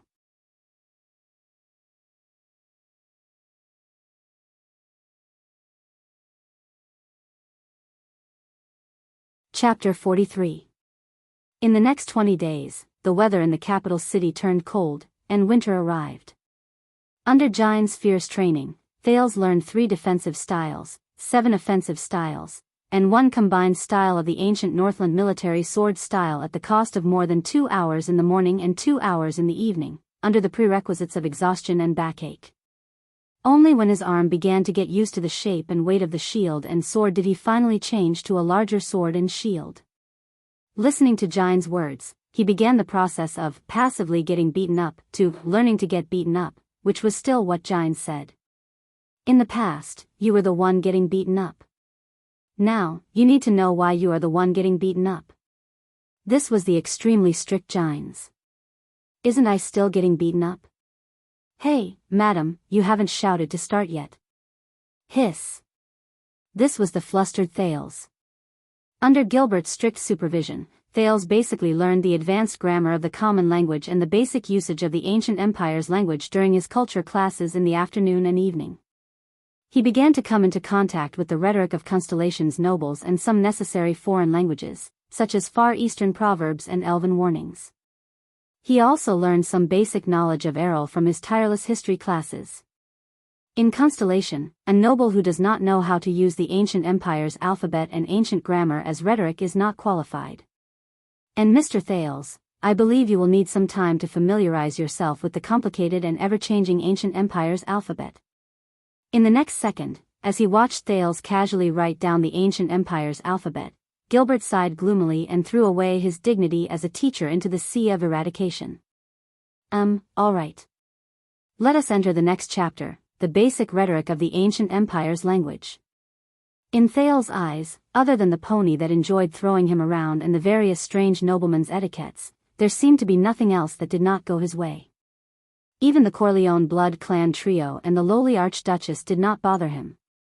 So, Thales nodded slightly in his heart. It's time to explore the mysteries surrounding me.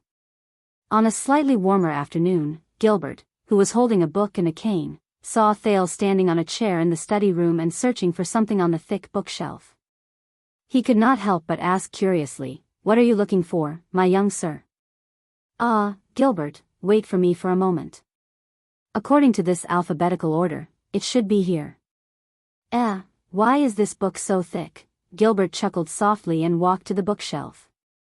He helped Thales, who had just finished training with his sword in the morning and was physically weak, pull out the thick book from between the books on both sides. Thank you, Gilbert. Now all the books are here. Thales tiredly tossed the thick book onto the cedarwood study table and placed it together with the few books that were already on it. This is... The middle-aged noble walked forward and saw the titles of the books at the top clearly: Jadestar Family History, Constellation's Royal Family Pedigree, Constellation's Decrees and King's Decrees from 1012 to 612, Constellation's Palace Collection, and a few other books, including the Chronicles of Constellation's Kings that he had just obtained. Oh, these are some books that I've found according to the letters and words that I've learned in the past few weeks. They might be able to record my family's history. I plan to study them slowly after I can read them fluently. Thales scratched his head and said a little awkwardly, after all, as my father's only son, it doesn't seem right for me to know nothing about Jadestar, the royal family, and my bloodline and family. Gilbert raised his eyebrows slightly, but he soon felt relieved. When he thought about their conversation in the secret chamber, he knew that he should not underestimate this young man's adaptability and precociousness. This is especially so after I heard you talk about the King of Renaissance, Tormund, and Madame Gines told me some things about the late king's eldest son, who is also my uncle, Prince Midier. Thales spoke excitedly as he arranged the books on the table. Without batting an eyelid, he piled a few books under the other books. The prince continued to speak, so, I am even more curious about Jadestar and the family that I come from. Gilbert looked at Thales, flashed a smile, and nodded slightly. He did not notice Thales' slightly abnormal breathing rate.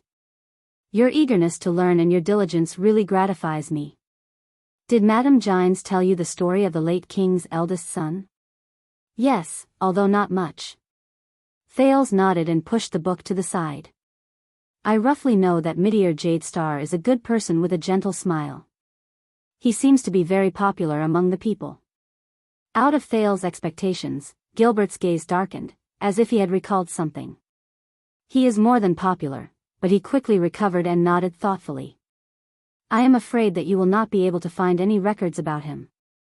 After all, he is not the king of Constellation, and it has not been long since he passed away. Thales rolled his eyes and naturally flipped open a book to block the back of the pile of books beside him. With a curious expression, he asked, if that is the case, Gilbert, do you know him? In your impression, what kind of person is my eldest uncle, Prince Midier? Gilbert froze for a moment, then sank into deep thought. He no longer paid attention to the pile of books beside Thales. Crown Prince Midier. A few seconds later, Gilbert sighed softly and said in a nostalgic tone, when the late King Adi was 60 years old, he had already begun to assist in the country's politics. At that time, no one doubted that he would be the next virtuous king after Mindys III. He supervised foreign affairs for a period of time, and I was once fortunate enough to work under His Highness. At that time, because I did not cooperate well with my colleagues, I messed up the mission of receiving Steel City's diplomat group. I used the crystal drop wine goblet with the emblem of the sacred tree to entertain the dwarf prince from the Hall of Kings. At that time, Prince Midia used humorous words to convince the enraged prince that the goblet of the sacred tree had appeared at the banquet to commemorate the prince's grandfather, who had once repelled the army of the sacred tree kingdom. And I could only feel ashamed. After the incident, Prince Midia naturally did not punish me. He was as benevolent as the rumors said.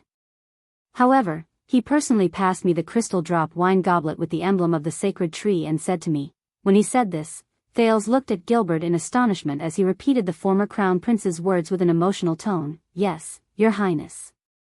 Keel, the current value of this crystal drop wine goblet is equivalent to the friendship between Renaissance Palace and the Hall of Kings Chronicles. This is the debt you owe to the kingdom. When you have performed enough meritorious deeds to repay this value, return this goblet to me to clear your debt.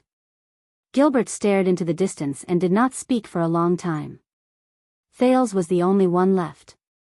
Based on the story told by Gines and Gilbert, he tried his best to paint the image of his uncle in his mind. He was a prince who was skillful and had a noble character. A few minutes later, Gilbert muttered to himself before he continued, "Everyone in the world says that he is kind-hearted and treats people gently, but to us officials, His Highness' talent and wisdom are actually not inferior to his character and temperament. It is difficult to imagine how a person can be benevolent and dignified, gentle and decisive. But Prince Midia is such a person." Gilbert put down his book and placed his hands behind his back. His eyes were filled with admiration. It is a little exaggerated to say this, but until now, I still feel that the citizens of Constellation are not worthy of such a good prince. It is a little too early to say this. Gilbert seemed to have recovered from his daze. With a burning gaze, he looked at Thales and said, "But if it is possible, young Sir Thales, I hope that you can also use Prince Midia as a role model. Constellation needs an heir like this." Gilbert's stern and serious gaze made Thales tremble slightly. At this moment, Thales suddenly remembered something. "Gilbert, my uncle." Thales lowered his head and hesitated for a moment. Then, he immediately raised his head and asked, "How did he die?" "You only said that he wielded a sword alone and died together with his guards in front of the palace gate." There was silence. "Hey." Gilbert closed his eyes and heaved a heavy sigh. He then said, "During the Bloody Year, he ordered his guards and soldiers to retreat and walked into the crowd alone. Without wasting a single soldier, without harming a single person, he quelled the crisis of the mob charging at the palace gate. Unfortunately, even though his guards reacted in time, the assassins hidden among the mob had planned for a long time and prepared 6 hidden swords and knives smeared with poison. At that time, I was busy with my diplomatic work, which was going from bad to worse. When I found out that the royal family had been assassinated." "Hey." Thales looked into Gilbert's eyes and did not speak for a long time. The boy then recalled the story of Prince Midia that Gines had told him a few weeks ago in an abnormal manner. Especially the last 2 sentences she said. "Thales, I know what Gilbert said to you today, but I do not know what you think. However, I still remember that Prince Midia gave me a letter in the past. I only wish to pass it to you in its original form. Madam, I forgive you out of admiration, not out of pity. I admire your courage to break free from your shackles and break through your shackles. But since you have made your choice, please do not hesitate. Do not weakly return to the birdcage that once suffocated you. Do not let the birdcage of your spirit shackle your wings of freedom. Do not sacrifice your true self for an illusory rule. I sincerely hope and bless you. I hope that your life will only belong to you from now on. I wish that you will pass the police qualification test smoothly." Thales was engrossed in thinking about the meaning of these words. What kind of state of mind did a crown prince, who was born in the birdcage that he spoke of, say these words. Then, Gilbert called him back from his reminiscence and absent-mindedness to begin their afternoon lesson. As Thales listened to Gilbert explain the 4 different voices of the common human language using ancient proverbs and poems as examples, he glanced at the pile of books beside him. He did not tell Gilbert the truth just now. He was not looking for the Jade Star family's history, nor did he want to understand his uncle, who was like a saint. What Thales wanted was information about mystics. From the first day he arrived at Mindy's Hall, Thales had been planning to explore mystic energy. After experiencing the unstable but effective explosion in Vine Manor, his desire to explore his own secrets became even more urgent. Gilbert's narration of the history of the Battle of Eradication, as well as his attitude towards the calamities, the so-called mystics like Asda, made him even more apprehensive. Even though Thales whispered to himself, Yodel might have heard my conversation with Asda. The Battle of Eradication, Heaven's Fall and Earth Rend, From the Final Empire to Constellation, and a Cahill Yarrow's Travels, supplemental collection of past events of the Great Rift and Sink were his real goals hidden among the many deceptive history books. They were the truth about the Battle of Eradication and the Calamity mystics. No matter what, before he could ensure his safety, it was best not to reveal the secret about the strange, mystic energy in his body to anyone. Once he learned how to read and write, it was the safest way to start investigating from books. And now, Thales began to copy the different voices of the nobles according to Gilbert's request. Compared to pretending to be relaxed and natural, at the same time, he silently muttered in his heart, hoping that Gilbert would not personally read these books, leave after the lesson, and not help him carry the books back to his room. If everything went smoothly and these peaceful days continued, perhaps he would soon be able to make some progress regarding his own secrets. But Thales would soon find out that for people like him, a peaceful life was forever just a facade. For example, what Thales did not know was that not far away from Mindy's Hall, a meeting regarding his hidden secrets was unfolding. And his secrets were in danger of being exposed. Under the shade of a tree, Yodel stood quietly, as if he was respectfully waiting for the person in the pitch-black carriage in front of him. However, those who had seen him fight knew that Yodel was currently in a highly tense state, ready to attack at any moment. Long time no see, young Yodel. As an old and hoarse voice rose, an old figure walked down from the carriage door that the king had pushed open. Even though Yodel's senses in supreme class had already allowed him to know who the other person in the carriage was. But when he saw the person himself, Yodel could not help but furrow his brows behind the mask. This was an old man dressed in a plain black robe. He held a black wooden walking stick. His hair was sparse and white, and his face was full of wrinkles. However, his face was ordinary and inconspicuous. It could not even leave an impression on the sharpest person. "Won't you say hello to your father?" An old and hoarse voice slowly rose from the old man's throat, as if it had been nurtured in the darkness all year round and was completely emotionless. Yodel answered the old man's question in silence. The old man grinned, revealing his gums with only a few teeth left. "Well, I almost forgot. Even though my blood flows in your veins, your surname is Cato, not Hansen." Yodel still did not move. "I just came back not long ago." The old man seemed to be used to Yodel's attitude. He did not mind it at all and continued speaking. "My children brought me the results of their investigation into Red Street Market, as well as something interesting." Yodel still did not answer.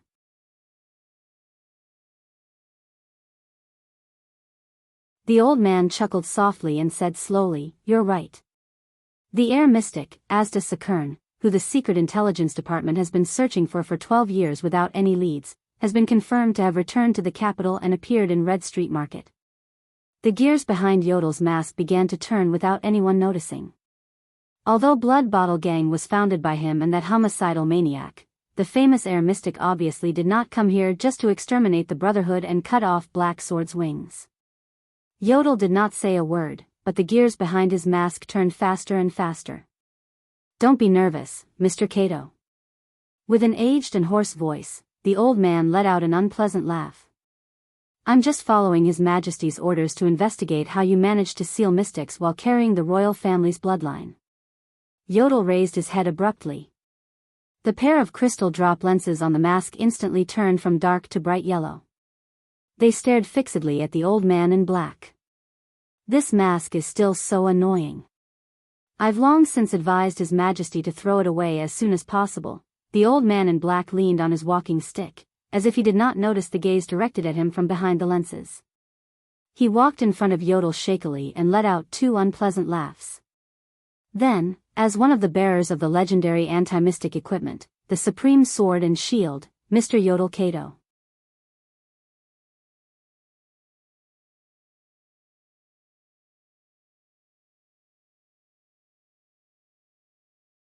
Chapter 44. Red Street Market. 8:00 p.m. The police station and the city hall had been evacuated 2 days ago. Other than the ruins that needed time to be rebuilt after the battle, Red Street Market was already open for business. The entire street was brightly lit and bustling with people. There were all kinds of men and women coming and going. The lowliest prostitute waved at them from behind the dark alley. After waiting for a person to come over and bargain for half a day, the two of them impatiently walked into the single-story house on the side. In front of the high-class hall, there were beautiful receptionists who attracted all kinds of customers. They ranged from drunken veterans to ignorant newbies, and from the new nobles of the kingdom who had been rich since they were young to the rich merchants who reeked of money. They used a dazzling array of services and a dazzling array of bodies to devour the wallets that came and went. The best were the coachmen dressed neatly in front of the doors. They parked their low-key and luxurious carriages without any insignia in front of the various clubs. A few servants respectfully welcomed the ladies who came down from the clubs into the carriages and then drove far away. They did not return until the next day. These were the truly powerful and extravagant guests. The hidden identities behind them could even make the bosses of the club's teeth chatter.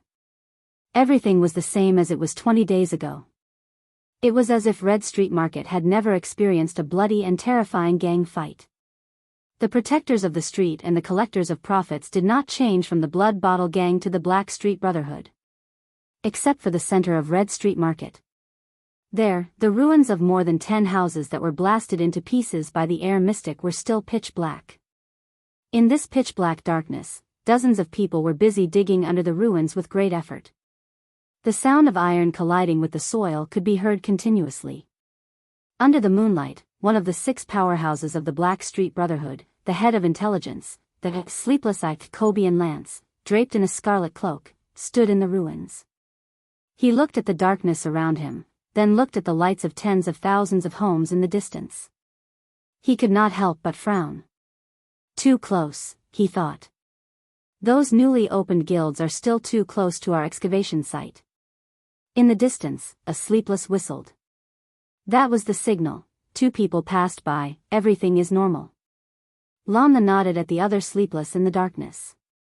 But he saw the lights on the top floor of a club next door, and the light faintly illuminated a path leading to this place.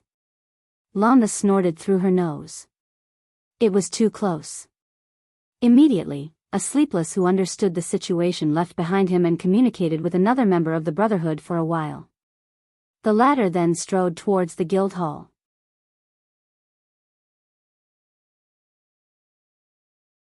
Not long after, the lights on the top floor of the clubhouse dimmed, and the surroundings of the ruins fell into darkness once more. Lance then nodded. I should have asked Rick to extend the closed hours. It will affect our homework too much. And we could only do it at night. However, Lance knew that it would be faster for the nobles to cut off an acre of land from their own territories and hand it over to the Brotherhood rather than forbid Red Street Market from doing business. Lana walked forward slowly. It had been 10 days and 10 nights. They had dug 10 meters deep and 20 meters wide under the chess room, but they had found nothing. Right now, he could still use the excuse of searching for clues about the air mystic and finding the truth behind the deaths of the Talon brothers and Moria to cover it up, but if he still could not find it, if we don't, we'll be discovered sooner or later, Lana thought grimly. Whether it was the secret intelligence department or the stubborn blood bottle gang. Even the other venomous snakes hidden in the darkness. even if Red Street Market now belonged to the Brotherhood. Fortunately, the air mystic had blown up the surroundings for them. Otherwise, they would have had to put in a lot of effort to seize the ownership of all the houses in the vicinity from the owners of Red Street Market, who had more or less powerful backgrounds. However, the current situation was not bad. According to the plan, the excavation could only start after 1.5 years or even longer. Now, they could start just a few days after taking over Red Street Market. Of course, the unconcealed excavation site also made it more difficult for them to cover up the secret. That was why they had to dig quickly. Lance could not help but feel a little annoyed. At this moment. Found it. A rough and heroic voice came from afar. Lance could not help but be moved. He waved the sleepless behind him away and quickly walked forward. Found it, Corbian. A tall and thin figure walked forward while tightly hugging a long object wrapped in cloth. It was a man with a long and narrow face. His dark blonde curly hair draped over his shoulders. He wore a black leather sling, and 3 short knives were inserted under his ribs and waist. Both of his arms were wrapped in thick bandages. He was so tall that he was second only to Senza, who was 2 meters tall. Unfortunately, his thin figure affected his appearance. Ripper Anton Levinovsky, one of the 6 powerhouses of the Brotherhood. He was in charge of the smuggling of strategic resources such as eternal oil and crystal drop ores. He excitedly hugged the long object covered in mud and walked towards Lance. Behind him, a fat figure, one of the 6 powerhouses, Morris, who was in charge of the human trafficking business, walked forward with a displeased expression. This should be it. I opened it and took a look. Wow, it's exactly the same as the painting. Anton's rough accent sounded especially ear-piercing. You wouldn't have thought that after digging for 10 days and almost digging through the sewers, it wasn't buried in the ground. Instead, it was hidden in the partition between the basement and the surface. If I didn't slip and step on it when I was peeing. I told you not to overcomplicate things. You and Morris dug like crazy for 10 days. Morris, who was behind him, crossed his arms and clenched his teeth in displeasure. Look. I've only been here for 5 minutes. I wanted to pee before I left. After holding it in for 10 seconds, Lance finally could not take it anymore. This person from the eastern continent who had been nagging endlessly for more than 10 years. Shut up, Skinny. Lance fiercely snatched the long object from Anton's hands. Ignoring the mud on it, he opened a corner with trembling hands.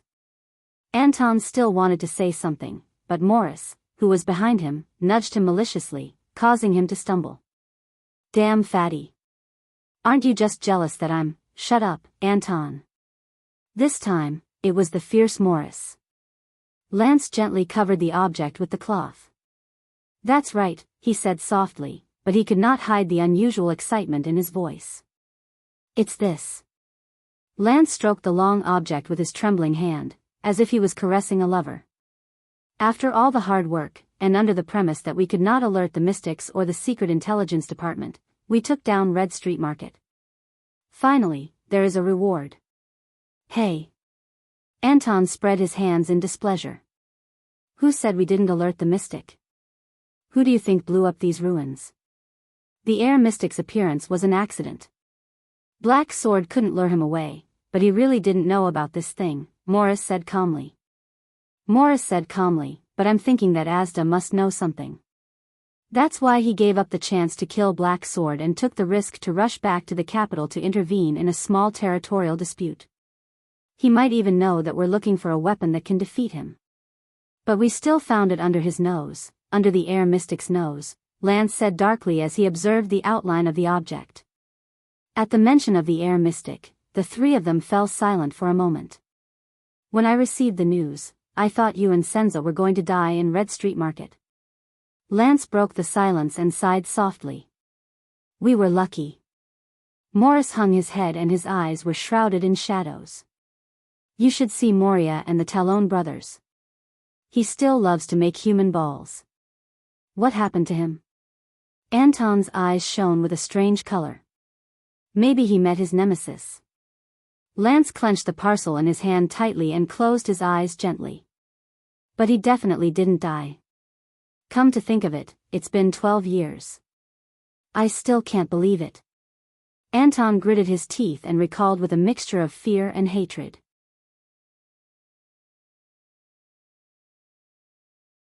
I saw it with my own eyes. Black Sword clearly killed him 3 times, then he resurrected. Morris' face was gloomy.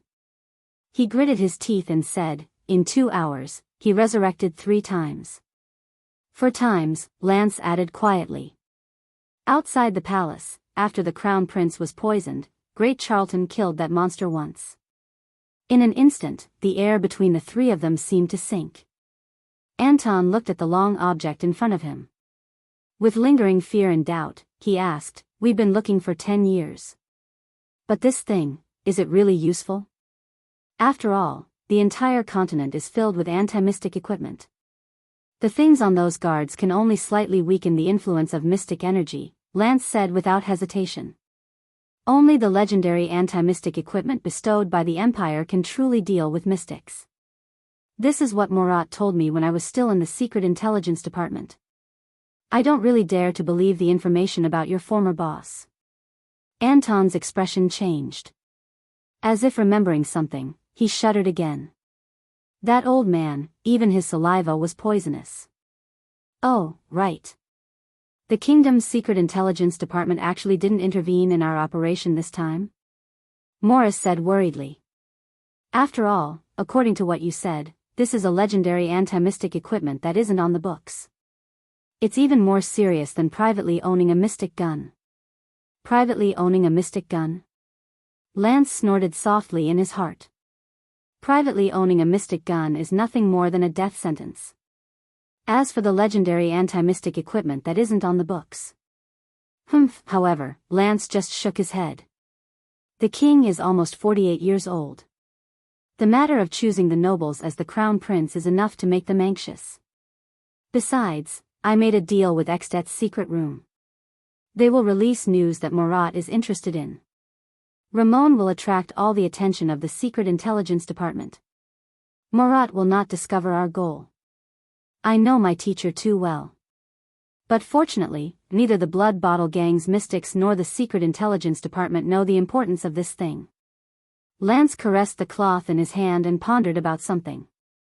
Oh, right. Are we really not going to tell Senza, Fiso, and Rhoda about the truth of this matter? As he said the names of the other 3 powerhouses, Anton also frowned like the other 2. Anyway, the air mystic has also disappeared. Lance shook his head solemnly and passed the bag in his hand to Morris. Nikolai and Catherine have set off to look for the blood mystic. Believe me, I have seen the records of the Secret Intelligence Department. Compared to the blood mystic, Asda is even kinder than Prince Midir. The Brotherhood's 3 powerhouses and Black Sword will be enough to face the mystics.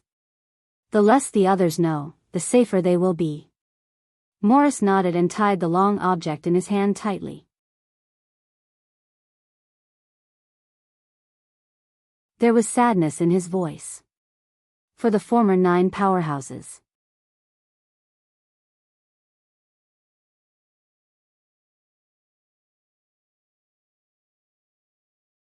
Chapter 45. There was a long silence. But the old man seemed to be very patient. He patiently waited for Yodel's answer. Finally, the secret protector's voice came from behind the mask. You shouldn't be here, Yodel said coldly.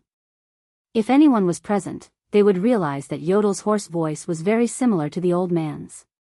The old man in black did not speak. He only looked at Yodel with a strange smile. The old man's eyes did not move at all. But as someone at the peak of supreme class, Yodel felt that the old man's aura was gradually suppressing him. That night, 3.5 legendary anti-mystic equipment that conceal mystics in the country went to their respective places. The old man in black leaned on his walking stick, grinned, and slowly said, "The staff of constellation is the symbol of royal power. The staff of constellation is the symbol of royal power. It will always be in the hands of His Majesty." The Judgment Spear is wielded by the legendary Wing and is guarding the western front lines. The kingdom's wrath is cleaning his motionless bow in the manor outside the city. The other half, which is the Supreme Shield, is with the Fortress Flower and is left in the Broken Dragon Fortress in the north. Yodel inhaled softly. Only the last half, the recently thawed Supreme Sword, followed you, Yodel Kato, to Lower City District. It was also that night that the air mystic disappeared from Red Street Market, which is adjacent to Lower City District. The old man grinned again. His smile was very ugly. I should have praised you. The last time someone managed to seal a mystic on his own, it was recorded during the Ancient Empire's era. Yodel's hand under his sleeve slowly tightened its grip on the gray cross-shaped handguard short sword. But Murat's pupils shrank, and his tone changed. You, who went to welcome the kingdom's bloodline, should have kept a low profile and acted in secret. Why did you risk your life to find the air mystic and seal him? Don't tell me you want to be a messenger of justice. Yodel did not speak for a long time. The old man was a little impatient. The wrinkles on his face moved. He said, or should I report to His Majesty and let him ask you personally? A long time passed. In the face of one of the 5 most feared people in all of Constellation, Yodel took a deep breath and spoke faintly with the same hoarse voice, You're right. That night, I saw Asda Sakern in Red Street Market. At that time, he was on Thal's escape route. The black-robed old man continued to stare fixedly, as if this news was nothing. But no one knew that at that moment, Yodel was carefully weighing his words. For Thales, I have no choice but to take action. Although the Supreme Sword is only half a set of equipment, it is enough to seal the air mystic. The black-clothed old man lightly coughed twice. On his ordinary face, a pair of eyes suddenly emitted a bright light.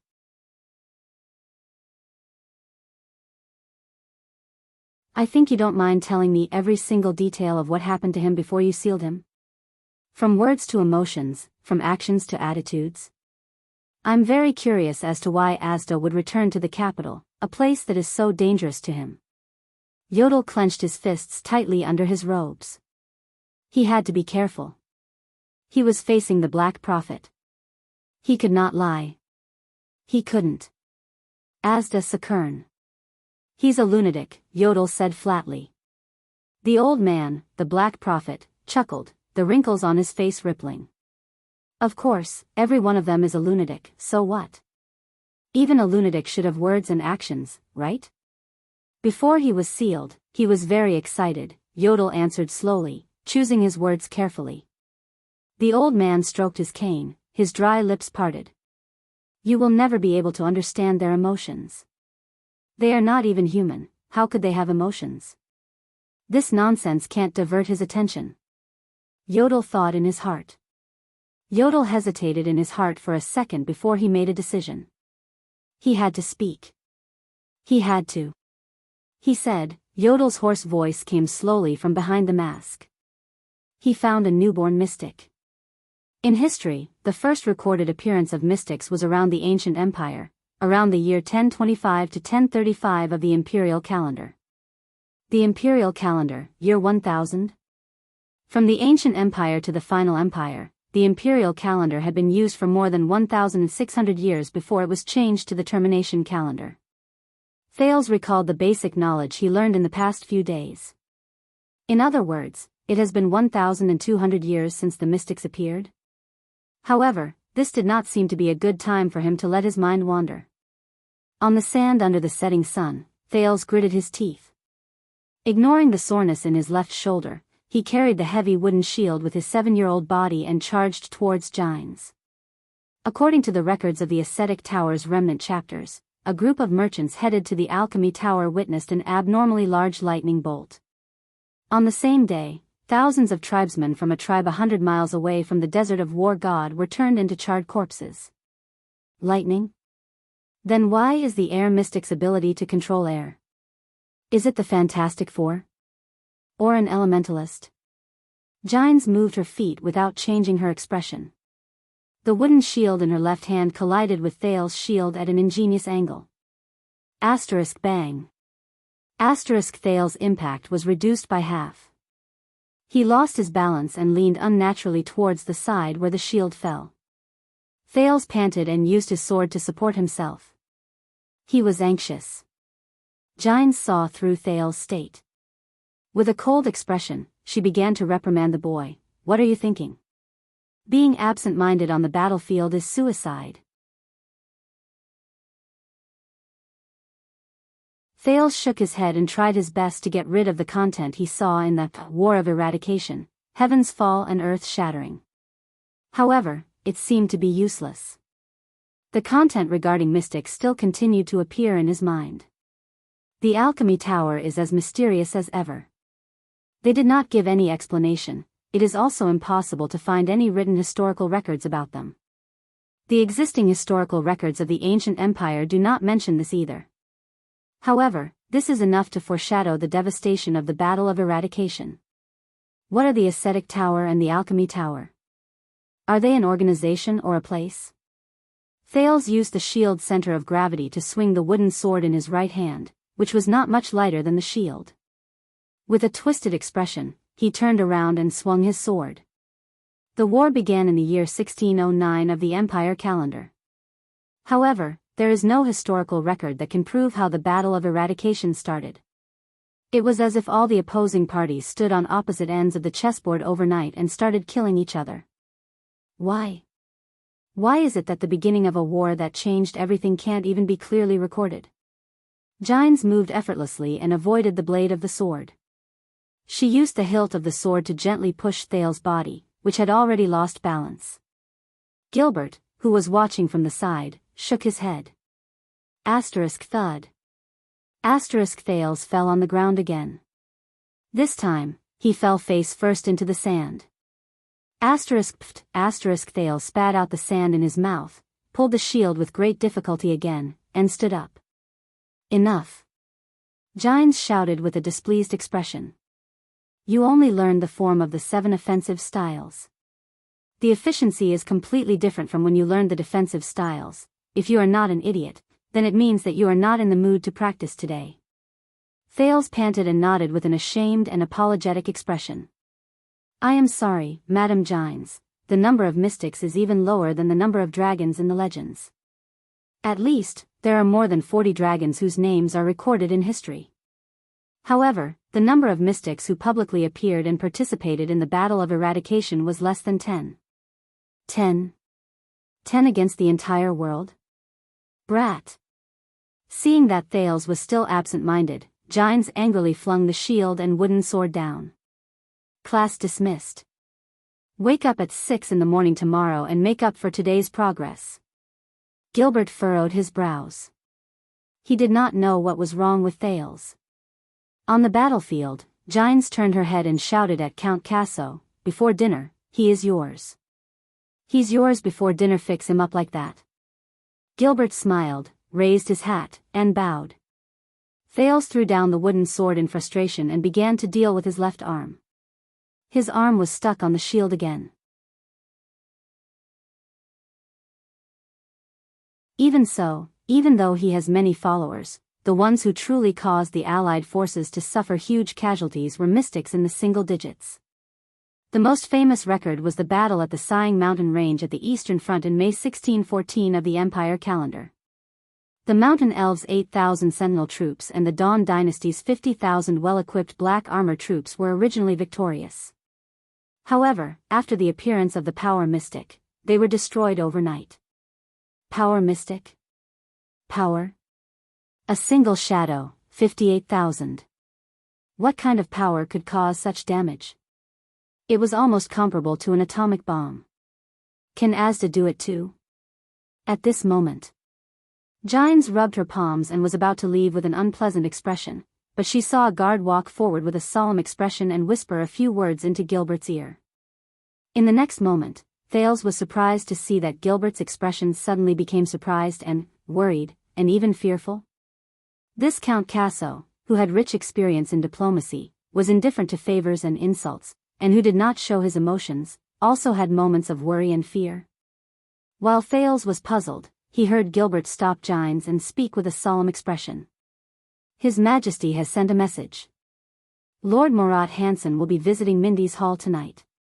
He wants to meet Mr. Thales. Murat Hansen? Who is that? Thales was also surprised to see that the expression of the first-grade female official, Kessel V's lover, Lady Gines, had changed. It was also shock, worry, and, gnashing her teeth. He will come sooner or later. Gines' gaze was cold, and her voice was frosty. He will face the bloodline of the royal family and the inheritance of the throne of Constellation. The head of the kingdom's secret intelligence department, Black Prophet Murat. Why wouldn't they join in? The old man in black, Black Prophet Murat Hansen, did not speak again. For the first time, Yodel saw shock and fear in the eyes of Murat, who always had a mysterious and strange look on his face. Fear? A newborn mystic? Murat's voice froze. He took a step back in disbelief, and immediately raised his head. It works, Yodel said to himself. Murat knew too many secrets, including the secrets of mystics. But it was also because he knew too much that he was easily distracted by these things. He ignored the thing that he really wanted to hide, the communication between Thales and Asda. Like now. Impossible, the birth of a mystic requires. Murat's face was full of shock. The old man gripped his cane tightly and stared at Yodel's mask, as if he wanted to stare through the layer of purple crystal drops. Who is it? Murat's gaze was a little crazy. Who is the newborn mystic? Murat stared at his son like a poisonous snake, his pupils contracted violently. You know how serious this is.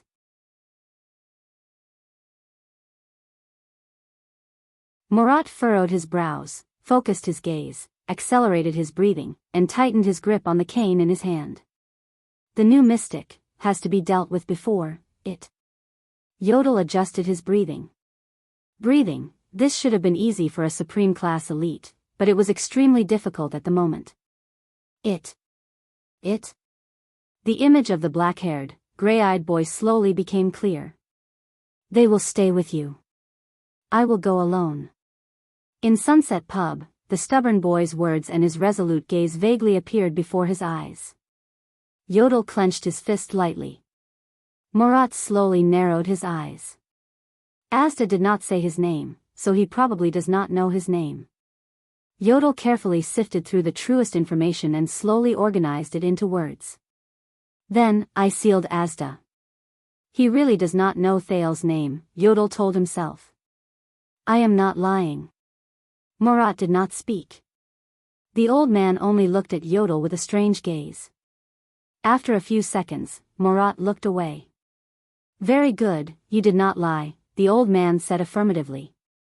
His gaze was very solemn. But it is also very bad, because you really did not lie, Murat added with a gloomy expression. Yodel felt relieved. He managed to hide it. Now, according to His Majesty's orders, let us go meet Sir Thales. Murat put away his gloominess and solemnity. His face once again radiated an ugly and terrifying smile as he walked towards Mindy's hall.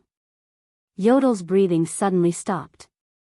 Murat rubbed his cane and revealed his few remaining teeth.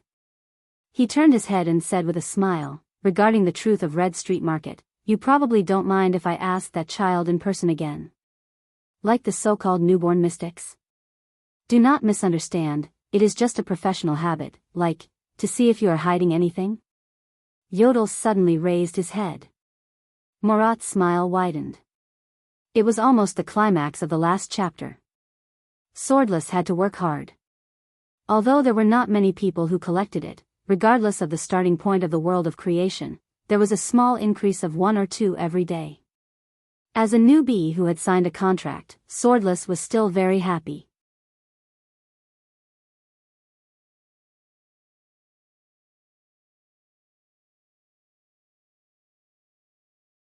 Chapter 46. In the guest banquet hall on the second floor of Mindy's hall, the guards invited the guests in and closed the door neatly. Say what you have to say and leave.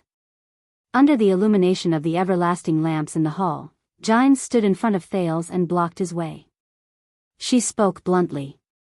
Thales calmly looked at the black-robed old man in front of him, who seemed to be on the verge of collapsing. Doubts grew in his heart.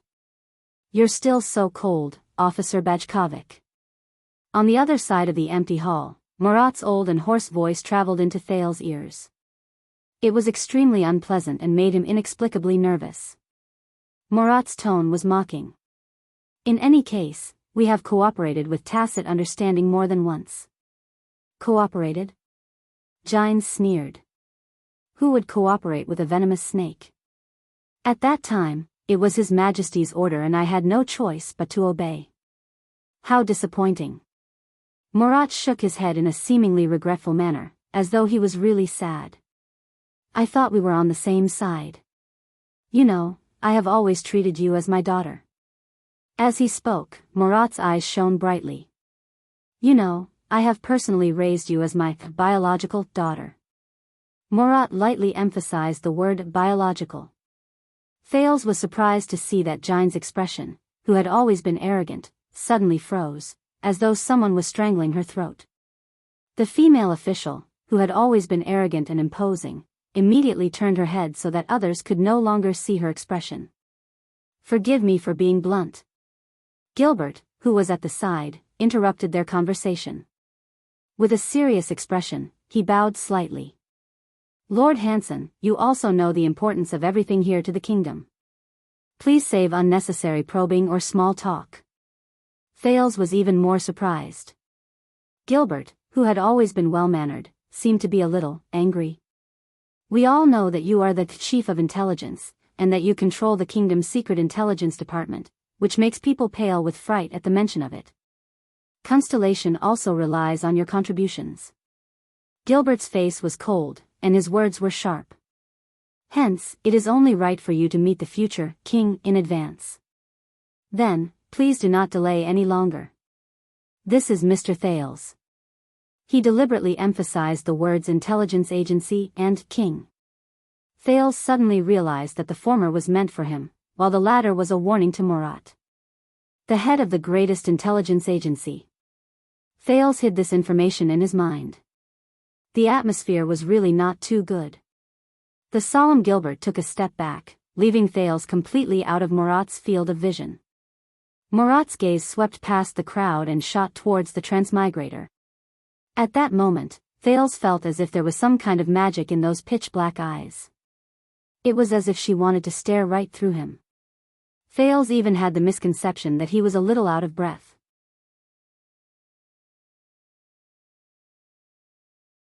Murat walked forward slowly. The sound of his walking stick hitting the ground created an ominous rhythm.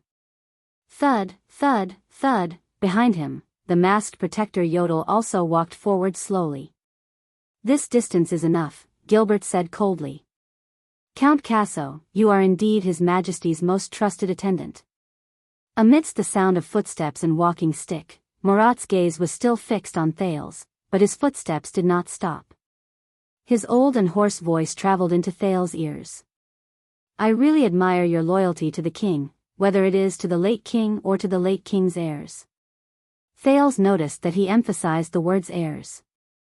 At that moment, Thales suddenly felt that after Murat's words fell, Gilbert, who was as sharp as a sword, stopped in his tracks. Gilbert furrowed his eyebrows tightly, as if he had thought of something bad. The eloquent and quick-witted former Foreign Affairs Minister, Count Casso, also gritted his teeth at this moment. He stopped talking and allowed Murat to come closer. Watching the old man in black slowly approach, Thales felt cold sweat trickle down his back. What kind of character is this? With just a few words and a few accents, he managed to make Jianghu, who has a strong aura, and the experienced and capable Gilbert willingly step back without saying a word. "So, young sir, it was not easy for you to escape from Red Street Market and the mystic's hands." Murat put on a smile that was full of wrinkles and said gently but unreasonably coldly, "Mystic? Mystic?" Hearing that, Jianghu and Gilbert raised their heads in unison and looked at Thales with strange expressions. Thales was shocked. He subconsciously raised his head and looked behind Murat. He saw the masked secret protector, Yodel, standing quietly without saying a word.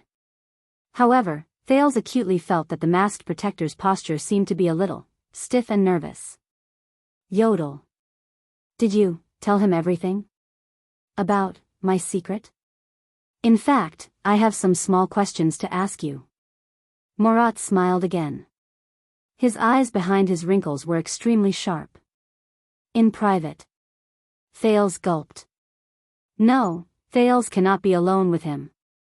Jianghu was the first to react. She looked at Gilbert with a solemn expression, as if she wanted to ask the Count for help. Gilbert also looked at Murat with an unfriendly gaze. Mr. Thales' status is noble. He has the right to choose, accompanied by his entourage, to come into contact with the kingdom's chief of intelligence. Thales furrowed his brows and looked at Murat. What does he want to ask? At this moment, Murat leaned on his walking stick and bowed in a seemingly respectful manner. He grinned. Of course, of course. Even whether he wants to talk to me should be up to him. After all, in the future, he will be my lord, if my old bones can live that long. Gilbert looked at the Black Prophet strangely, as if wondering why the head of the kingdom's secret intelligence department was so easy to talk to.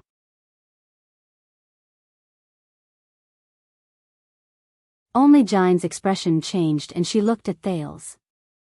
Thales breathed a sigh of relief. However, just as he was about to say, I am not feeling well today, Murat's next sentence made his gaze pause. In fact, I still want to report something to you, only in private. Murat bowed submissively again.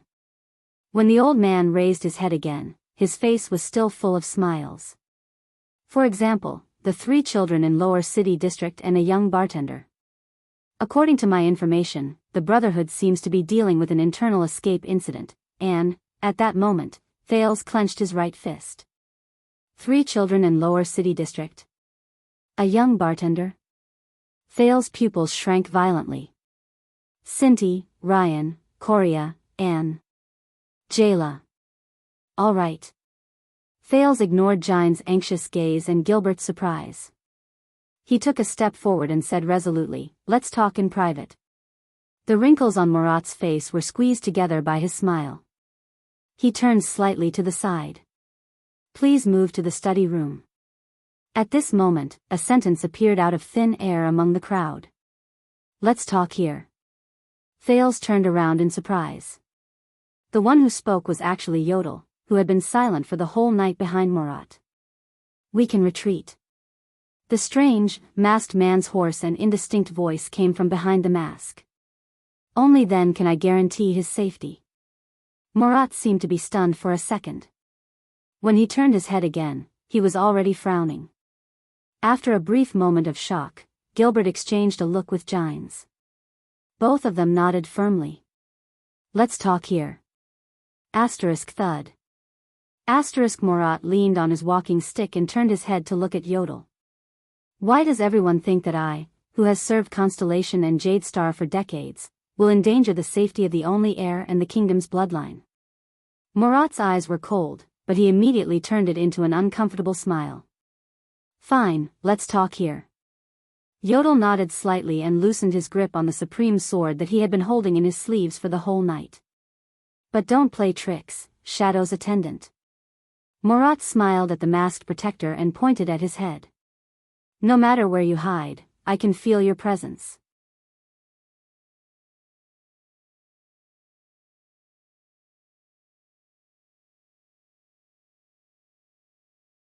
Chapter 47. Yodel, Gilbert, and Jianghu, who kept looking back worriedly, walked out of the banquet hall with different footsteps and different moods. Under the everlasting lamps in the hall, only Thales, who sat in the main seat, and Murat, who stood far behind the banquet table, were left. Silence. But nervousness. Thales pretended to relax his shoulders and put on a smile that he often used when he was a beggar. But he still felt that the black-clothed old man's devouring gaze was still firmly fixed on him. Thales felt the strange atmosphere in front of him. Doubts kept popping up in his heart while his mind grasped the only information he had. The head of the kingdom's secret intelligence department. The head of intelligence. The Black Prophet. The Viper. He knew about my previous identity as a beggar. And Red Street Market and the Mystic. I'll cut to the chase, child. Murat seemed to have lost his patience. He abandoned his former tenderness and spoke in a hoarse voice. I just want to know about the night you escaped from Red Street Market. When you met the air mystic, everything he said to you. How did he know that Asda talked to me? Did Yodel betray me? Thales's brain worked frantically. But this time, there were too many variables and information to process. What did Yodel say to him? How much did he say? What did Murat know? About Asda, about Blood Bottle Gang, about my mystic energy going out of control? But no matter what, Thales was certain in his perturbed heart, I must ensure my own safety first. Ever since that night when Quide came to the 6th house to look for his hidden copper, he, the beggar Thales, or the would-be heir Thales, seemed to have gotten used to drifting alone in a precarious and involuntary fate, trying his best to survive. What? Thales' face showed just the right amount of doubt. Then, he came to a sudden realization and said, "Oh, the mystic. Are you talking about the legendary bosses of Blood Bottle Gang?" Murat narrowed his eyes slightly, as if he was doubtful and hesitant. Thales pretended to recall and scratched his head. That night, I remember everything was so chaotic everywhere. Blood Bottle Gang's boss words, but things did not go as he expected. Child. He was interrupted. Murat leaned on his walking stick expressionlessly, and his voice reached Thales' ears. You have a talent for lying and acting. Murat widened his eyes abruptly. His pitch-black pupils shot into Thales' eyes, sending chills down one spine. Your old friend, Asda Sakern. Murat's eyes widened abruptly. Thales was shocked. I'll say it again. Before Yodel appeared and sealed him, what did Asda tell you? Murat's eyes burned as he waited for his answer. Thales, who was interrupted, stopped abruptly and lowered his head. What does he know? He knows I met Asda. Or could it be that he had seen through me? Either way. The boy's heart was pounding. It's not good. This old man. Thales tried his best to calm down. He's probably the most difficult person I've ever faced. But since he asked, he probably doesn't know what Asda told me. Thales gritted his teeth and thought. Especially when Asda and I are the same kind. But Murat's next words shattered his thoughts once again. Let me remind you again, child. Murat laughed in an unpleasant manner. Asda, you found a newborn mystic, right? At that moment, Thales felt as if he had fallen into an ice cave. Yodel, the boy thought anxiously. What did Yodel tell me? Why is he so sure? He. Murat laughed strangely. There is a reason why people fear me. The old man in black approached Thales step by step with his walking stick. At that moment, Thales even had the desire to escape. I am a psionic. Even though I do not like this psionic, it has indeed helped me a lot. A bad feeling flashed through Thales' mind. Regarding the air mystic, there is no need for you to lie anymore. I can see it clearly in your mind, Asda, that handsome gigolo in blue. God, he is still so young. Murat's words hit Thales' chest like a heavy hammer. However, the intrigued Murat was not done yet. His words chilled Thales' heart more with each sentence he uttered. What is that in Asda's hand? A blue ball? Look at those 3 meatballs. Does he still like to play with squeezing human flesh? Why is it so dark around us? Where are you guys? Murat's face was full of interest, as if he was casually flipping through an interesting travel book. Thales, whose mind was blank, began to tremble uncontrollably. Blue? Gigolo? Blue ball? Squeezing human flesh? Pitch black? How did he know? How did he know? Thales even felt that his breathing was about to stop. Murat seemed very tired. He lowered his head and rubbed the bridge of his nose. This ability is really strenuous to use. I can't use it often. He then raised his head and grinned, revealing an ugly, wrinkled smile. He looked at the stunned Thales. This is why others call me the Black Prophet. Thales was so shocked that he was speechless. Murat gently opened his lips and spat out the most poisonous words to a transmigrator. Yes, child. I can read people's minds. At this moment, Thales truly felt that he was about to face a great catastrophe. What do we do now? Standing in the corridor on the second floor, the first-grade female official, Gines looked at the two men in front of her with an unpleasant expression. Both of you know Murat's capabilities and abilities. He will use secrets, information, scandals, and anything else you can think of to control anyone he wants to control. Gines' expression was unpleasant. Gines paced a few steps and said hatefully, you can rest assured and let that child. He is very smart, very mature, and has potential. But that is the Black Prophet. The omniscient Black Prophet. I know what he is capable of, Gilbert said solemnly.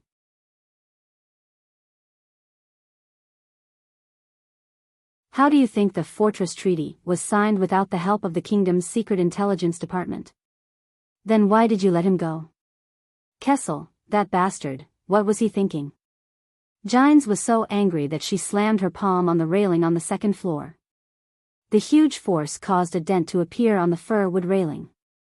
At this moment, Gilbert furrowed his brows and suddenly turned around. Gines, who felt that something was wrong, also turned around in puzzlement. Other than the motionless guards, there were only the two of them in the spacious corridor. At some point in time, Yodel had disappeared.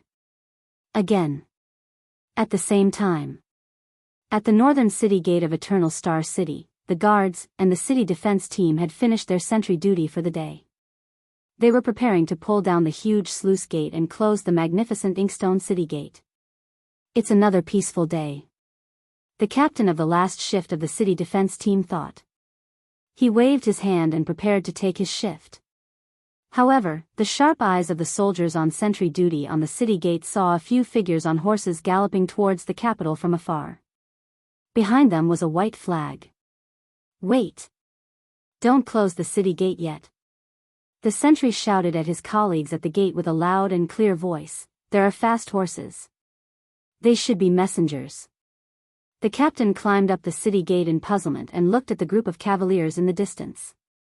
Only when the other party approached did the captain see, to his surprise, that the other party was holding a white eagle flag. White eagle? The sentry duty 5 miles away did not stop them, so they should be important messengers. But the captain took a step forward with a solemn expression. He shouted, the capital is in front. Slow down immediately. City defense team, form an interception formation. Below the city gate, dozens of soldiers from the city defense team immediately shouted. They unsheathed their swords, formed a wall with their shields, and blocked the city gate. They formed a formation in the direction of the cavaliers. Cavaliers, slow down immediately. Report your identities and affairs. The captain shouted towards the outside of the city. The knight raised his head, but he didn't slow down at all. He raised a scroll and shouted anxiously, I'm here. He raised a scroll and shouted anxiously, an urgent letter from the master of Cold Castle, Guardian Duke of the Northern Territory, Val Arund. Emergency level, level 7. Present it to His Majesty. No one is to stop him. The Duke will be here soon.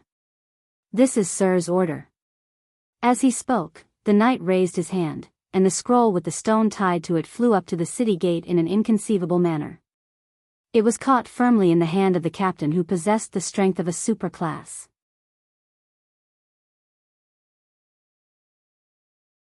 He's a master, no wonder he's a knight from the northern region, the captain thought to himself as he felt the strength in his hand.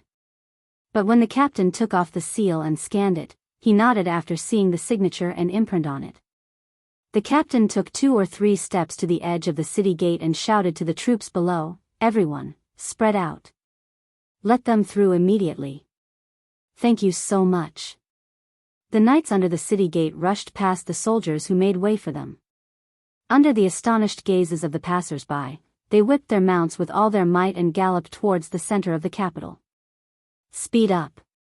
Speed up! Speed up! The leading knight had a crazed look on his face as he urged the whole team to speed up without any hesitation. The captain looked at the departing knight with a grim expression.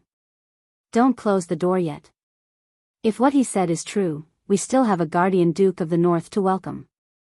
Emergency level 7. Since I took office, the most urgent report and letter I've ever received was the military report of His Majesty leading the Allied army and defeating the Baron Bone people and orcs, right? I remember that was level 6. What's going on? He was extremely puzzled. The captain hesitated for a moment, but he still turned his head and asked his colleagues behind him. When was the last time there was a level 7 emergency report? The members of the city defense team looked at each other with puzzled expressions. Do we have a level 7 emergency? A young soldier even scratched his head and asked. There was a moment of silence. Yes, level 7. A heavy voice was heard. The soldiers turned their heads and looked at the veteran furthest inside. The veteran's face was ashen, as if he was recalling some terrifying past. Last time, his lips were pale as he muttered, "You're tuning into the Carefree Valley YouTube channel. Don't forget to subscribe and join us on this journey to catch the most captivating stories."